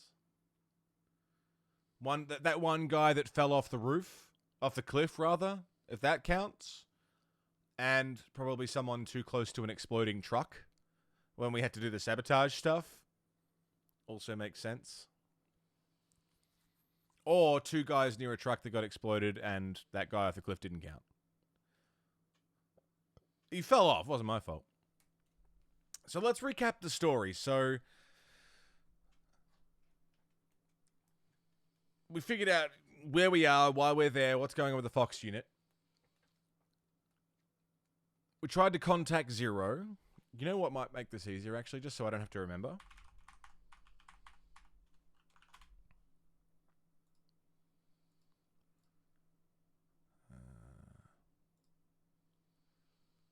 Just a story recap.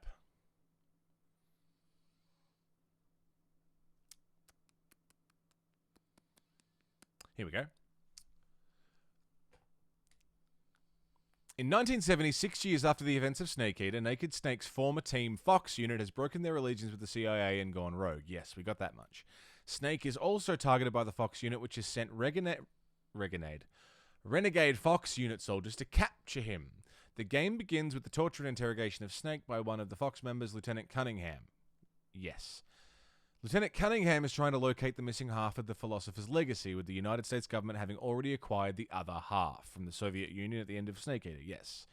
Snake is imprisoned in a cell next to Roy Campbell, the sole survivor of an American Green Beret team sent in to investigate the base. The Russian base. In the South America. Snake learns through Roy that they are on San Hieronimo Peninsula, a Russian transliteration of San Hieronimo Peninsula. Okay. Or La Peninsula de los Muertos, which is the site of an abandoned Soviet missile silo in Colombia. That's what that is. The 2 escape, and Snake makes his way to a communications base where he attempts to contact his old CO, Major Zero. Yes. Instead, he is greeted by his old Fox comrades, Paramedic and Sigint. I forgot we spoke to them. Who reveal that Snake and Zero are being charged with treason, and that the only way for Snake to be exonerated from the charges is to find and apprehend the leader of the rebellion, Gene. To complicate matters, Gene has also convinced most of the Soviet soldiers stationed at the base to join their side by simply taking over the chain of command belonging to a Soviet unit, which was secretly stationed inside the Colombian territory. In order to complete this mission, Snake must persuade enemy soldiers to join his ranks due to the scale of his mission.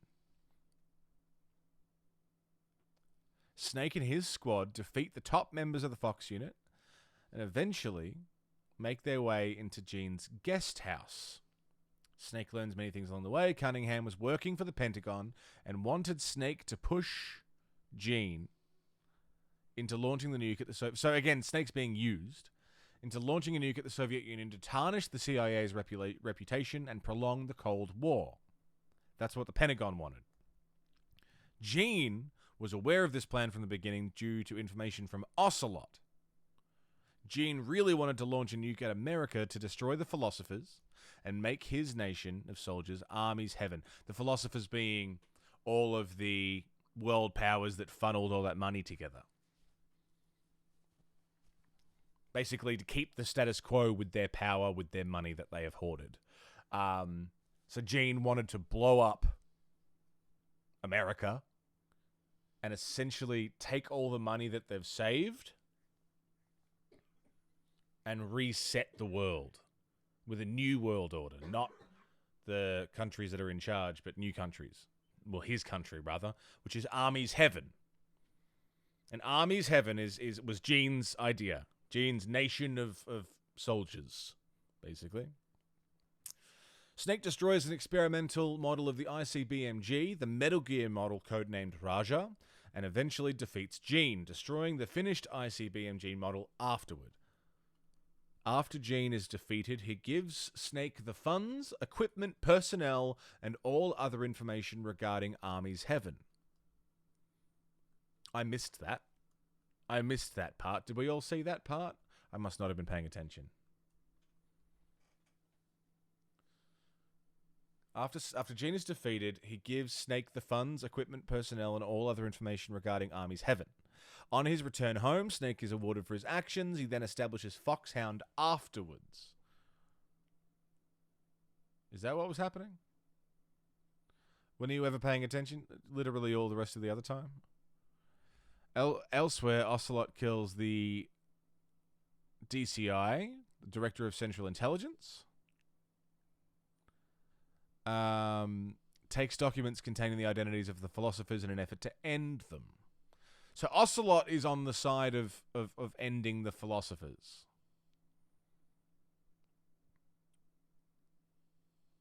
And he killed the guy in charge of the CIA, the DCI. In the post-credits epilogue, Ocelot speaks with an unknown man on the phone. They are plotting. Yeah, I was just glad it was over. They are plotting to use the legacy, which is the money from the philosophers, to fulfill their own agenda. Ocelot actually wanted the trajectory data of the nuke to point to the DCI in order to blackmail the DCI into giving Ocelot the documents containing the true identities of the philosophers. Ocelot agrees to join his new employer's project under the condition that Snake, Big Boss, participates as well. And that's that, really. This is essentially setting up how Big Boss came to lead his own squadron, his own military. He's got the plans for what was Gene's nation, Army's Heaven. Ocelot wants to rope Snake into whatever this thing is.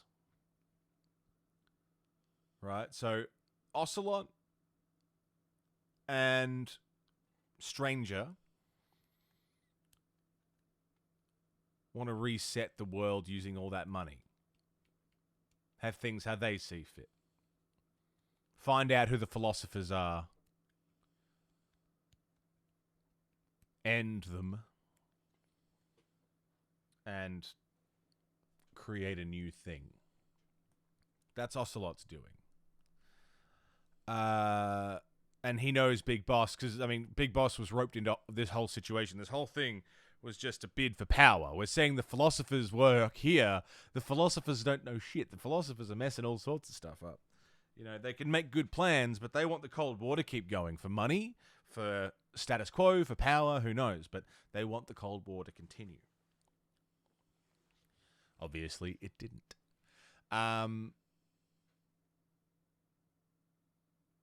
It's very interesting. Who's working for who, and how much of this is predetermined? How much are we being used as a character? I mean, everything we did as Big Boss was what the CIA expected us to do. Oh, the Pentagon, sorry. The Pentagon expected us to do everything we did. They just didn't expect Gene to actually want to use nukes. That was his little secret thing. And Ocelot knew about it. It's a whole mess, man. It's a whole mess. Ocelot's got his fingers in many pies. Brought you some tacos. They didn't work, Alex. Your little taco emotes. They didn't work. How fucked up is the Metal Gear Solid world compared to ours? I mean, it's essentially the same world, right? Like, it's our world. It's just got telekinesis and ongoing wars and things like that. Like, at this point in the game, you could, in this point in the chronology, we could basically say that this happened and it was just never publicized, you know, big military secrets. So far. CIA treats agents as assets until they have no purpose, yeah. How am I today? Yeah. I'm here. I'm here. Hope you're doing well. It's our world, just a bit extra, yeah. There's an interesting thing I'm reading here underneath. The game was conceptualized when the Kojima production staff decided to make the first Metal Gear Solid chapter rather than another spin-off of the PlayStation Portable. Hideo Kojima had the idea of the player being able to recruit comrades with the Wi-Fi play. As a result, the game was specifically designed for a portable platform rather than a home console. Most of the staff had previously worked on Metal Gear Acid 2, making portable ops their first time doing a main installment. Biggest challenge was adapting the play mechanics from Metal Gear Solid 3, Subsistence, to the PlayStation Portable because it doesn't have a right analog stick.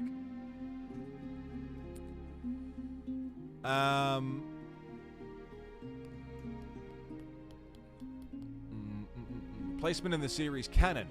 Portable Ops is notably the first Metal Gear game for a portable platform that was written to be part of the main series continuity.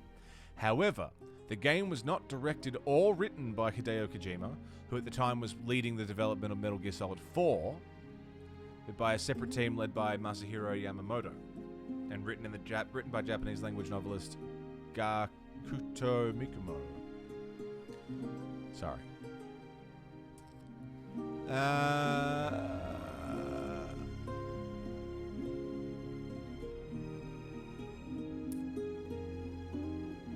just reading about how they promoted this thing. Apparently they wanted to distance it from things like Ghost Babel and Metal Gear Acid.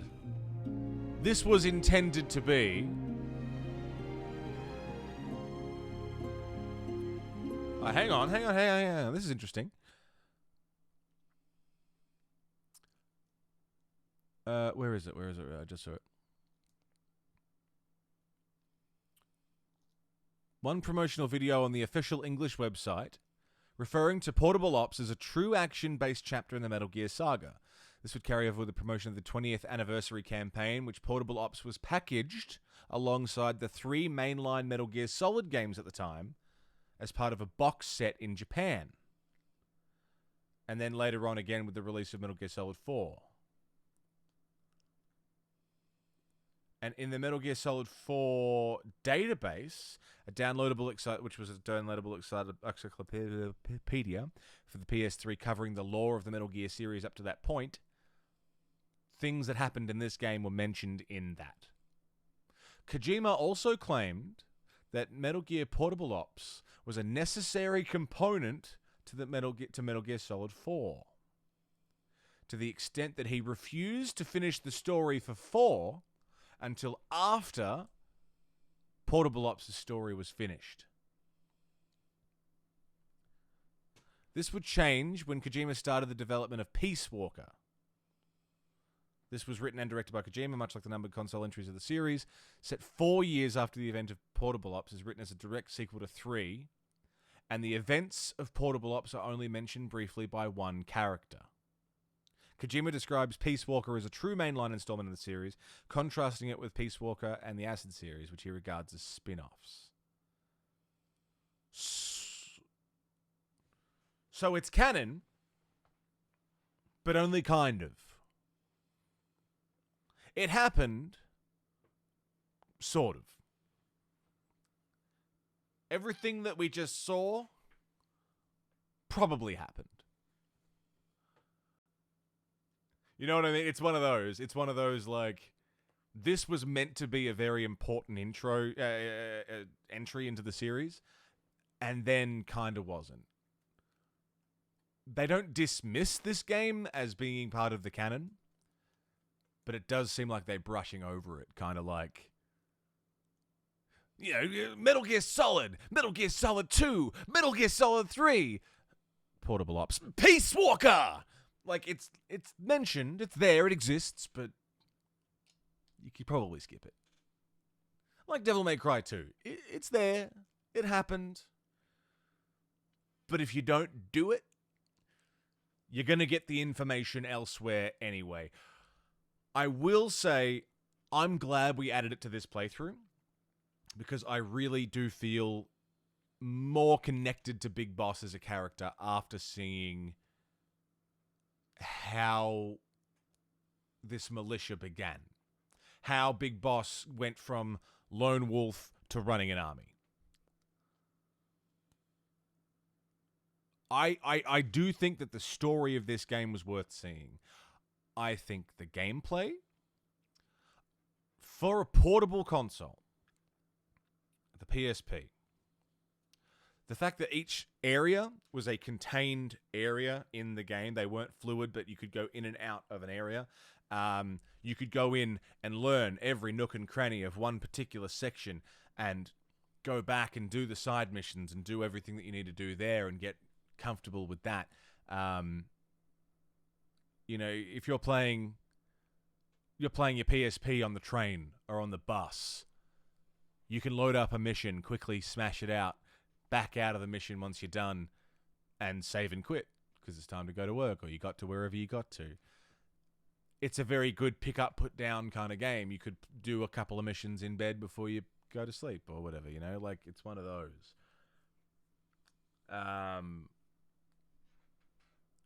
Mechanically, because of the hardware limitations of the PSP, I thought it was a bit clunky. But that's to be expected. Of course it's going to be clunky. That makes sense. I thought the music was great. The story and the cutscenes were beautiful. I thought the characters were interesting enough. We met Roy Campbell, which is very interesting as well. There are a couple of bugs that I noticed. Mostly with using characters that were meant to be blending in, which was another thing I found interesting, was not only could we recruit characters like NPCs and then play as those NPCs, but some of them passed in areas that they were allowed to be in. If we grabbed a major and he's walking around a bunch of, you know, just grunts, they're not going to look twice at him. So in he goes. We did most of one of those missions as another character because he could just walk through. But there were some bugs where they get spotted for no real reason. Climbing ladders made you look suspicious. Shit like that didn't make a lot of sense. But you could walk around with a stick of dynamite and that would be fine. But you climb a ladder and suddenly it's a spy. You know, it's a little bit glitchy, a little bit bugged out. But the concept was cool. But the boss fights, that is where this game lost me. And it really, really, really shit the bed when it came to the boss fights. I mean, let's go back. We had Python, who froze your weapon. You couldn't CQC him except for a very small window of opportunity where you could hit him with anything. Trying to non-lethal him was even a bigger pain in the ass. And not in a fun, challenging way, but in a this is a pain in the ass. But it was doable. It was doable. Then we had Null, a young Frank Yeager, or a name we should be remembering. That fight was so bad, I was gonna quit. I was gonna quit the game. I was this close to just watching the cutscenes on YouTube with you guys and saying, "No, I'm done. I've seen enough." Because I couldn't. It was so bad. You know? When we actually looked, for anyone who wasn't there for the first Null fight, we looked up. We had people Googling optimal strats for how to beat Null. And the optimal strat was do laps of a building, wait for him to fire his rounds 3 times. You get about a second and a half while he reloads, and you got to shoot him in that reload time. And if you're too early or too late, he'll deflect it with a sword or jump on you or, you know, whatever. And we had to do that fight twice. 2 times we had to do that fight. The Metal Gear fight was fine. A little bit tedious. But it was fine. It was a Metal Gear fight. On the PlayStation Portable. It was about what I expected.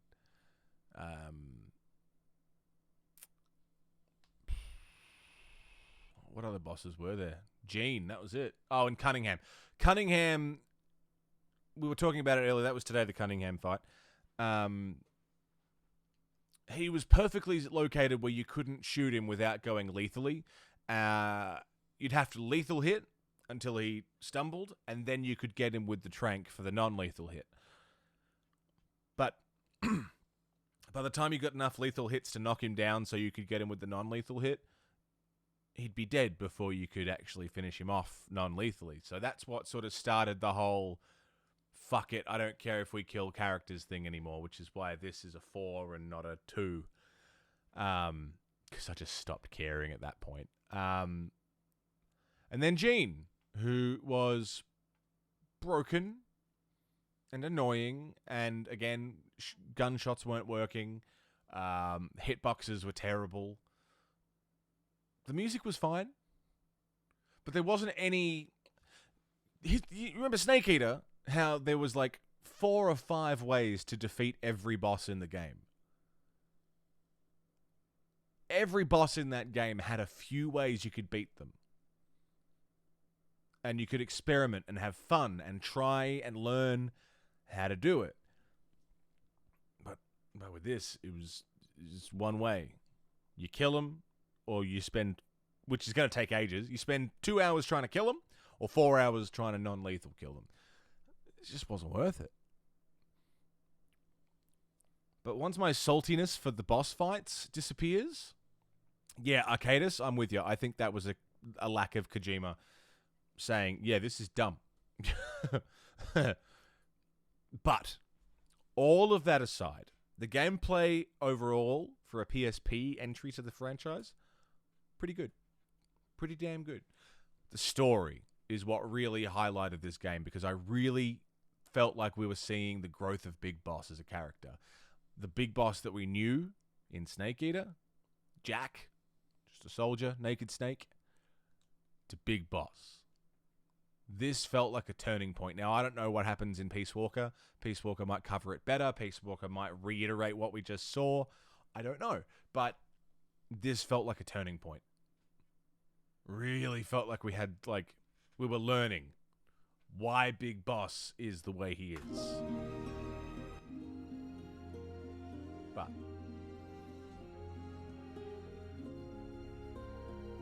boss rush has been added to one. Yeah, let's do a boss rush. My one complaint of the game.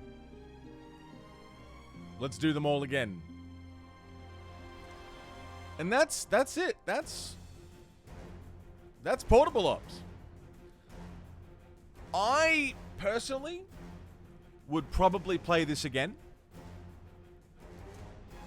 If I had this on a handheld, a mobile game, or on the Switch, I would probably play this again.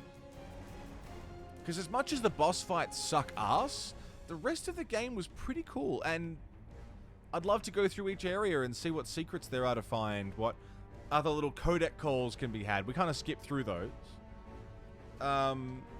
You know, what conversations can be missed, what little nuggets of wisdom we could find hiding in this thing, because you know there's going to be some.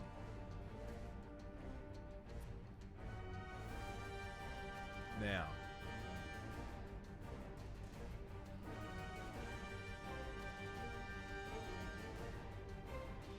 see this being a half-decent mobile game, yeah.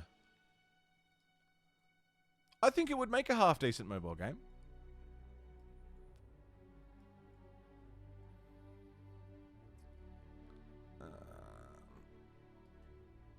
Bear with me while I just make a thing.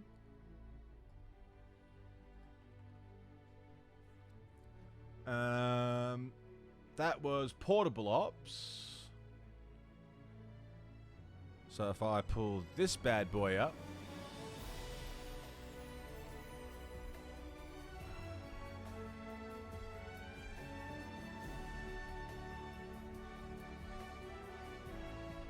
and save.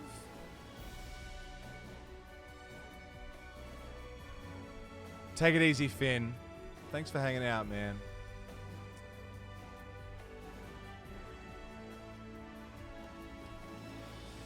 Bang. 2 games down.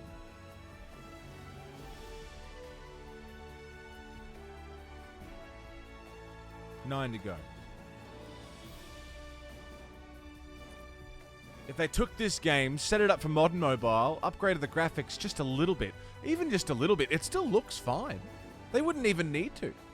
Adjusted the bosses to functional? Yes. That's exactly... I think if they revisited Portable Ops, took it to the Switch or mobile, and all they'd have to do is upgrade the controls. Upgrade the balancing of some things. Add in purchase rations, stand refills, companions, that kind of shit. Yeah, of course. But if they could fix all the other stuff, this would be a fantastic mobile game.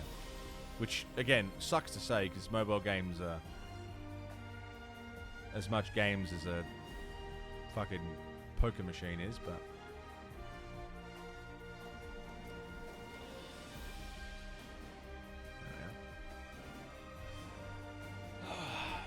Yeah.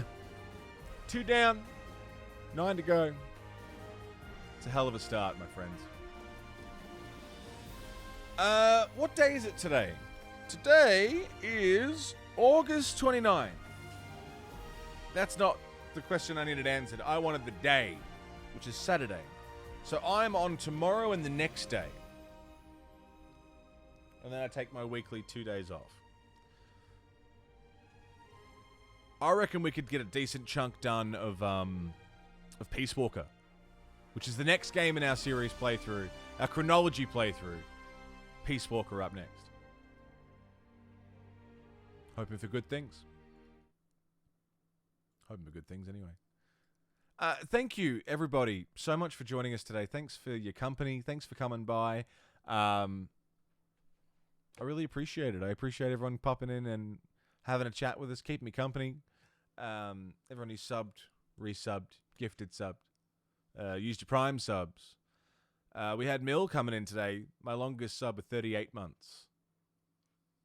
Thanks again, man, and thank you everyone for everyone who popped in and supported the show, getting me through the end of this. I appreciate it. I hope you enjoyed. I really do. Sorry if my energy levels are a bit low today. I seem just a little bit on the DL today, I think, today and yesterday. But maybe Peace Walker will boost us back up, hopefully. Thank you for your hosts, your raids, your follows. If this is your first time here, I hope you had a good time. Drop a follow if you haven't already so you can join us for the next one. Peace Walker tomorrow. There's a link to the Discord. There's a link to my Twitter. Check out the merch store. Those are all the best ways to stay up to date. Oh, minus the merch store. Best ways to stay up to date with the channel. Know when I'm live. Stay connected with the community. All the usual shit. I'm going to find someone to host up. Who we got? Fucking no one's playing Metal Gear right now. Not Metal Gear, Portable Ops anyway. Who's on? Who's on?